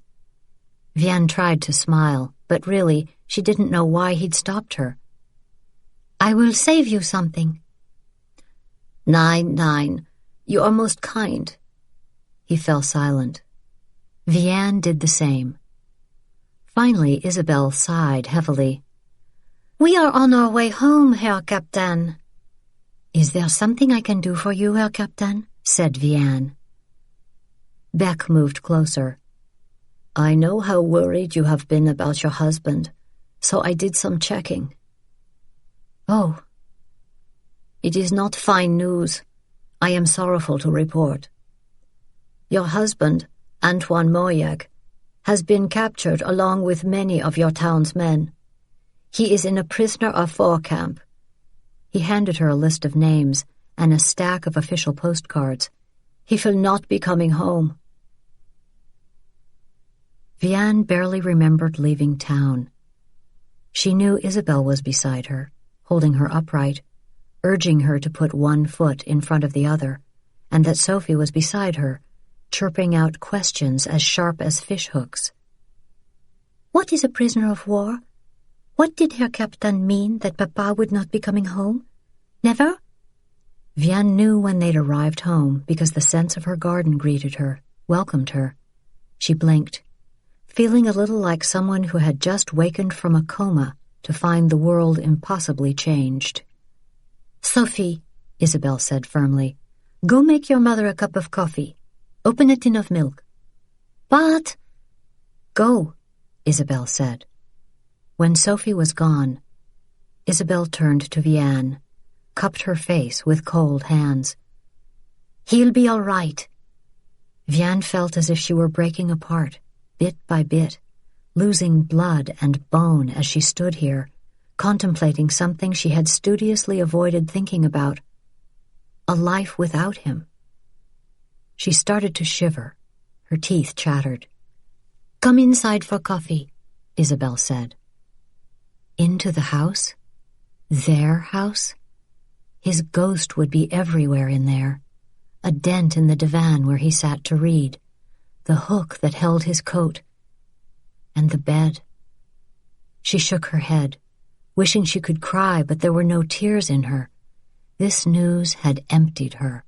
She couldn't even breathe. Suddenly, all she could think about was the sweater of his that she was wearing. She started to strip out of her clothes, tearing off the coat and the vest, ignoring Isabelle's shouted, "No!" as she yanked the sweater over her head and buried her face in the soft wool, trying to smell him in the yarn, his favorite soap, him. But there was nothing but her own smell. She lowered the bunched-up sweater from her face and stared down at it, trying to remember the last time he'd worn it. She picked at a loose thread, and it unraveled in her hand, became a squiggly coil of wine-colored yarn. She bit it off and tied a knot to save the rest of the sleeve. Yarn was precious these days. These days. When the world was at war and everything was scarce and your husband was gone. I don't know how to be on my own. What do you mean?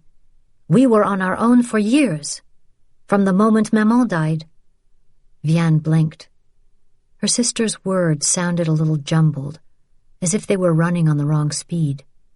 You were alone, she said. I never was.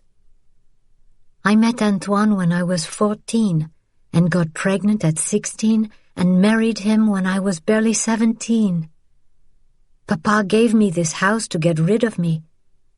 So you see, I've never been on my own. That's why you're so strong and I'm not.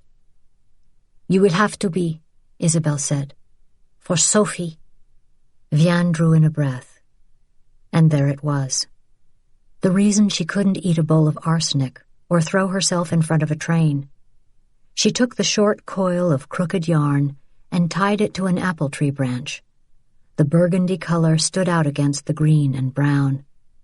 Now, each day in her garden and when she walked to her gate and when she picked apples, she would pass this branch and see this bit of yarn and think of Antoine. Each time she would pray, to him and to God, "Come home." "Come," Isabelle said, putting an arm around Vianne, pulling her close. Inside, the house echoed the voice of a man who wasn't there. Vianne stood outside Rachel's stone cottage. Overhead, the sky was the color of smoke on this cold, late afternoon. The leaves of the trees, marigold and tangerine and scarlet, were just beginning to darken around the edges. Soon they would drop to the ground. Vianne stared at the door, wishing she didn't need to be here. But she had read the names Beck had given her. Marc de Champlain was also listed. When she finally found the courage to knock, Rachel answered almost instantly, wearing an old house dress and sagging woolen stockings.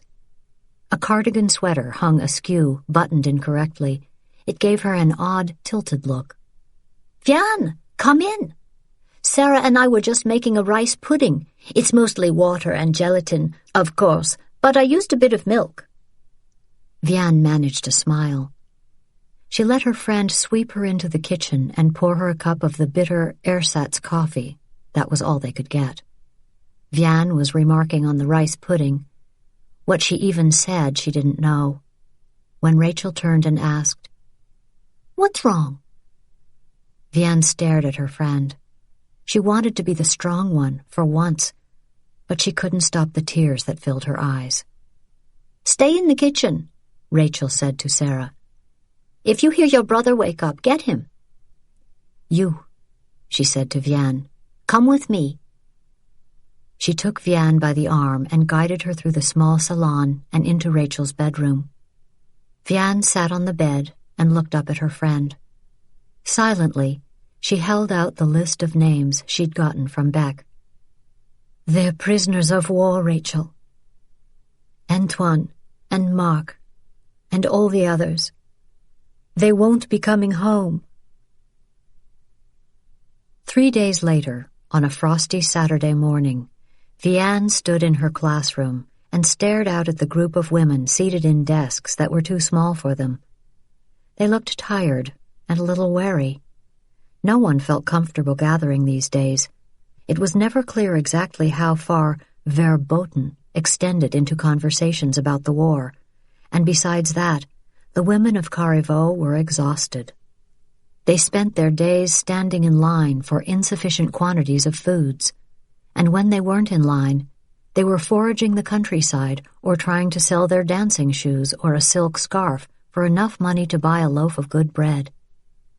In the back of the room, tucked into the corner, Sophie and Sarah were leaning against each other, knees drawn up, reading books.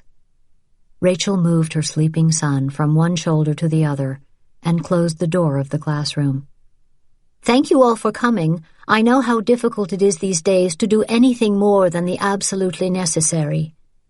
There was a murmuring of agreement among the women. "Why are we here?" Madame Fournier asked tiredly. Vianne stepped forward. She had never felt completely comfortable around some of the women, many of whom had disliked Vianne when she moved here at 14. When Vianne had caught Antoine, the best-looking young man in town, they'd liked her even less. Those days were long past, of course, and now Vianne was friendly with these women and taught their children and frequented their shops. But even so, the pains of adolescence left a residue of discomfort. "I have received a list of French prisoners of war from Carriveau. I am sorry, terribly sorry to tell you that your husbands, and mine and Rachel's, are on the list. I am told they will not be coming home." She paused, allowing the women to react. Grief and loss transformed the faces around her. Vianne knew the pain mirrored her own. Even so, it was difficult to watch, and she found her eyes misting again. Rachel stepped close, took her hand. "I got us postcards," Vianne said. "Official ones, so we can write to our men." "How did you get so many postcards?" Madame Fournier asked, wiping her eyes. She asked her German for a favor, said Helene Ruel, the baker's wife. I did not, and he's not my German, Vianne said. He's a soldier who has requisitioned my home. Should I just let the Germans have Le Jardin? Just walk away and have nothing? Every house or hotel in town with a spare room has been taken by them. I am not special in this. More tusking and murmurs. Some women nodded, others shook their heads. I would have killed myself before I let one of them move into my house, Helene said. Would you, Helene? Would you really? Vianne said. And would you kill your children first or throw them into the street to survive on their own? Helene looked away. They have taken over my hotel, a woman said, and they are gentlemen for the most part, a bit crude perhaps, wasteful. Gentlemen, Helene spat the word. We are pigs to the slaughter. You will see, pigs who put up no fight at all. I haven't seen you at my butcher shop recently, Madame Fournier said to Vianne in a judgmental voice. My sister goes for me, Vianne said. She knew this was the point of their disapproval. They were afraid that Vianne would get and take special privileges that they would be denied. I would not take food or anything from the enemy. She felt suddenly as if she were back in school, being bullied by the popular girls. Vianne is trying to help, Rachel said sternly enough to shut them up. She took the postcards from Vianne and began handing them out. Vianne took a seat and stared down at her own blank postcard. She heard the chicken scratching of other pencils on other postcards, and slowly she began to write. My beloved Antoine, we are well. Sophie is thriving, and even with so many chores, we found some time this summer to spend by the river. I think of you with every breath and pray you are well. Do not worry about us and come home. Je t'aime, Antoine. Her lettering was so small she wondered if he would even be able to read it, or if he would get it, or if he was alive. For God's sake, she was crying. Rachel moved in beside her, laid a hand on her shoulder. We all feel it, she said quietly. Moments later, the women rose one by one. Wordlessly, they shuffled forward and gave Vianne their postcards. Don't let them hurt your feelings, Rachel said. They're just scared. I'm scared too, Vianne said. Rachel pressed her postcard to her chest. Her fingers splayed across the small square of paper, as if she needed to touch each corner. How can we not be? Afterward, when they returned to Le Jardin, Beck's motorcycle with the machine gun-mounted sidecar was parked in the grass outside the gate. Rachel turned to her. Do you want us to come in with you? Vianne appreciated the worry in Rachel's gaze, and she knew that if she asked for help she would get it. But how was she to be helped? No, merci, we are fine. He has probably forgotten something and will soon leave again. He is rarely here these days. Where is Isabelle? A good question. She sneaks out every Friday morning before the sunrise. She leaned closer, whispered, I think she is meeting a boy. Good for her. To that, Vianne had no answer. Will he mail the postcards for us? Rachel asked. I hope so. Vianne stared at her friend a moment longer. Then she said, Well, we will know soon enough, and led Sophie into the house. Once inside, she instructed Sophie to go upstairs to read. Her daughter was used to such directives, and she didn't mind. Vianne tried to keep her daughter and Beck separated as much as possible. He was seated at the dining room table with papers spread out in front of him. At her entrance, he looked up. A drop of ink fell from the tip of his fountain pen, landed in a blue starburst on the white sheet of paper in front of him. Madame, most excellent. I am pleased you are returned."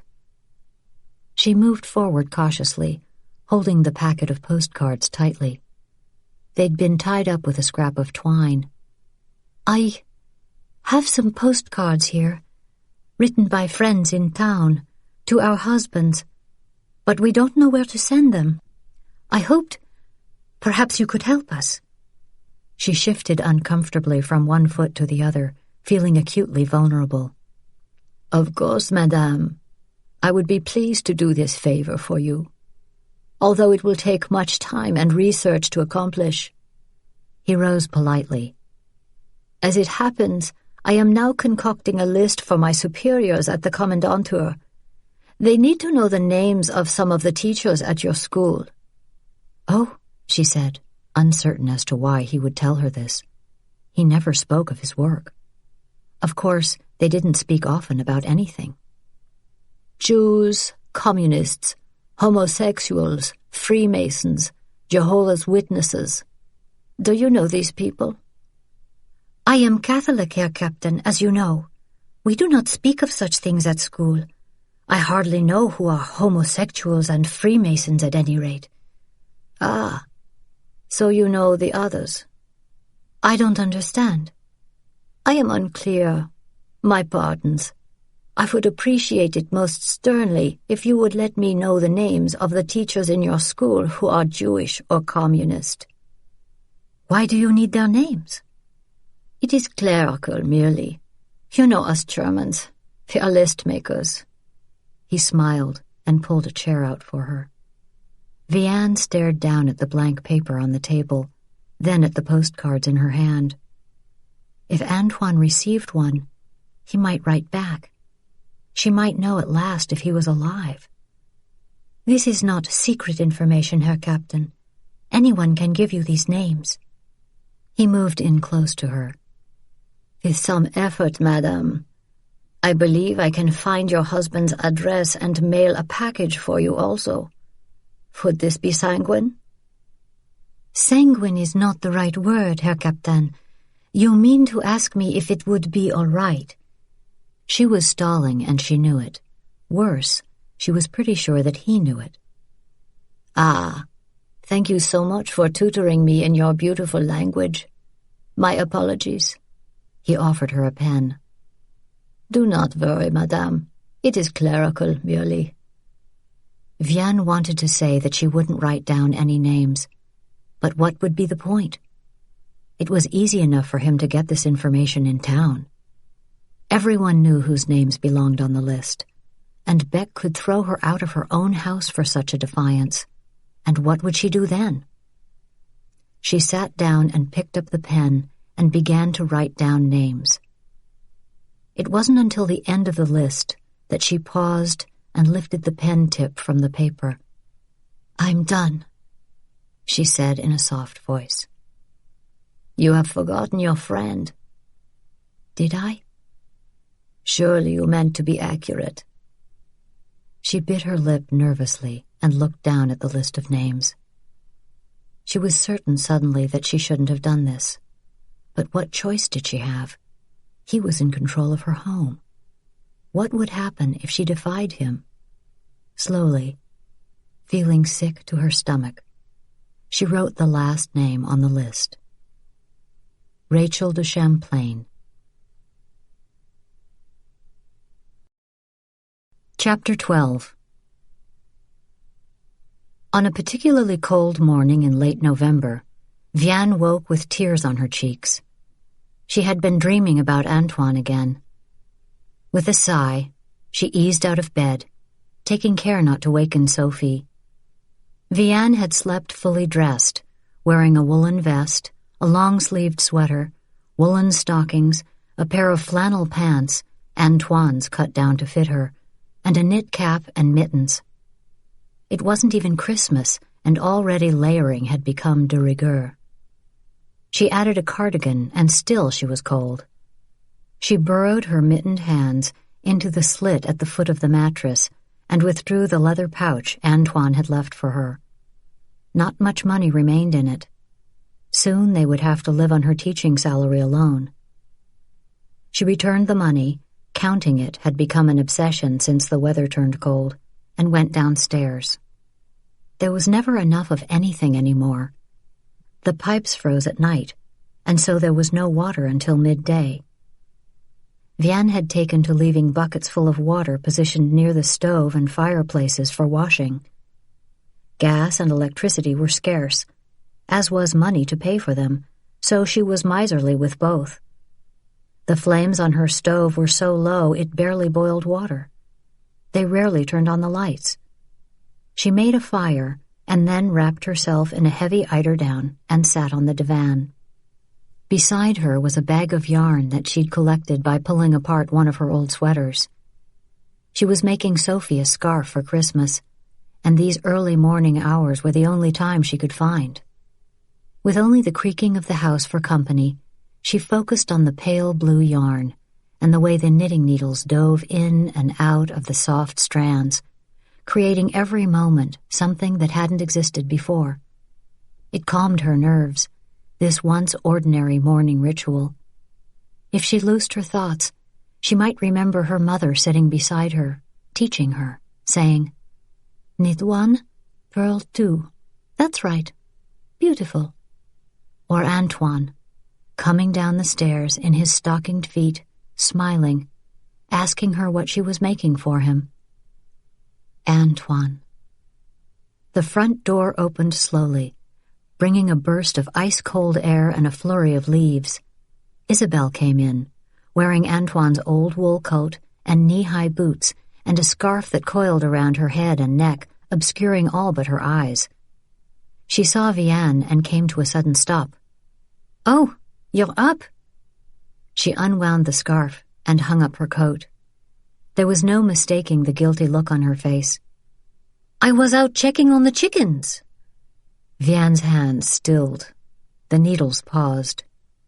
"You might as well tell me who he is, this boy you keep sneaking out to meet." "Who would meet a boy in this cold?" Isabelle went to Vianne, pulling her to her feet, leading her to the fire. At the sudden warmth, Vianne shivered. She hadn't realized how cold she'd been. "You," she said, surprised that it made her smile. "You would sneak out in the cold to meet a boy." "He would have to be some boy. Clark Gable, maybe." Sophie rushed into the room, snuggling up to Vianne. "This feels good," she said, holding her hands out. For a beautiful, tender moment, Vianne forgot her worries. And then Isabelle said, "Well, I'd best go. I need to be first in the butcher's queue." "You need to eat something before you go," Vianne said. "Give mine to Sophie," Isabelle answered, pulling the coat back on and rewinding the scarf around her head.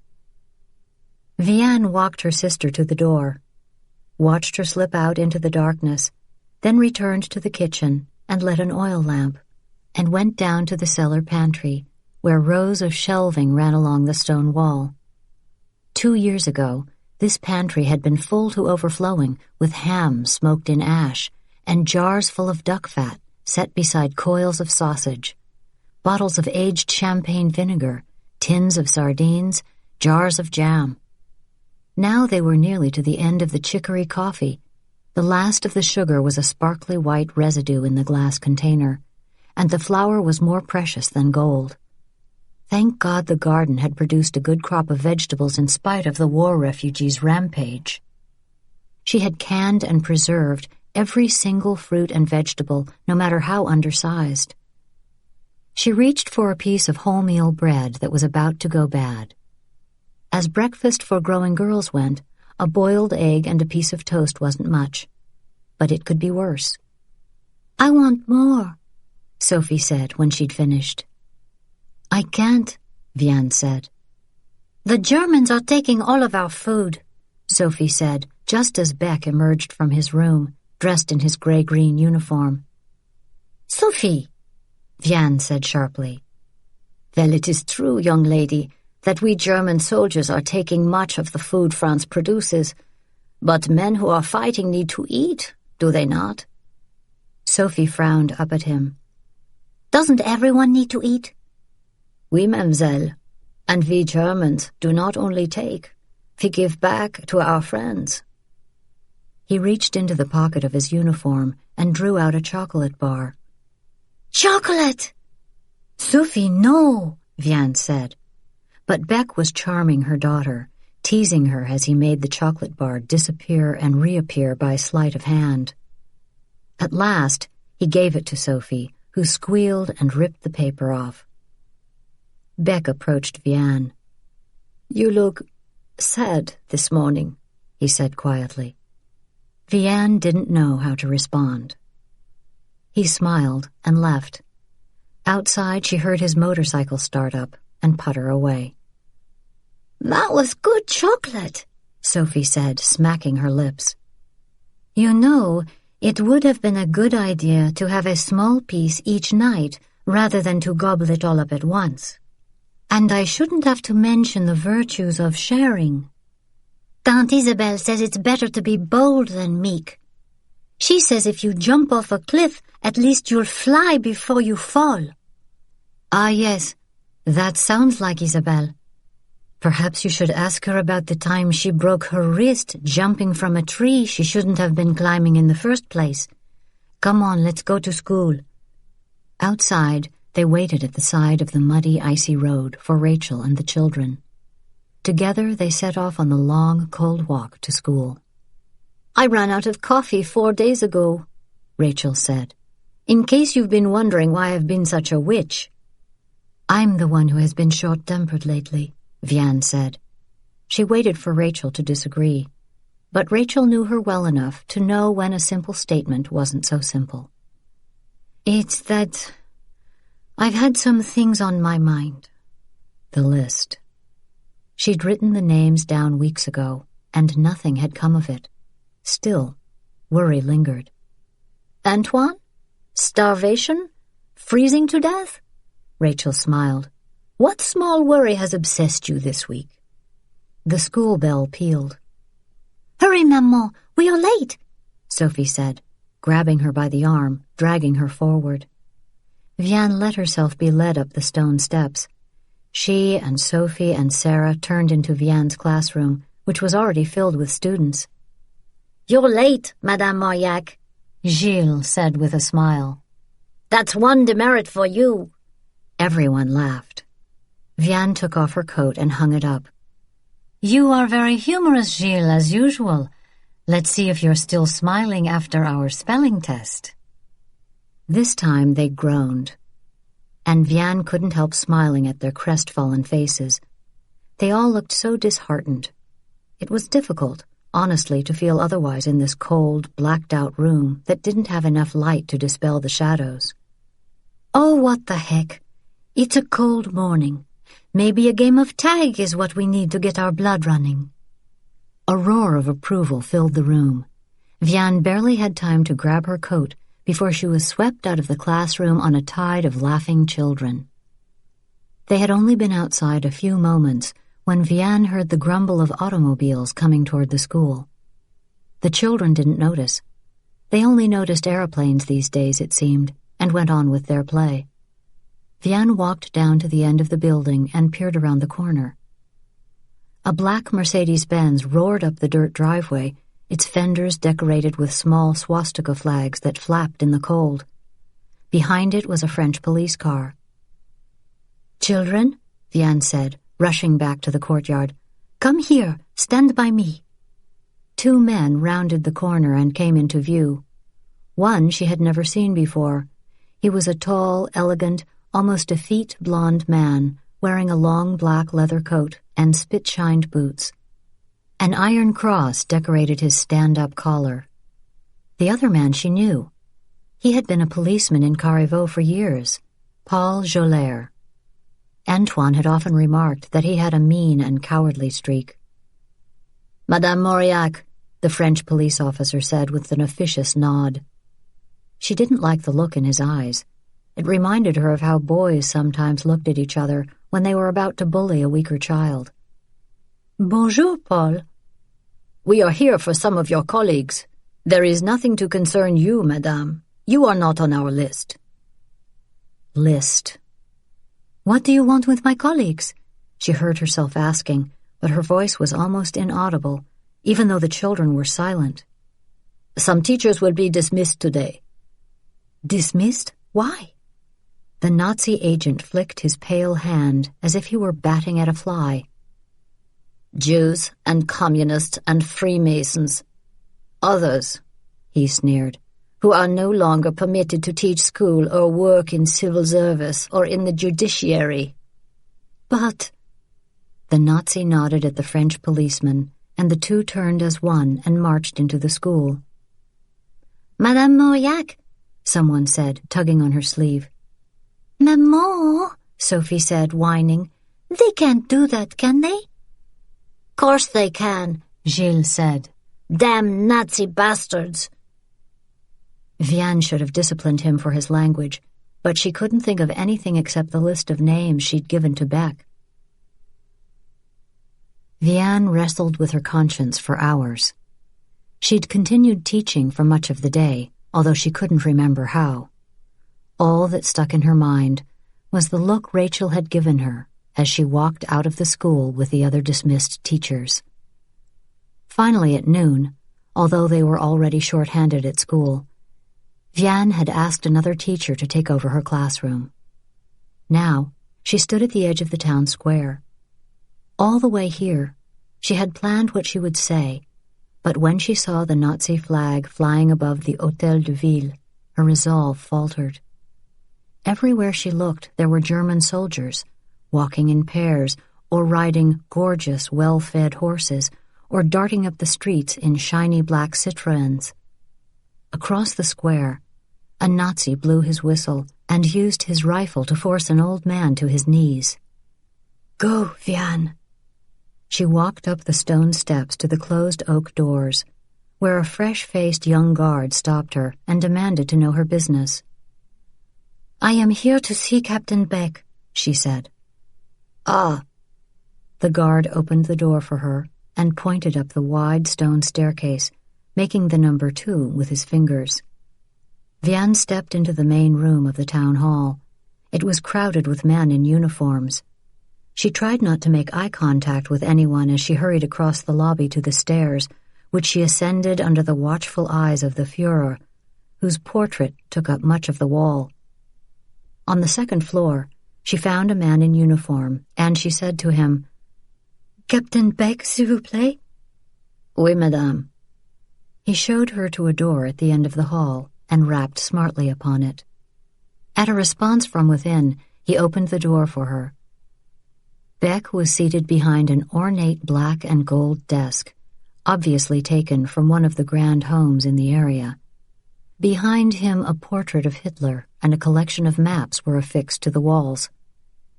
On his desk was a typewriter and a Roneo machine. In the corner stood a pile of confiscated radios. But worst of all was the food. There were boxes and boxes of food, heaps of cured meats and wheels of cheese stacked against the back wall. "Madame Mauriac," he said, rising quickly. "What a most pleasant surprise." He came toward her. "What may I do for you?" "It is about the teachers you fired at the school." "Not I, madame." Vianne glanced at the open door behind them and took a step toward him, lowering her voice to say, "You told me the list of names was clerical in nature." "I am sorry, truly. This is what I was told." "We need them at the school."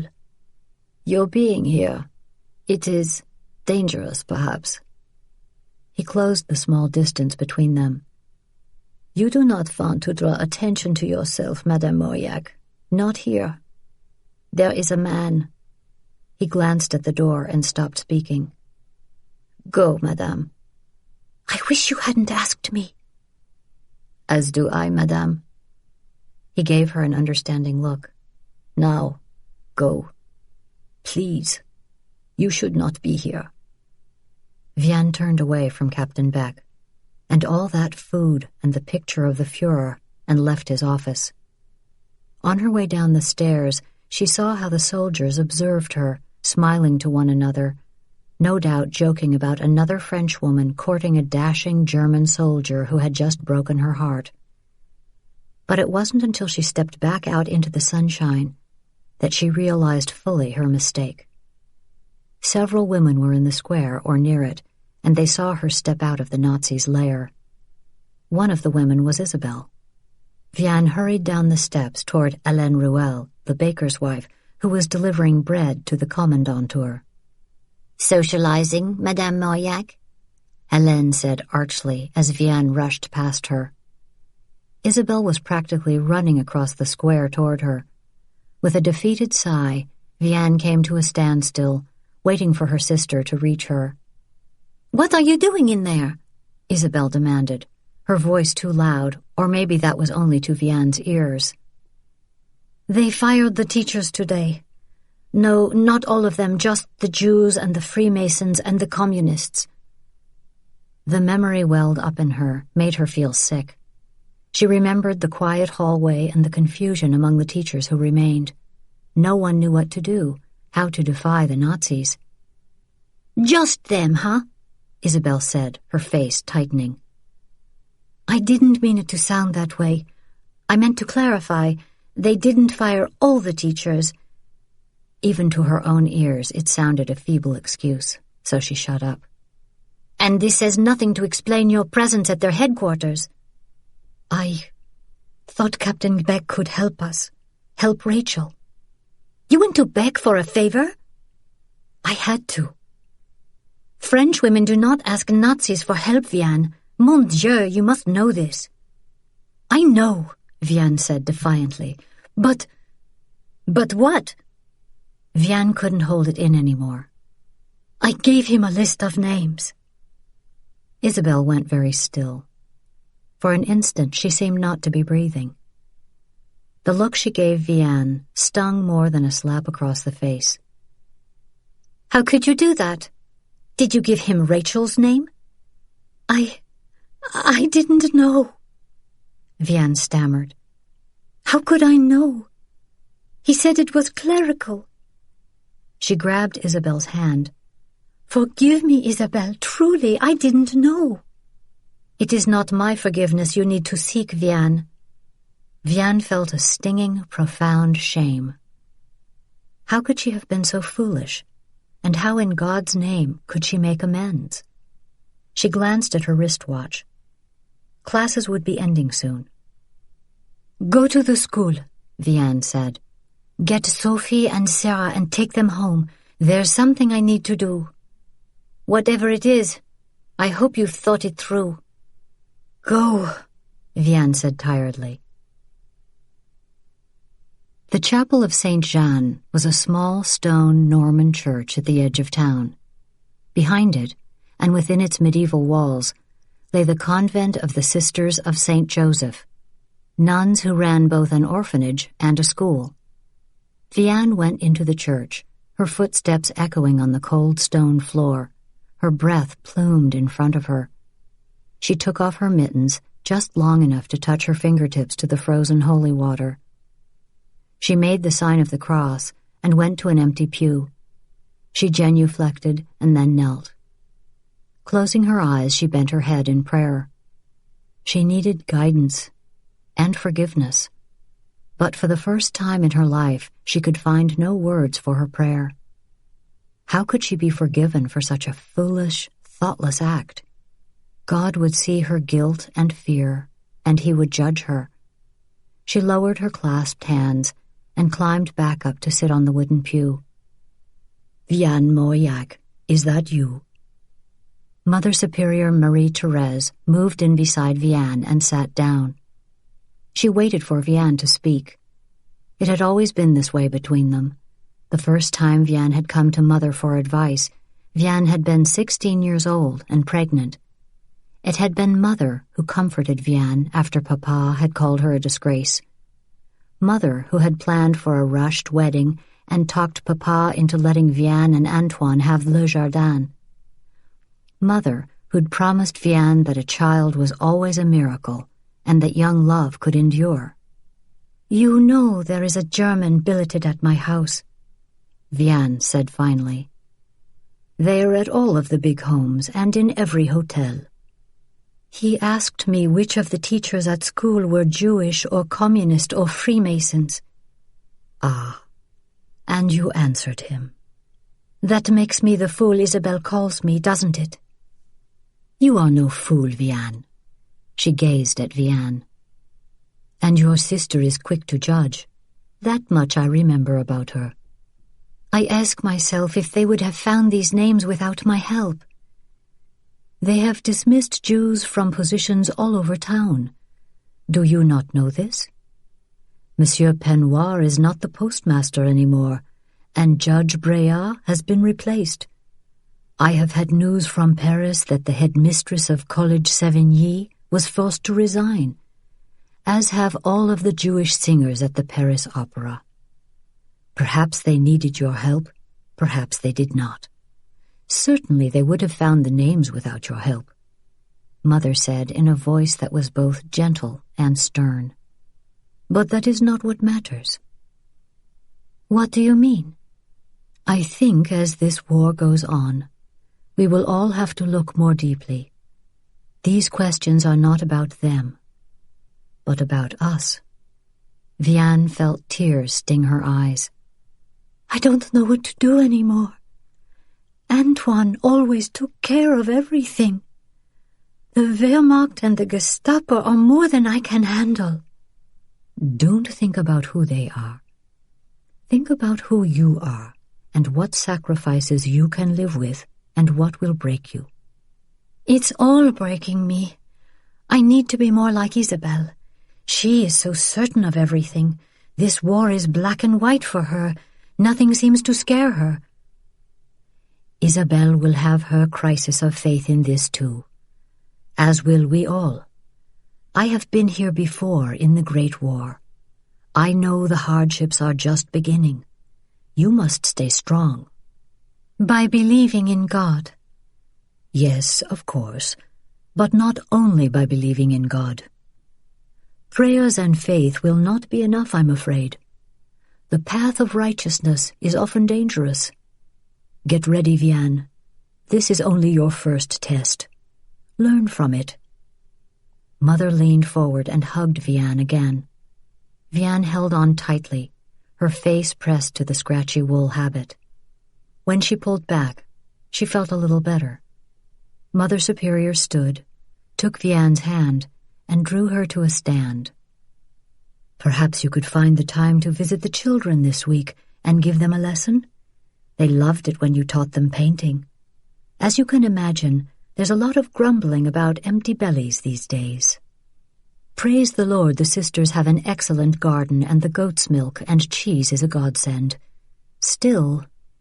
Yes, Vianne said. Everyone knew about how the belt-tightening felt, especially to children. You're not alone, and you're not the one in charge, Mother said gently. Ask for help when you need it, and give help when you can. I think that is how we serve God, and each other, and ourselves, in times as dark as these. You're not the one in charge. Vianne contemplated Mother's words all the way home. She had always taken great comfort in her faith.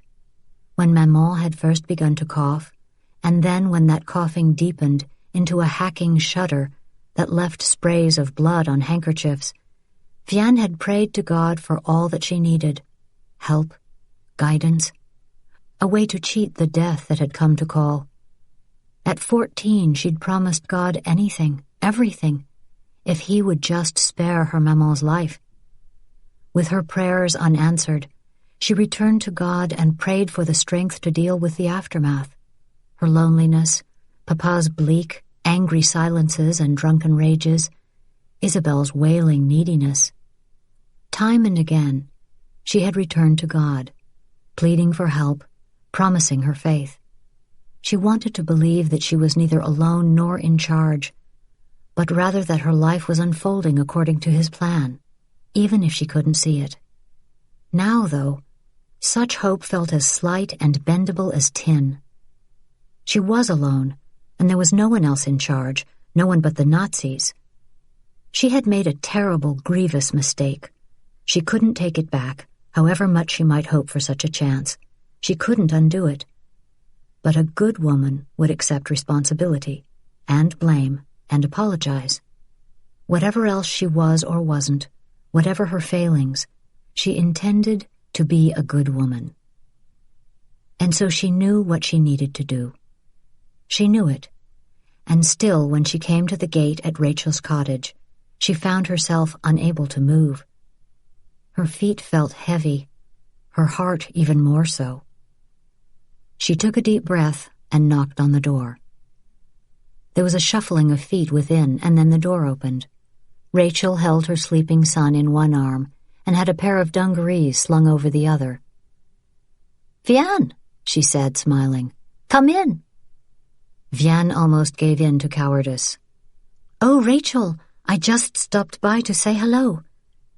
Instead, she took a deep breath and followed her friend into the house. She took her usual place in the comfortable upholstered chair tucked in close to the blazing fire. "Take Ari, I'll make us coffee." Vianne reached for the sleeping baby and took him in her arms. He snuggled close, and she stroked his back and kissed the back of his head. "We heard that some of the care packages were being delivered to prisoner-of-war camps by the Red Cross," Rachel said a moment later, coming into the room carrying 2 cups of coffee. She set one down on the table next to Vianne. "Where are the girls?"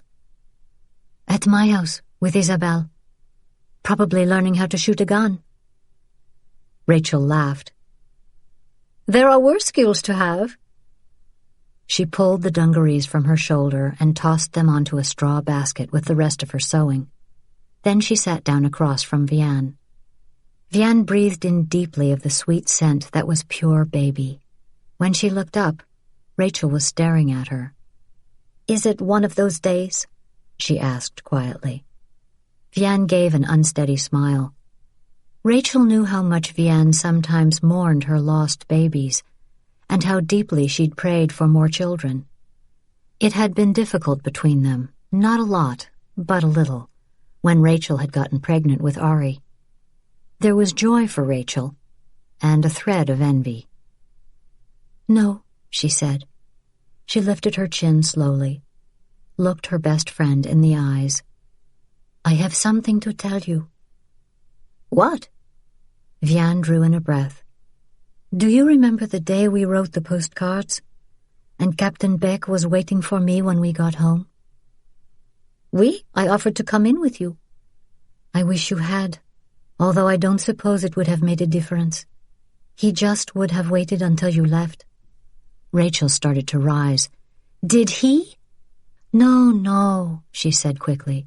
"Not that. He was working at the dining room table that day, writing something when I returned. He asked me for a list of names. He wanted to know which of the teachers at the school were Jewish or communists." She paused. "He asked about homosexuals and Freemasons too, as if people talk about such things. You told him you didn't know." Shame made Vianne look away, but only for a second. She forced herself to say, "I gave him your name, Rachel, along with the others." Rachel went very still. The color drained from her face, making her dark eyes stand out. "And they fired us." Vianne swallowed hard, nodded. Rachel got to her feet and walked past Vianne without stopping, ignoring her pleading, "Please, Rachel," pulling away so she couldn't be touched. She went into her bedroom and slammed the door shut. Time passed slowly, in indrawn breaths and captured prayers and creaks of the chair. Vianne watched the tiny black hands on the mantel clock tick forward. She patted the baby's back in rhythm with the passing minutes. Finally, the door opened. Rachel walked back into the room. Her hair was a mess, as if she'd been shoving her hands through it. Her cheeks were blotchy, from either anxiety or anger, maybe both. Her eyes were red from crying. "I'm so sorry," Vianne said, rising. Forgive me." Rachel came to a stop in front of her, looking down at her. Anger flashed in her eyes, then faded and was replaced by resignation. "Everyone in town knows I'm a Jew, Vianne. I've always been proud of it." "I know that. It's what I told myself. Still, I shouldn't have helped him. I am sorry. I wouldn't hurt you for the world. I hope you know that." "Of course I know it," Rachel said quietly. "But, Vi, you need to be more careful. I know Becky's young and handsome and friendly and polite, but he's a Nazi, and they are dangerous." The winter of 1940 was the coldest anyone could remember. Snow fell day after day, blanketing the trees and fields. Icicles glittered on drooping tree branches. And still, Isabelle woke every Friday morning, hours before dawn, and distributed her terrorist papers, as the Nazis now called them. Last week's tract followed the military operations in North Africa and alerted the French people to the fact that the winter's food shortages were not a result of the British blockades, as Nazi propaganda insisted, but rather were caused by the Germans looting everything France produced. Isabelle had been distributing these tracts for months now, and truthfully, she couldn't see that they were having much impact on the people of Carriveau. Many of the villagers still supported Pétain. Even more didn't care. A disturbing number of her neighbors looked upon the Germans and thought, "So young, just boys," and went on trudging through life with their heads down, just trying to stay out of danger. The Nazis had noticed the flyers, of course. Some Frenchmen and women would use any excuse to curry favor, and giving the Nazis the flyers they found in their letterboxes was a start. Isabelle knew that the Germans were looking for whoever printed and distributed the tracts, but they weren't looking too hard, especially not on these snowy days when the Blitz of London was all anyone could talk about. Perhaps the Germans knew that words on a piece of paper were not enough to turn the tide of a war. Today, Isabelle lay in bed, with Sophie curled like a tiny sword fern beside her, and Vianne sleeping heavily on the girl's other side. The three of them now slept together in Vianne's bed. Over the past month, they'd added every quilt and blanket they could find to the bed. Isabelle lay watching her breath gather and disappear in thin white clouds. She knew how cold the floor would be even through the woolen stockings she wore to bed. She knew this was the last time all day she would be warm. She steeled herself and eased out from underneath the pile of quilts. Beside her, Sophie made a moaning sound and rolled over to her mother's body for heat. When Isabelle's feet hit the floor, pain shot into her shins. She winced and hobbled out of the room. The stairs took forever. Her feet hurt so badly. The damn chilblains. Everyone was suffering from them this winter. Supposedly, it was from a lack of butter and fat, but Isabelle knew it was caused by cold weather and socks full of holes and shoes that were coming apart at the seams. She wanted to start a fire, ached for even a moment's warmth, really, but they were on their last bit of wood. In late January, they'd started ripping out barn wood and burning it, along with toolboxes and old chairs and whatever else they could find. She made herself a cup of boiling water and drank it down, letting the heat and weight trick her stomach into thinking it wasn't empty. She ate a small bit of stale bread, wrapped her body in a layer of newsprint, and then put on Antoine's coat and her own mittens and boots. A woolen scarf she wrapped around her head and neck, and even so, when she stepped outside, the cold took her breath away. She closed the door behind her and trudged out into the snow, her chilblained toes throbbing with every step, her fingers going cold instantly, even inside the mittens. It was eerily quiet out here. She hiked through the knee-deep snow and opened the broken gate and stepped out onto the white-packed road. Because of the cold and snow, it took her 3 hours to deliver her papers. This week's content was about the Blitz. The Boche had dropped 32,000 bombs on London in one night alone. Dawn, when it came, was as weak as meatless broth. She was the first in line at the butcher's shop, but others soon followed. At 7 a.m., the butcher's wife rolled open the window gate and unlocked the door. "Octopus," the woman said. Isabelle felt a pang of disappointment. "No meat?" "Not for the French, mademoiselle." She heard grumbling behind her from the women who wanted meat, and farther back, from the women who knew they wouldn't even be lucky enough to get octopus. Isabelle took the paper-wrapped octopus and left the shop. At least she'd gotten something. There was no tinned milk to be had anymore, not with ration cards or even on the black market. She was fortunate enough to get a little camembert after 2 more hours in line. She covered her precious items with the heavy towel in her basket and hobbled down Rue Victor Hugo. As she passed a café filled with German soldiers and French policemen, she smelled brewed coffee and freshly baked croissants, and her stomach grumbled. "Mademoiselle." A French policeman nodded crisply and indicated a need to step around her. She moved aside and watched him put up a poster in an abandoned storefront's window. The first poster read, "Notice. Shot for spying. The Jew Jacob Mansard, the Communist Victor Yablonsky, and the Jew Louis Devry." And the second, "Notice. Henceforth, all French people arrested for any crime or infraction will be considered hostages.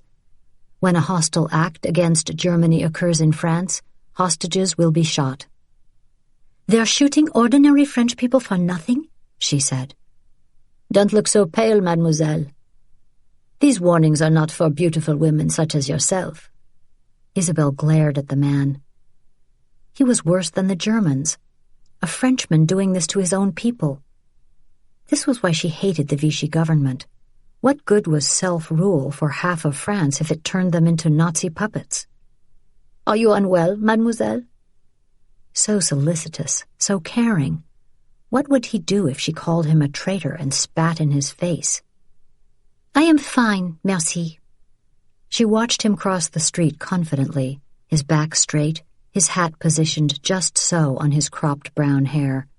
The German soldiers in the cafe welcomed him warmly, clapped him on the back, and pulled him into their midst.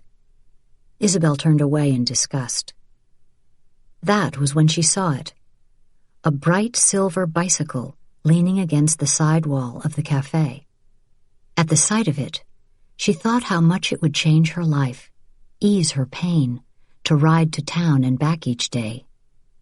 Normally a bicycle would be guarded by the soldiers in the cafe, but on this dark, snow-dusted morning, no one was outside at a table. "Don't do it." Her heart started beating, quickly. Her palms turned damp and hot within her mittens. She glanced around. The women queued up at the butcher's made it a point to see nothing and make eye contact with no one. The windows of the cafe across the street were fogged. Inside, the men were olive-hued silhouettes. So certain of themselves. Of us, she thought bitterly. At that, whatever sliver of restraint she possessed disappeared. She held the basket close to her side and limped out onto the ice-slicked cobblestone street. From that second, that one step forward, the world seemed to blur around her and time slowed down. She heard her breath, saw the plumes of it in front of her face. The buildings blurred or faded into white hulks. The snow dazzled, until all she could see was the glint of the silver handlebars and the 2 black tires. She knew there was only one way to do this, fast, without a glance sideways or a pause in her step. Somewhere a dog barked. A door banged shut. Isabelle kept walking. 5 steps separated her from the bicycle. 4, 3, 2. She stepped up onto the sidewalk and took hold of the bicycle and jumped onto it. She rode down the cobblestone street, the chassis clanging at bumps in the road. She skidded around the corner, almost fell, and righted herself, pedaling hard toward Rue La Grande. There, she turned into the alley and jumped off the bicycle to knock on the door. 4 hard clacks. The door opened slowly. Henri saw her and frowned. She pushed her way inside. The small meeting room was barely lit. A single oil lamp sat on a scarred wooden table. Henri was the only one here. He was making sausage from a tray of meat and fat. Skeins of it hung from hooks on the wall. The room smelled of meat and blood and cigarette smoke. She yanked the bicycle in with her and slammed the door shut. "Well, hello," he said, wiping his hands on a towel. "Have we called a meeting I don't know about?" "No." He glanced at her side. "That's not your bicycle." "I stole it," she said, "from right under their noses." "It is, or was, Alain Deschamps' bicycle. He left everything and fled to Lyon with his family when the occupation began." He moved toward her. "Lately I have been seeing an SS soldier riding it around town." "SS?" Isabelle's elation faded. There were ugly rumors swirling about the SS and their cruelty. Perhaps she should have thought this through. He moved closer, so close she could feel the warmth of his body. She had never been alone with him before, nor so near him. She saw for the first time that his eyes were neither brown nor green, but rather a hazel gray that made her think of fog in a deep forest. She saw a small scar at his brow that had either been a terrible gash at one time or poorly stitched, and it made her wonder all at once what kind of life he'd led that had brought him here and to communism. He was older than she by at least a decade, although, to be honest, he seemed even older sometimes, as if perhaps he'd suffered a great loss. "You'll need to paint it," he said. "I don't have any paint." "I do." "Would you?" "A kiss," he said. "A kiss?" She repeated it to stall for time. This was the sort of thing that she'd taken for granted before the war. Men desired her. They always had. She wanted that back, wanted to flirt with Henri and be flirted with, and yet the very idea of it felt sad and a little lost, as if perhaps kisses didn't mean much anymore, and flirtation even less. "One kiss and I'll paint your bicycle tonight, and you can pick it up tomorrow." She stepped toward him and tilted her face up to his.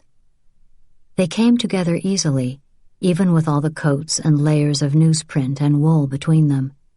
He took her in his arms and kissed her. For a beautiful second, she was Isabelle Rossignol again, the passionate girl whom men desired. When it ended and he drew back, she felt deflated, sad. She should say something, make a joke, or perhaps pretend that she felt more than she did.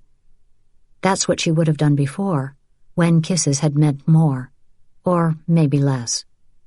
"There's someone else," Henri said, studying her intently. "No, there isn't." Henri touched her cheek gently. "You're lying." Isabelle thought of all that Henri had given her. He was the one who'd brought her into the Free French network and given her a chance. He was the one who believed in her. And yet, when he kissed her, she thought of Gaëtan. "He didn't want me," she said. It was the first time she'd told anyone the truth. The admission surprised her. "If things were different, I'd make you forget him. And I'd let you try." She saw the way he smiled at that, saw the sorrow in it.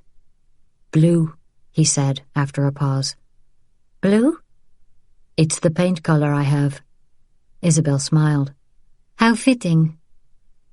Later that day, as she stood in one line after another for too little food, and then as she gathered wood from the forest and carried it home, she thought about that kiss.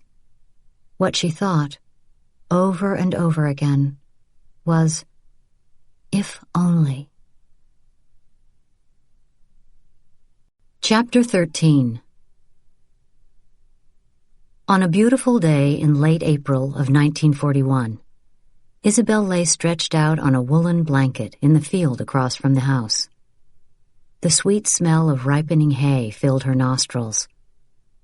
When she closed her eyes, she could almost forget that the engines in the distance were German lorries taking soldiers and France's produce to the train station at Tours. After the disastrous winter, she appreciated how the sunshine lulled her into a drowsy state. "There you are." Isabelle sighed and sat up. Vianne wore a faded blue gingham day dress that had been grayed by harsh homemade soap. Hunger had whittled her down over the winter, sharpened her cheekbones, and deepened the hollow at the base of her throat. An old scarf turbaned her head, hiding hair that had lost its shine and curl. "This came for you." Vianne held out a piece of paper. "It was delivered by a man." "For you," she said, as if that fact bore repeating. Isabelle clambered awkwardly to her feet and snatched the paper from Vianne's grasp. On it, in scrawled handwriting, was, "The curtains are open." She reached down for her blanket and began folding it up. What did it mean? They'd never summoned her before. Something important must be happening. "Isabelle, would you care to explain?" "No." "It was Henri Navarre, the innkeeper's son. I didn't think you knew him." Isabelle ripped the note into tiny pieces and let it fall away. "He's a communist, you know," Vianne said in a whisper. "I need to go." Vianne grabbed her wrist. "You cannot have been sneaking out all winter to see a communist. You know what the Nazis think of them. It's dangerous to even be seen with this man." "You think I care what the Nazis think?" Isabelle said, wrenching free. She ran barefooted across the field. At home, she grabbed some shoes and climbed aboard her bicycle. With an "au revoir" to a stunned-looking Vianne, Isabelle was off, pedaling down the dirt road. In town, she coasted past the abandoned hat shop. Sure enough, the curtains were open, and veered into the cobblestone alley and came to a stop. She leaned her bicycle against the rough limestone wall beside her and rapped 4 times. It didn't occur to her until the final knock that it might be a trap.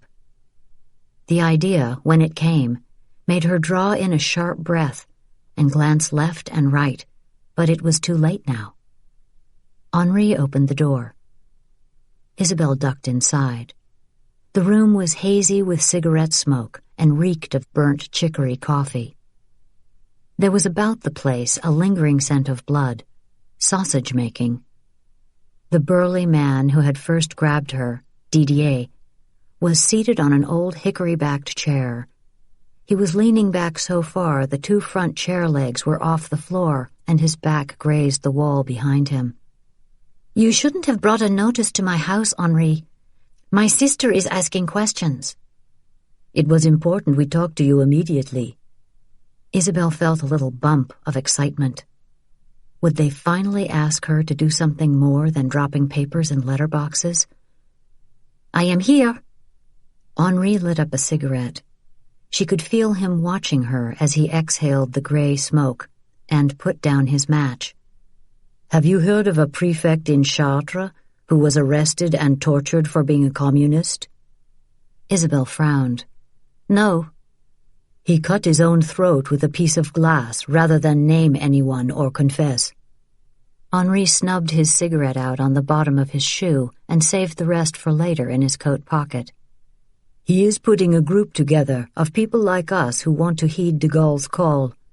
He, the one who cut his own throat, is trying to get to London to speak to de Gaulle himself. He seeks to organize a Free French movement." "He didn't die?" Isabelle asked. "Or cut his vocal cords?" "No, they're calling it a miracle," Didier said. Henri studied Isabelle. "I have a letter, very important, that needs to be delivered to our contact in Paris. Unfortunately, I am being watched closely these days, as is Didier." "Oh," Isabelle said. "I thought of you," Didier said. Me? Henri reached into his pocket and withdrew a crumpled envelope. Will you deliver this to our man in Paris? He is expecting it a week from today. But I don't have an Ausweis. Oui, Henri said quietly. And if you were caught? He let that threat dangle. Certainly no one would think badly of you if you declined. This is dangerous. Dangerous was an understatement. There were signs posted throughout Carrivaux about executions that were taking place all over the occupied zone. The Nazis were killing French citizens for the smallest of infractions. Aiding this Free French movement could get her imprisoned at the very least. Still, she believed in a free France the way her sister believed in God.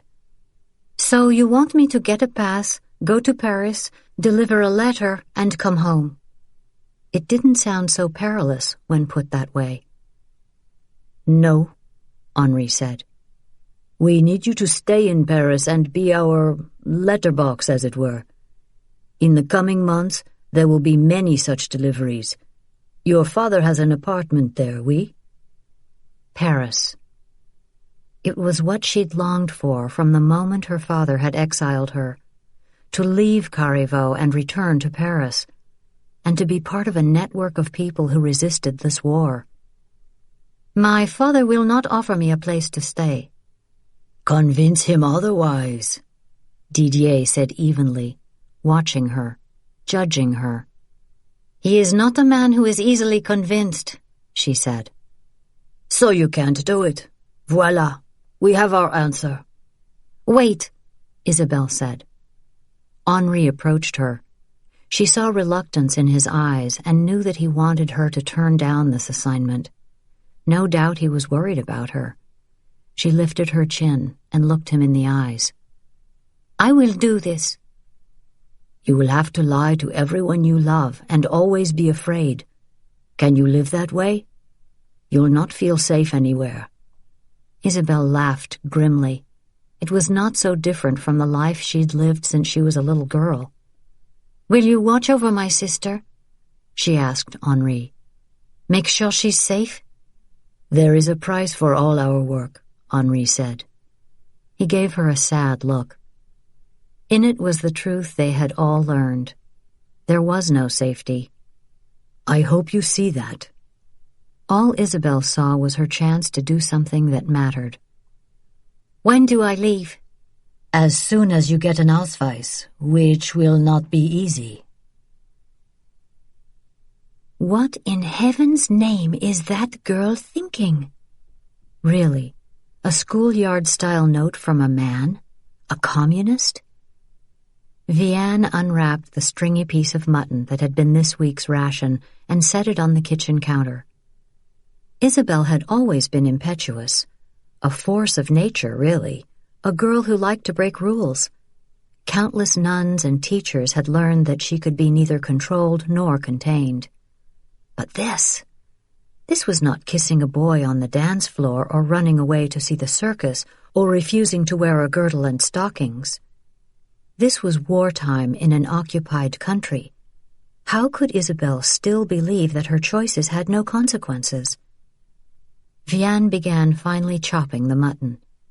She added a precious egg to the mix and stale bread, then seasoned it with salt and pepper. She was forming the mixture into patties when she heard a motorcycle puttering toward the house. She went to the front door and opened it just enough to peer out. Captain Beck's head and shoulders could be seen above the stone wall as he dismounted his motorcycle. Moments later, a green military lorry pulled up behind him and parked. 3 other German soldiers appeared in her yard. The men talked among themselves and then gathered at the rose-covered stone wall her great-great-grandfather had built. One of the soldiers lifted a sledgehammer and brought it down hard on the wall, which shattered. Stones broke into pieces. A skein of roses fell, their pink petals scattering across the grass. Vianne rushed out into her yard. Herr Captain! The sledgehammer came down again. Crack! Madame, Beck said, looking unhappy. It bothered Vianne that she knew him well enough to notice his state of mind. We have orders to tear down all the walls along this road. As one soldier demolished the wall, 2 others came toward the front door, laughing at some joke between them. Without asking permission, they walked past her and went into her house. My condolences, Beck said, stepping over the rubble on his way to her.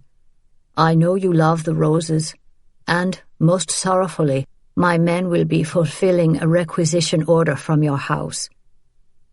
A requisition? The soldiers came out of the house. One carried the oil painting that had been over the mantel, and the other had the overstuffed chair from the salon. That was my grandmère's favorite chair, Vianne said quietly. I'm sorry, Beck said. I was unable to stop this. What in the world? Vianne didn't know whether to be relieved or concerned when Isabelle yanked her bike over the pile of stone and leaned it against the tree. Already there was no barrier between her property and the road anymore.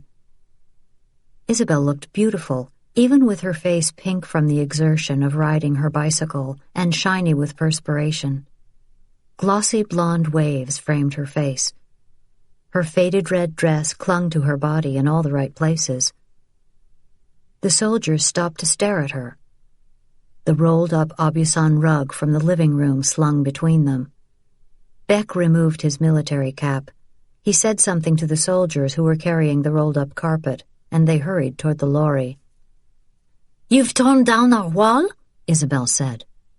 The Sternbahnführer wants to be able to see all houses from the road. Somebody is distributing anti-German propaganda. We will find and arrest him.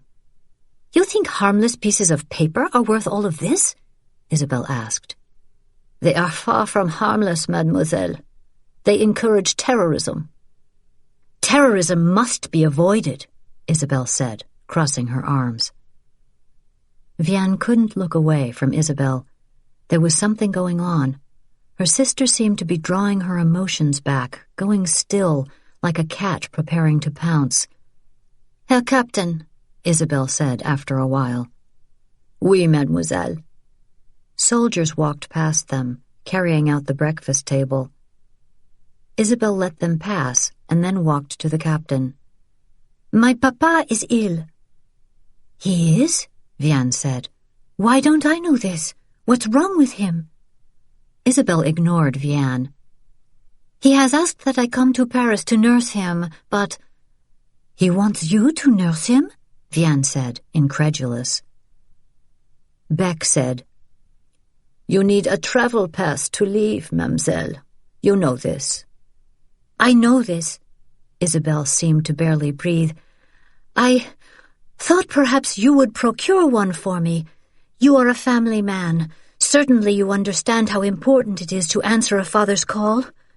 Strangely, as Isabelle spoke, the captain turned slightly to look at Vianne, as if she were the one who mattered. I could get you a pass, oui, the captain said. For a family emergency such as this. I am grateful, Isabelle said. Vianne was stunned. Did Beck not see how her sister was manipulating him? And why had he looked at Vianne when making his decision? As soon as Isabelle got what she wanted, she returned to her bicycle. She took hold of the handlebars and walked it toward the barn. The rubber wheels bumped and thumped on the uneven ground. Vianne rushed after her. Papa's ill? She said when she caught up with her sister. Papa's fine. You lied? Why? Isabelle's pause was slight, but perceptible.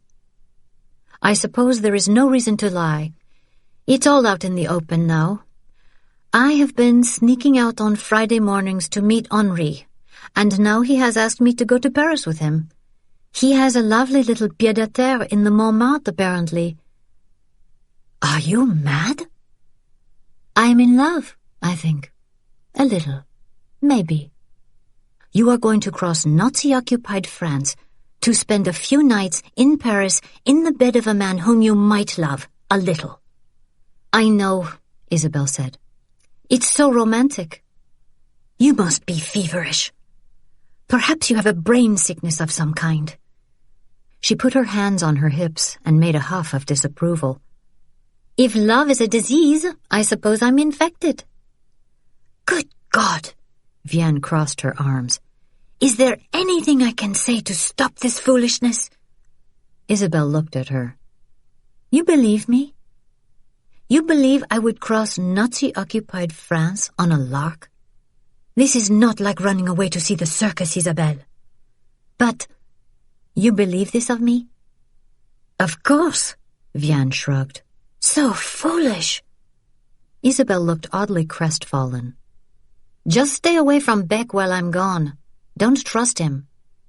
Isn't that just like you? You're worried enough to warn me, but not worried enough to stay with me.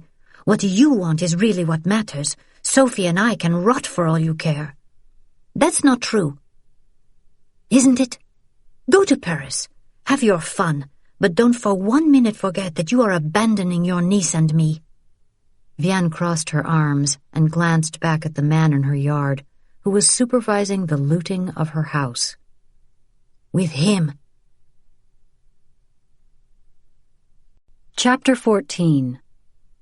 April 27th, 1995. The Oregon Coast. I am trussed up like a chicken for roasting. I know these modern seat belts are a good thing, but they make me feel claustrophobic. I belong to a generation that didn't expect to be protected from every danger.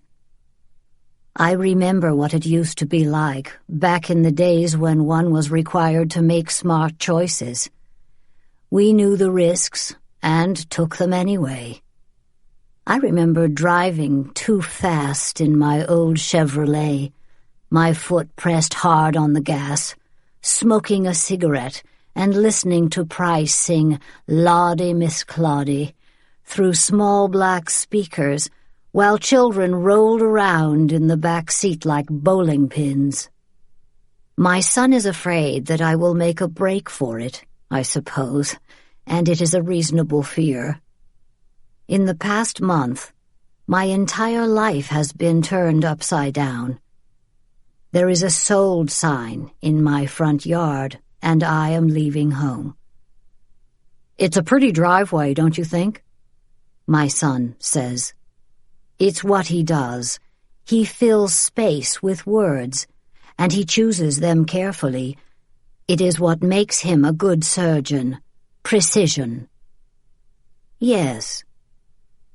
He turns into the parking lot. Like the driveway, it is lined in flowering trees. Tiny white blossoms drop to the ground like bits of lace on a dressmaker's floor, stark against the black asphalt.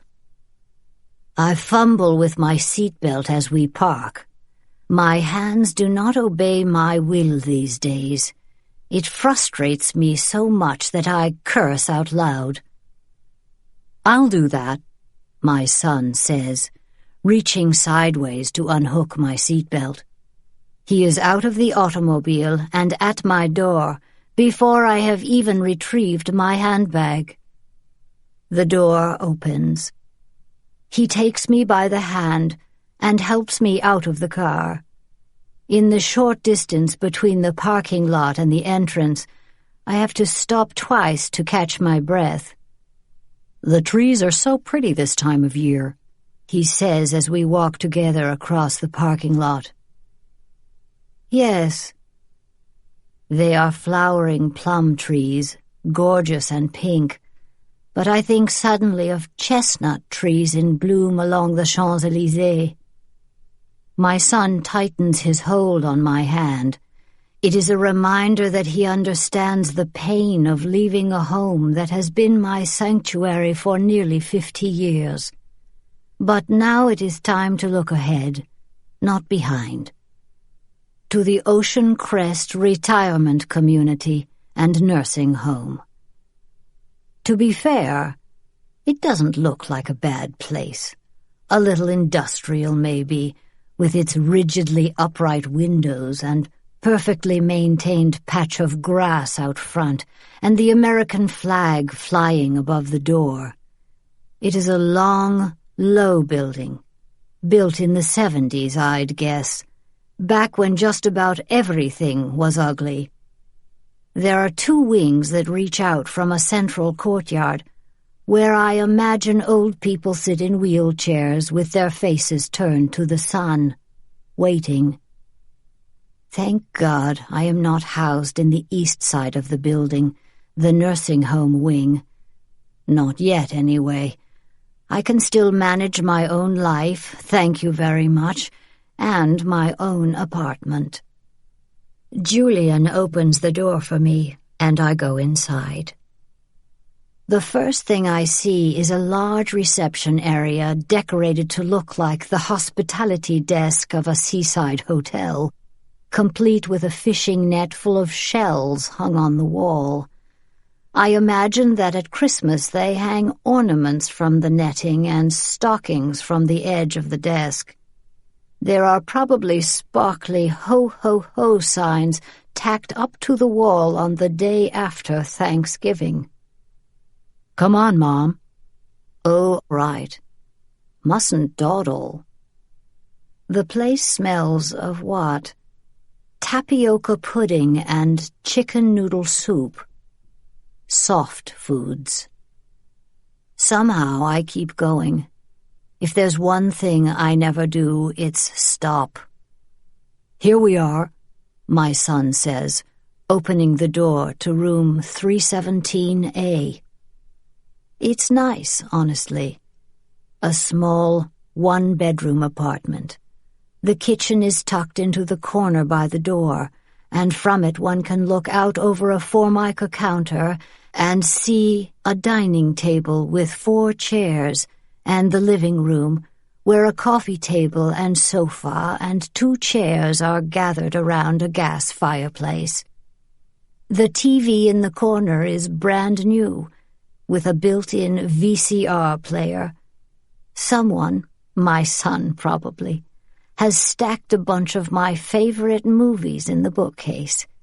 Jean de Florette, Breathless, Gone with the Wind. I see my things. An Afghan I knitted thrown over the sofa's back. My books in the bookcase. In the bedroom, which is of a fine size, the nightstand on my side of the bed is lined with prescription pill containers, a little jungle of plastic orange cylinders. My side of the bed.